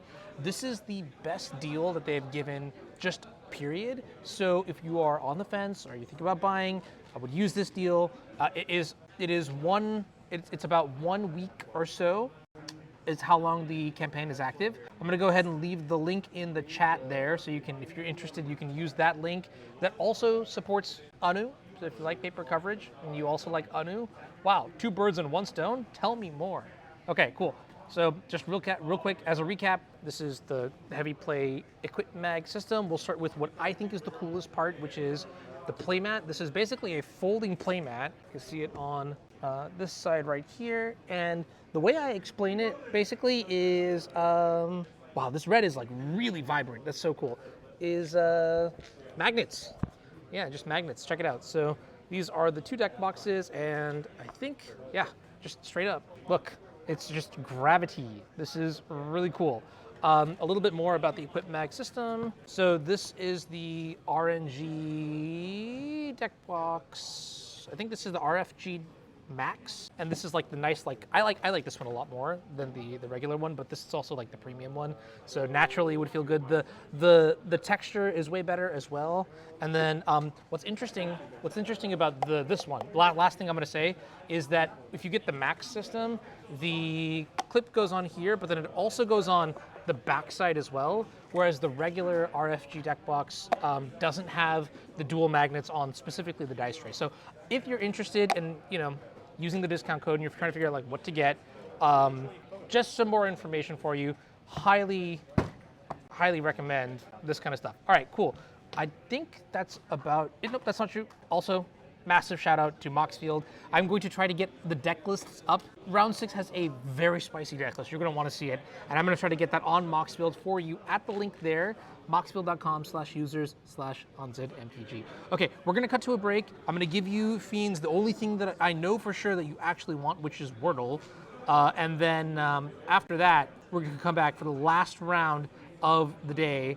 And yeah, it's going to be pretty sweet. So I'm going to go ahead and get that set up, and then I'll talk to you all in just a bit.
Welcome back. We're about to see the last round of today's tournament. That's right. This is the Legacy 2K, and we'll get right into it. We have round 6 coming up for you right now. I prefer the two. Mike Yoon and Lee Win in the booth for you, and we're taking a look at 2 3-2 competitors. This must be a win and in for them for the top 8. This is playing for 8th, so big prizes on the line here for them.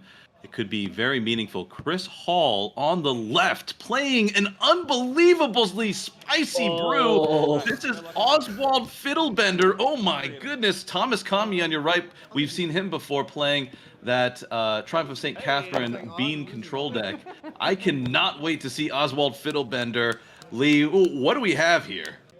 I'm so excited to see this. It's an Urza Saga deck. You know, you are fetching things like, I think, Portable Hole and, you know, potentially Retrofit a Foundry. But I think I haven't seen it too much in action as of lately, but yes, I am excited to see this spice because that's all I live for in Legacy, seeing the spice. Awesome. So at its core, we're looking at essentially an all-white painter deck with Oswald Fiddlebender helping to find your pieces.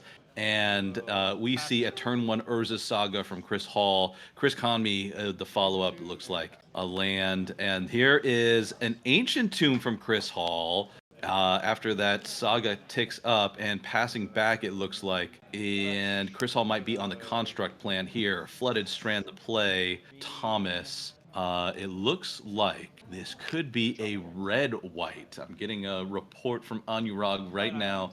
Red-white Oswald Fiddlebender painter list. So he's got everything. He's just doing the Oswald. He's doing the red. He's doing the painter. He's doing it all. Yeah, it's Painter with more tutors, basically. It's because Painter is traditionally mono red, and by the way, Urza Saga into Ancient Tomb, that's basically Splinter Twin. It's such a it's a good synergy there, because you're getting constructs turn 2 uncounterable, and then more constructs turn 3 here. At That's the right. cost There of is a 16 life. construct token for Chris Hall, and that was a beanstalk for Thomas. And Thomas likes to show how many cards he has in hand with dice, we've noticed. So this is not the first time he's done that. That's what those dice are, if you're wondering at home. It might be a Shadow Spear Chris Hall's bringing to the front, so might not be on the combo plan here, but there's a grindstone now. What does he have? Goblin, Engineer, or Welder at least. I think that was one of the two. Shadow Spear Honestly, considered. I don't like Shadow Sphere. I like Retrofit Foundry. Yeah, because you go wide, right? And he has to try to deal with that making tokens every turn. But because Shadow Sphere is like, what are you trampling over? Like Thomas is a 4-color control deck. He'll barely have any creatures. So Shadow Sphere, you don't care about gaining life. Like you don't even care about your own life at this point, to be honest. Unless Thomas miracles a oh, another Urza Saga. Wow, so much value. Okay. Really nice value, like you said. Retrofitter Foundry in play and mana available to make a. Oh, excuse me. He'd need 2 mana to start pumping out some servos there. He could only upgrade a servo at this point. But back to Thomas and 3 mana available. Now another beanstalk, and the engine's online for Thomas. But can he hold off this go wide strategy from Chris Hall as he ticks up his Urza Saga to 2? Do you know what's the most hilarious part here is that, okay, there's the swords there on the construct in response to activating and making another construct. But the crazy part here is that I don't know if Thomas knows what Chris is playing, right? But all you've seen is colorless spells and lands. Like he hasn't seen any colors yet. So it's okay. Now we see a Great Furnace. He probably gives a little bit more signal to it being a painted deck. Okay, so getting a little report here. Onrog says they're testing partners, so they completely know what each other are playing. So there you go. It always happens, right? You just pair up with your friend in round 1 or round 6 when you need to get the winning in, or it's just magic tradition. Right, and really playing for top 8 here, like we said. This is an important match for both players. They really have to win this, or else they're going to drop to 3-3 and probably be out of any significant prizing at all. These are heavy play mats. If you're not familiar, one of the sponsors today, check out that code in the lower left, Legacy 2K. Also check out Moxfield, another sponsor in the bottom right. And Anurag mentioned trying to get some deck lists up there. And there's a third up the beanstalk for Thomas. Wow. And he put a Swords of Plowshares back on top. So Thomas being extremely transparent here, which is I love to play this way as well, which is you know about this revealed card, I'm going to leave it here on the battlefield so you don't have to keep remembering it. So that's a really nice gesture there for reducing the cognitive load there for Chris. Chris making all the tokens in the world, and this Retrofitter Foundry is just adding to the city's blessing. Hasn't been activated once yet, but here is a grindstone from Chris here, fetching from the Urza Saga 3rd chapter. Chris obviously has a opportunity here to play a land, enabling the Retrofitter Foundry to make another token if he wants to go down that route. Winging in, these are some massive constructs. Of course, we know Thomas has that Swords of Plowshares available. I believe there's another in hand as well, but no mana to cast it this turn. So that is 1, 2, 3, 4, 5. Take 5. Chris will gain 6, I believe, there. See, yeah, I think he should have played the land pre-combat just to be able to pump it bigger for that extra damage. But I'm not sure why he played it post-combat. Back to Thomas now. Thomas is on 7. That is a relevant point here. Right, sometimes constructs just get gigantic, as they have here. 1 Swords of Plowshares in hand at least for Thomas, we know. I believe there might be a Leyline Binding as well, which would draw Thomas 3 cards, give him a lot of outs, and I might be wrong about that Leyline Binding now that I'm looking. There is a servo token in play from this Retrofitter Foundry, very nice for Chris. Getting this board a little wider, thinking about what to do. Okay, sounds good. Orcish Bowmaster's likely in hand then for Thomas.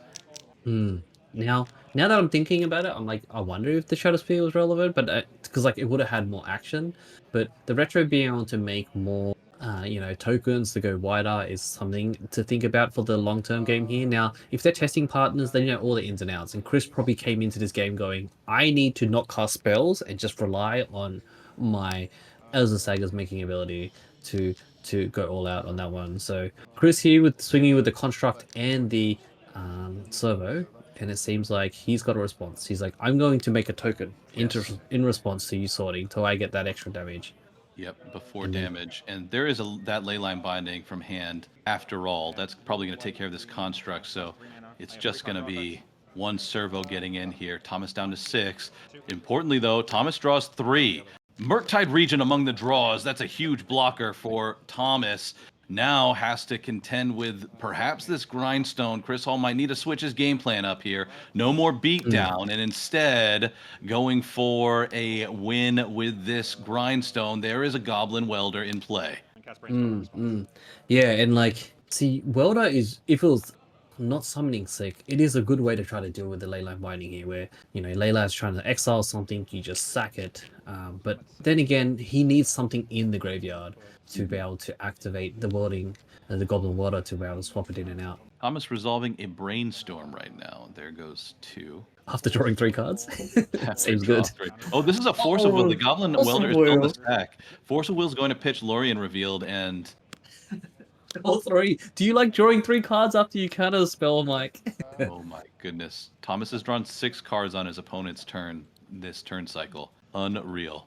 Yeah. And interesting enough, I think he doesn't have that many land types. Probably only 3, because you noticed that he paid maybe 2 or 3 with the leyline binding. So, it's...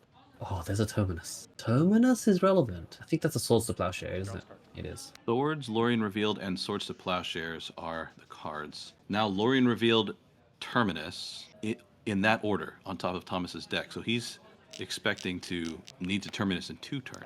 He could. I mean, you play the Murktide? Yeah, I was about to say, you have a few anemic 1/1s, even though you are on 5, but you might as well just get a giant dragon into play to try to finish off this game, right? And he gets to draw 3? That's insane. That's right. Unbelievable. Draw 3. Wow. Doesn't he ever get sick of drawing cards? Like, he has too many cards in his hand. Thomas, what are you doing, mate? I don't know if that's possible. Lee. Sometimes you just want all the cards. Down goes a couple lands. Goes the cleanup. Oh, mate. As a blue player, do you feel comfortable when you're going to clean up and you have to discard cards? Oh, yeah, it feels so good. It feels really good. Experimental Synthesizer. When it enters the battlefield, you exile the top card of your library. You may play it this turn. And also when it leaves, you also get to do the same effect. And then you can pay 3 and sack it. And then you can make a 2/2 token. Very nice. Very nice. Good knowledge. Good with Fiddlebender. Yeah, and the good old Goblin Water. Yeah, very nice. Weld that in and out. You're looking pretty good. Can I see your Graver? So this Arid Mesa, it's phrased in such a way you can play an Arid Mesa, or is Yes, that you can right? play it. Yeah, Great. you can play it. Yep. You can play that land that is in exile at the moment. I don't believe he's played a land yet. He probably should have played it here. These triggers are on the But yeah, seems like is he still trying to respond? Oh, Pyroblast. So The Goblin Welder's on the cycle? stack, eating this Oh, Force right. of Will, pitching a Lorien Revealed, and yeah, Pyroblast now from the hand of Chris Hall. This is a vital Goblin Welder. Even if Thomas has some removal, it is going to resolve here. This is here. I mean, obviously, if the Welder was in play, it's really hard for his later bindings or anything, right? Once it becomes online, it can start sacking things in response. So it just doesn't die. But I don't know if you need to force this. But then again, every Force of Will is 3 cards. So you just kind of like, I'm going to force whatever you play. If you cast a spell, I'm forcing it. Well, that was a Pyroblast on the Murktide region, and the timing was such that he didn't want Thomas to draw the cards from the Force of Will. So that's where we were at. Murktide region did go down, and Thomas drew 3 cards, and the Force of Will did resolve. So Goblin Welder is now in the graveyard. Wow. We live in a world where he cast a Murktide and then swords his own Murktide to gain life. Like, I guess these are strategies now. These are plays. Do you see yourself just like activating the grindstone every turn just cause? It's like He might as well just start doing that, right? Yeah, I think you're right. You build up some artifacts in the graveyard there. Because there's no artifacts, I believe, in the graveyard yet. Right. Could potentially hit a Phyrexian Dragon Engine or something, and I don't know if they're playing that one. Let me double check if the lists are playing Dragon Engine, but Dragon Engine just seems good. Yeah, you got one Dragon Engine, or maybe not. I don't know. Different lists have different things. No Dragon Engine in this one. Back to Thomas, they're just confirming life totals. If you're just tuning in, this is the 6th and final round of today's Legacy 2K event from Card Shop Santa Clara. Mike Yoon and one Mr. Lee in the booth for you. Anurag's been revealing cards, preview cards today, giving stuff away for heavy play. Ooh, we have a 5-mana Triumph of St. Catherine. Draw 3 cards. 5/5 lifelinker, which seems pretty good in this board state at the moment. Big time play for Thomas. We've seen Triumph of St. Catherine do work today, though not quite enough against the powerful 8-cast deck in the hands of Wilson Yu. Yeah, right. That was very good. I think Chris Hall here is going ahead and activate the Retrofitter Foundry to make himself a servo, taking 2 damage from that Ancient Tomb. It seems like Chris had a pretty good plan with, jamming out all these Urza Saga, making constructs here, but Thomas is slowly stabilizing with the amount of card draw that he's getting from all these beanstalks here. Servo is going to take the ping from the Orcish Bowmaster. Orc army enters play. And back to Chris Hall on his turn. Lee, how are you getting through this massive 7-card hand of Thomas? And Right. You really need to make Saga tokens and then get Shadow Sphere from the Saga Chapter 3 and just try to force your way through, because this 5/5 lifelinker is going to stabilize Thomas eventually so well that Chris Hall, even though he can chump it, it's gonna be awkward. But then again, there is a line here for Chris. He blocks the Triumph of St. Catherine and then sacks it with the Retrofitter Foundry before damage, so he does not gain life. very nice. Classic Umezawa's Jite style deny Batterskull lifelinking tactic. Same thing here. And it looked like Chris did Impulse Pyroblast. So did you say it's only until end of turn on the experimental? Correct. I think it's end of turn. Not available now. So That's does have the token in play though. right. I wonder if he does what's he doing here? He's just activating Urza Saga to make a construct. Interesting. Okay, so that's going to be a 1, 2, 3, 4, 5, 6, 7. Okay, you have a 7/7 anyway, so you might as well just block the 5/5. I'm just thinking about responding to this activation. I guess maybe with Chris tapped out, you might make a new decision. Now he probably has a Leyline Binding, and they're going to blocks, and he's gonna probably use a server to block a Bowmaster, right? Right. Chris Yeah. is on 16. You don't even care about your own life at this point. Block the Bowmaster. Chris isn't really drawing cards, so I guess you don't care about the Bowmaster. But the fact that it keeps making. Just the construct.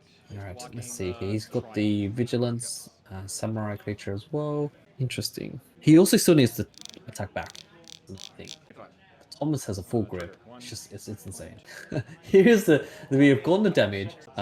Triumph of St. Charles has been able to go to the top 6 cards of the library and then just shuffle in and then be able to miracle again, which if gets cast again, Thomas will draw 3 cards, which is insane, right? But it seems like he just takes 1 from the token. Oh, he did not attack with the Bowmaster, so he can't block the Bowmaster if he did not. He's been able to gain 5 from the block there, and this construct is threatening pretty heavy play here, like 7. It's a 7/7. 1, 2, 3, 4, 5, 6, 7. Yeah, it's a 7/7, and then Urza Saga is gonna also tick up next turn as well. So he's gonna activate the Retrofitter Foundry, sack a construct. A servo. Which again, he could have did this early. I guess he wanted to kill it, but yeah, he's gonna make a Flying Thopter now with the activation of the Retrofitter Foundry. Draw off turn for Chris here. Thomas sitting on, I believe, 2 Leyline Bindings. Very troublesome for Chris, mounting a damage win here. And there's one of those Leyline Bindings in response to the Urza Saga 3rd chapter trigger. Casual, Beans. Miracle the Triumph. there you of go. Catherine. Oh my goodness, that was an actual miracle, not set up. This is the first card drawn on Chris Hall's turn for Thomas. So that is He has to draw 5 cards. He has to draw 3 from the first Leyline, and then Miracle Trigger, draw another 3 cards. oh my goodness. So he's forced to draw 5 cards here, which is, if he's willing to pay 2 mana for the Miracle creature here, but I would imagine that he would. There goes the grindstone. And interestingly, what if Chris was grindstoning his opponent slow? That would have been. Whoa, yeah, that would have been something. You can make your buddy. Yeah, it seems like Thomas has probably missed the trigger to draw another 3 from the Triumph of St. Catherine. Right. Is it? Because he should have like over 10 cards in his hand. Is that a must or a may? It's a must, I believe. So that got missed there. Chat pointing out that, hey, maybe milling is a possibility here. It's a must. I've milled someone before with a beanstalk. So, alright. Urza Saga's on 2, able to make more construct. Now, Chris doing the exact plan that I expected here. Attach Shadowsphere, and just keep making construct. Keep putting artifacts. Now, Chris also, as we can see in his hand, he has 2 artifacts, 2 lands in his hand, so he's just jamming in with this Flying Thopter and this construct with Shadowspear, which has lifelink and trample. So that's why Chris doesn't even care about his own life at the moment. He's going to gain so much life back if it does connect. Now, Thomas missed on drawing another 3 cards maybe, and let's see if he has another Leyline Binding. Is that something you said earlier? Yes, I believe he has one other Leyline Binding in hand. I could be wrong. Counting how big the construct is. He's got trample as well, being able to trample through here. I'm from St. Catherine on the construct with the Shadow Spear, talking about how this is going to resolve. Net gain 1. And then I lose, so it's flat. 1, 2, 3, 4, 5, 6, plus itself. In goes Triumph of St. Catherine, back into the top 7 yet again. I think Thomas probably only has like 20 or 23 cards left. He's drawn so many cards from these beanstalks. And we've seen that shuffle in from Triumph of St. Catherine be extremely relevant. Oh, and here's a Brainstorm to perhaps set one up for next turn. Underground Sea, and not certain about the other 2. And we'll find out in a moment if it is Triumph of St. Catherine. And I must say, very heads-up play here from Chris, not actually casting any spells. All this value that he keeps getting. Oh, gracious. Terminus! Oh, wow. I mean, he still has the Retrofit of Foundry, but Terminus, wow. That is a massive, massive swing here. And draw 3 cards. Seems good. Huge Terminus from the top of the deck of Thomas Conmee. And drawing 3, as you mentioned, sweeping away that massive board from Chris Hall. Yeah, so you're at 13, so 7 is... Oh, that's amazing. You know, I bet you Anurag being the blue-eye player. Oh, wow. Another Triumph of St. Catherine. Being able to draw another 3 cards. So do you like that value, Mike? You know, 2 mana, 5/5 lifelinker, draw 3 cards. Like, where has fire taken us today? That is fire. That's actual fire. I like that very much. Okay, it's gonna be a construct token at end of turn for Chris. And I mean, he's got so much going on. This is not the end for Chris. Thomas has to go to discard. He's just like, I have too many cards in my hand. Yeah, Thomas just activated wow. a Grizzlebrand practically. There is a dress down in his hand, which is going to be devastating for Chris. Obviously, the construct here is a 5/5, and you know, the Triumph of St. Catherine is also a 5/5. But like, dress down will just kill the construct. It'll remove lifelink, but all the construct will die. I think it's better off for Thomas to do this second activation, because it seems right that Chris is just going to activate again, right? He's got nothing going on. He's got a bunch of lands. He might as well just make more constructs. And the distress down is going to be devastating, because it's going to wipe his whole board, and then the Triumph of St. Catherine is going to be able to untap and attack with lifelink. Huge swing with the dress down in hand for Thomas, waiting in the weeds. And this Urza's Saga is going to search something up, but it's going to be a grindstone. I like this. I like the idea of slow grind from Chris, with Thomas sitting at, what we think, maybe 20 cards left? So, are you really saying Chris might be able to mill Thomas? I think so. I think it's possible. Dress down after this equip, and draw from the dress down does Thomas. And just like you said, big time blowout for the board that Chris was cobbling together. Plateau the play. Technically, dress down's still in play, but yeah, okay. We know Chris only has another land in hand, I believe. Correct, yep. And the planes, I believe. The best 7 cards he could have out of the top 14, pretty much. He's going to activate. St. Catherine is in, and Chris is going to make a servo token. And it looks like he might do that play here, with sacrificing the servo token after blocks. You can't, because you need to activate it. Oh, right. I'm gonna bow match. Oh, he's just going to kill it before blocks. He's like, I'm just going to shoot it with this overpowered black card. Thomas has like a million lands in play. This is hilarious. Unbelievable. Holding on. He's got his fingertips on the edge of the cliff, each one slipping off one by one. Pinky first, now ring finger. His control of this game is slowly fading, and Thomas's grip is strengthening. We could see Thomas take game 1 of this epic round 6 match. Both these players playing for the top 8. They Yeah, win, I they're mean, in. at this point, like with the clock and the timer, the round timer and all that, your opponent's already on 19. They've gained life 3 times. You just scoop it and go to game 2. I know that it's a winning in, but let's say Thomas wins this after taking another 3 or 4 more turns. Do you have enough time to win twice after this? You know what I mean? Time is a real consideration, you're right. Cast Leyline Binding. Gonna equip this servo token with the Shadow Spear and likely a Leyline in response. Draw 3, Leyline.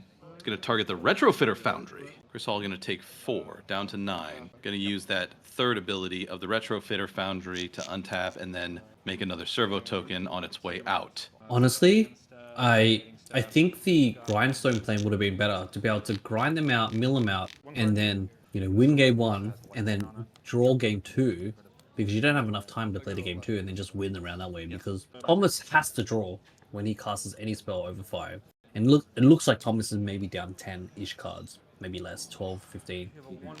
Grindstone could have been activated every turn, mill 3, and potentially have the chance that, or maybe it's mill 2, but have the chance that he actually hits the same colors and it keeps milling, right? Yeah, I would have loved to have seen Chris pivot to that slow grind with all this card draw being a must. Yeah, that looks like it's 12 8 cards there. 12 cards, you reckon? It looks like it, yeah. Yeah. Maybe less. Try for St. Catherine in, Orc Army in. Servo token gonna keep Chris's life total reasonable to 10. I love how we haven't seen a painter servant this whole entire game. Oh wow, okay, he's gonna draw another 3. We haven't seen a painter servant this whole game. Like, this is still game 1. Massive play for Thomas. And yeah, no Painter Servant at all. No Oswald Fiddlebender either. Murktide going for the full fat. That's a must. As we've discussed, Thomas needs to think about time in the round and act quickly. Still game 1. Sorry. There goes. Yeah, this Murktide's really It's my fault. doing some work here. You're gonna be able to try to finish off the game. Take damage. Discarding a hand size is Thomas and back to Chris Hall. This board state. Looks like a commander game, right? Arid Mesa in hand, and then This is the candlelight thingy. I think you can. I don't know what that is. Oh, portable hole. It might be portable hole. try to take a look here. Just Pyro Ball. We're back to Thomas's turn now. Attack or lethal. Oh, Dusk Rose Reliquary. Dusk Rose Reliquary, that's right. Yeah. Either way, that ate a force of negation. So. Yeah. All right, now he's starting to mill. Oh, what? He actually got a 4 mil off of that one. As board? Oh, you get a second artifact or a creature. Well, that seems pretty good in a painter deck, I guess. What a But as board, that's so good. Yeah, that's a new card from the new Lost Caverns of Ixalan. Thomas Why does Conby everything have taking ward? game 1 of this round 6 with that Triumph of St. Catherine control, and that was a grindy one. And Thomas just drew so many cards that decking slowly was a real consideration there. Chris Hall with this spicy one, though. That is Oswald Fiddlebender Painter combo, which in his version is also featuring red. So it's full-on strawberry shortcake, red and white painter with Oswald Fiddlebender. Really cool to see this deck in action. Lee, what are you expecting here from game 2? I'd imagine. I mean, they already have Pyroblast in the main, but I imagine maybe some Blood Moons. Yeah, but Blood Moon is awkward. I don't know if Fiddlebender will play Blood Moon because it hurts the Saga, but I think they just need to go harder on the combo and just go all in. Maybe more Pyroblast or everything, but Thomas is just doing dress down removal things as usual. Some strong opening hands from both players. Not the nuts, but solid hands to play Magic with. And it's a turn 1 Mox Opal and Retrofitter Foundry for Chris Hall. Land go for Thomas. And this is game 2. Again, folks, this is round 6, the last round of Swiss, and this is a win and into top 8 for both of these players, either of these players. Painter's Servant, finally we see one from Chris Hall. Thomas thinking about, do I need to counter this or can I remove it later? And that's the thing with Painter Servant. It's just so dangerous when it resolves because it turns on all your Pyroblasts, it turns on a bunch of things and enables a lot of things, and also they can just win out of nowhere. They can go turn 1 Tomb into Painter Server, turn 2 Grindstone. That was a Force of Will pitching Murktide Regent dealing with that Painter Servant, and now 2 fetch lands in play for Thomas. Ooh, red and white tapped. It's going to be a Goblin Engineer for Chris Hall, and cobbling something together here. Ooh. But that's going to meet a Hydroblast, so not sure what else is in hand there for Chris. Has Servo mana, past turn. Yeah, Hydroblast is a very heads up one here. Obviously, the whole deck is mostly red, and then white is there for the removal. And yeah, because sometimes reds can't get rid of things, so why not splash white and just play other types of removal? Thomas cracking and gonna find a tropical island and play this up the beanstalk. A foil up the beanstalk, which is roughly the same price as a regular. No premium on the foil up the beanstalk. Not really. If you're comparing to, TCG, CK prices, it's only an extra $1 or so. Also because it just got recently banned in Modern, so they're roughly the same. Big influx sold, I'm sure. And Thomas is going to draw his card off the beanstalk and pass turn. Chris Hall, end of turn servo token. Back to Chris. Got a plateau in hand as well as a Mox Opal, and perhaps that's a Shadow Spear. Not a lot going on for Chris Hall. This is a very dangerous situation to be in. Thomas Conmey, as long as he's got some reasonable cards to play, this is looking very scary. There's a Swords of Plowshare. It's going to out-tempo this servo token a little bit. Shadow Spear equipped, no good. But Chris is going to create a Thopter in place of that servo token in response to that Swords to Plowshares. Chris Hall going to pass back, nothing else going. Yeah, right. And I think, honestly, the only way Chris was going to win this is a bunch of Urza Sagas making constructs, but unfortunately we don't see any Urza Saga here. He kept a hand where he was trying to paint a servant with the Engineer, going for the combo.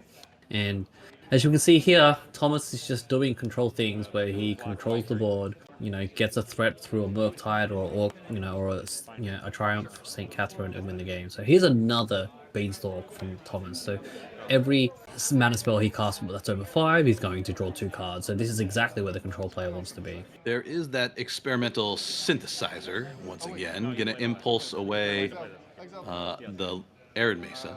Thomas, as you mentioned, Lee, just in a commanding position.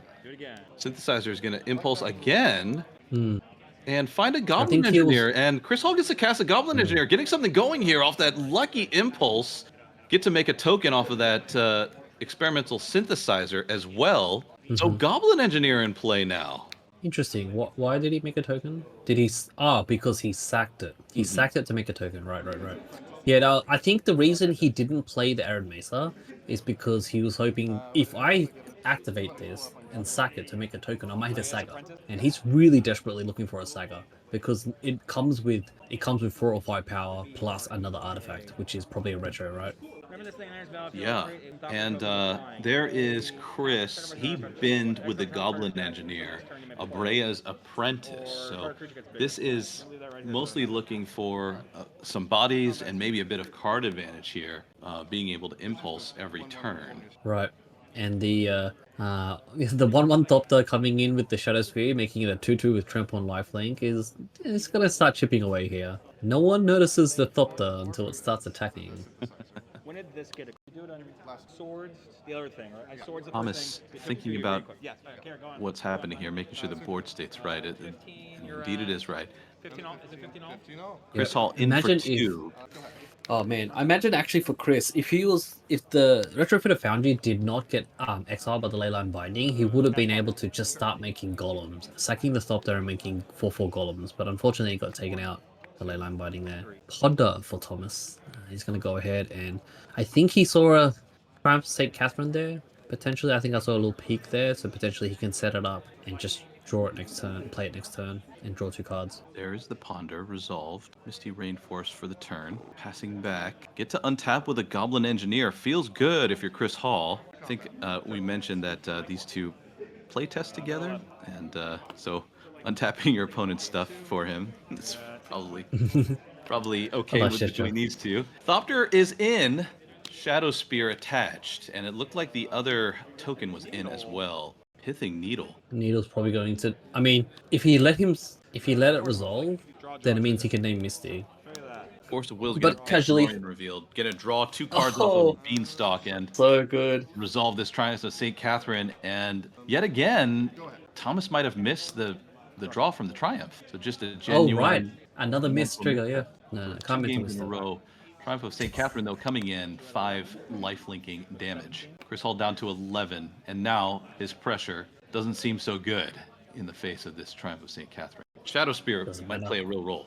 Thomas doesn't need to draw more cards, it's fine. Also, I'm not sure if he actually drew another card, because he's supposed to draw 2 cards, alright? Obviously the Miracle triggers, but you can draw 2 more cards. So he's going to hard cast another Triumph of St. Catherine. Draw another 2 cards here. Draws a Murktide. Mana to play the Murktide? Probably not. Okay. Engineer's going to do the engineering thing, so he's going to pay a red, sack the Mox Opal, and then probably bring in Bray's Apprentice. And Thomas is thinking about how he'd like to respond or not. No response. Bray's Apprentice is going to enter. It's a token Reads a friend. 1/1 Thopter, I believe, on. Which is really good synergy with Retrofitter Foundry, right? Mhm. Because you make the Thopter, then you can just activate the Retrofitter Foundry with paying no mana to turn into a 4/4 Golem. That's fine. Okay, you're good. There is that Thopter. And Bray's Apprentice gets to untap with that. Painter's Servant in hand. I really love Goblin Engineer. I think it's such a well-designed card. Thopter In in. for 2 with a Thopter, yeah. Gain 2 life there for Chris since it has lifelink. Mox Opal. Activate Mox Opal. Sack Mox Opal. What's he going to reanimate here? Experiential Synthesizer again? Yeah, he's going to go ahead and try to get some card value here. Hasn't played the Lamb, which is really smart. Oh, it's another Goblin Engineer, so he's going to be able to play the Engineer if he wants. And I think I would as well. He can play it, and he has a Painter's Servant in hand. He could find a Grindstone right here. Chris Hall could find the whole win. There is the Grindstone. If Chris Hall gets to untap with these Goblin Engineers, it could be GG. Here comes the Painter's Servant. Just leaving it hanging out, though. Sure. Swords to Plowshares in hand, it looks like, for Thomas, so he does have an answer, this Painter's Servant. The Brea's Apprentice is going to sacrifice the Painter's Servant in response. Yes, yes. That's the good thing about it. It's only 1 colorless, I think, and she can sack it to make to exile a top card. Awkward. So she's got a lot of value written on her. Great play. As soon as a Brea will be able to play, it's just like it's so much of a swing because she gives so much value. So that Painter's Servant that has the die on it, that's impulsed until end of next turn, I believe. This has Really great. surgical extraction. Your This is quite a nail biter. Oh, and Thomas has the surgical extraction for the surgical. Painter's for the Grindstone, and that's going to dash Chris's hopes of stringing together this combo, showing off that Oswald Fiddlebender. He is indeed in the deck. We haven't gotten to see him yet. And here goes Grindstones, all gone. No way of getting those back. Chris Hall now has to win with a super slow, grindy matchup and try to outgrind the grind deck. All the beans, yeah, right. It's like, I think his only avenue to win now is to mill out Thomas, which Thomas is aware that he doesn't want to be drawing too many cards, but taking out the combo, that's a big blow for Chris here. Now, he needs to draw lots of sagas, clutch, and I'm surprised he's not playing Chaos Defiler because you know that can potentially start killing things like the Leyline Binding or the Triumph for St. Catherine's. But yeah, right now Chris is in an awkward position because Thomas has 10 power lifelink on board, and Chris has gone wide, but he doesn't have much power to attack back. Play Mystic Sanctuary. Ooh, Mystic Sanctuary for Thomas, gonna get something back. Force of Will on top of my deck. Gonna be a Force of Will. Murktide Regent to play from Thomas, and now Current stock triggers. this could be the win con that Thomas has been looking for. Exiling 4 spells to it. Might have to get rid of this Thopter, but I think that should be pretty trivial, having drawn 2. Right. Do you love the intimidation of putting Force of Will on top and then triggering Beans, drawing 2 cards, and then just having the Force of Will in your hand? It's just like, oh man, I know you have the Force of Will. When you cast it, you gotta draw 2 more cards. Alright, draw for Chris here. You're down to 1 card. Thomas seems to be on 2. So that was a block on those 2 Triumph of St. Catherine's, so Chris didn't take any damage there, but need to string something together now. Gonna impulse the It's 2 triggers. experimental synthesizer, so get 2 impulses. Yep, that's correct, yep. I think he should probably play the Welder. I mean, he doesn't have to, but he might as well at this point. I mean, he should be checking the graveyard, to be honest. You've only played 2 games of Magic? Yeah, you're right. Because technically he can. I don't know what he's trying to hope for here, but I think it's game. There is the handshake. Thomas Conmee is going to take this game 2 and the match. That means Thomas Conmee is one of our top 8 legacy competitors. Congratulations to him on making it to that top 8 here at the Legacy 2K in Santa Clara Card Shop. We'll bring it back to the booth here. Mike Yoon, one Mr. Lee. What a great day of Magic, Lee. This was tremendous to see. For folks at home who have been watching, sticking with us all day long through 6 exciting rounds of Legacy, thank you so much. Glad you could tune in and be a part of our community throughout the day. Really nice to have you. Lee, any closing thoughts on our day? We got to see a nice variety of top tier decks, some good players here. We've seen a lot of representation here from the Beans decks and the control decks, but also we saw a good showing of aggro decks like the Initiative, and we also saw combo decks, Cephalith Breakfast. So really thanks to Anurag and the sponsors for today's event. Really love that we're able to bring this live cast of some Paper Legacy and a good showing of a lot of cards that don't exist in Magic Online. So it was really good to see some Paper Magic today. Really great. Anurag, doing all the work behind the scenes, all the heavy lifting to bring this Magic action to you. We'll send it back to you for the last time, Anurag. Thanks so much. All right, Mike Lee, thank you so much for a fantastic day of commentary here at the Card Shop Santa Clara Legacy 2K. It's been a great day. I'm personally very happy because, we got to see a lot of Triumph of St. Catherine. We didn't see any clown cars, so maybe my day is not as good as I'm pretending it to be. But we've got some business to take care of. So first things first, we're going to pull not 1, not 2. All right, I'm going to give away a third a gift card for the Heavy Play giveaway that we were doing earlier. So thank you everyone for participating. Thank you Heavy Play for sponsoring today's show. We gave out a lot of goodies throughout the day to some of the players as well. And then for you all, you get 2 prizes. First, for the people that won the gift cards, congratulations. Second of all, everybody else, you get access to this sweet promo code here, and this is Legacy 2K. So if you use this code, you get 15% off your entire order. So if you're looking for Heavy Play product, now is the time to get it because this is the best code that they have made to date. Speaking of the best code, let's go check out the final step here of the preview card. So without further ado, I think at this point, most people have sort of figured this out, but yeah. The card is called Season Desist, and it is a split card here. This is the final card. So the left side reads, exile up to 2 target cards from a single graveyard. Target player gains 2 life and draws a card. That's for 1 in a hybrid black-green Seas. That's an instant. On the right-hand side is Desist. That's 4 Hybrid Selesnya for a sorcery. It says destroy all artifacts and enchantments. I think this card is potentially Pioneer playable in a sideboard for maybe archetypes like Phoenix, for example. The fact that it gets rid of 2 copies but then also draws a card. This is potentially playable. I think this one is pretty solid, and the back half could see play potentially in...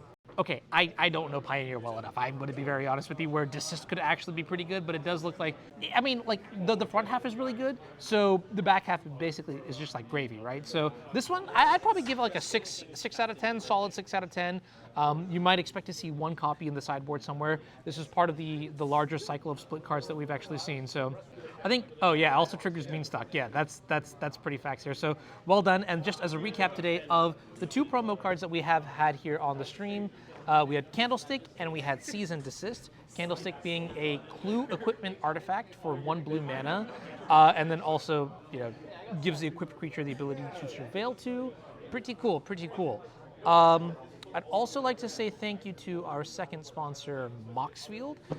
So if you haven't already, or actually rather, I'm actually these the deck list. Awesome. Literally getting the deck list for today's top 8. I'm going to be. Can I put these up? Okay, cool. I'm going to be posting these on Moxfield and on the internet for everyone to consume. I do want to know what finally finished. And actually, let me just go through these lists real quick to sort of cover what our top 8 finally looks like. So just to be clear, we have, it looks like Wilson playing the 8-cast deck. We got to watch Wilson. Wait, Zabaz? Patchwork Automata? Whoa. That's the guy. Griffin with, is this just Hardened Scales? No, this isn't. I see Lion's Eye Diamond. What is this?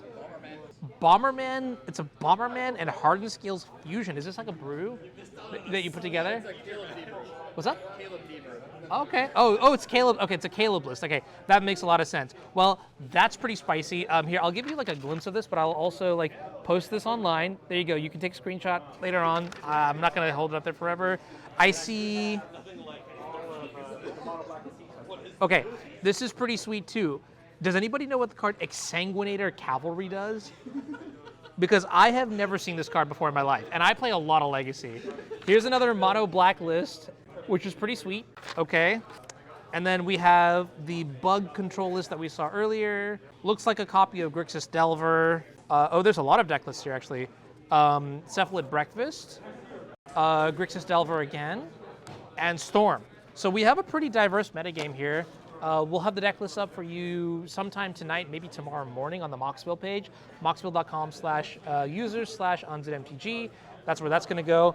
And I'm trying to think if there's anything else I need to do. Oh, for the people that won that last giveaway, if you could please shoot me a DM on Twitch, and I think that'll be pretty good. And that's gonna be it for me. Yeah. Okay. Bye, friends. Oh, no. The shop is closing down. But if you haven't already, check out cardshopsantaclara.com. Cardshopsantaclara.com.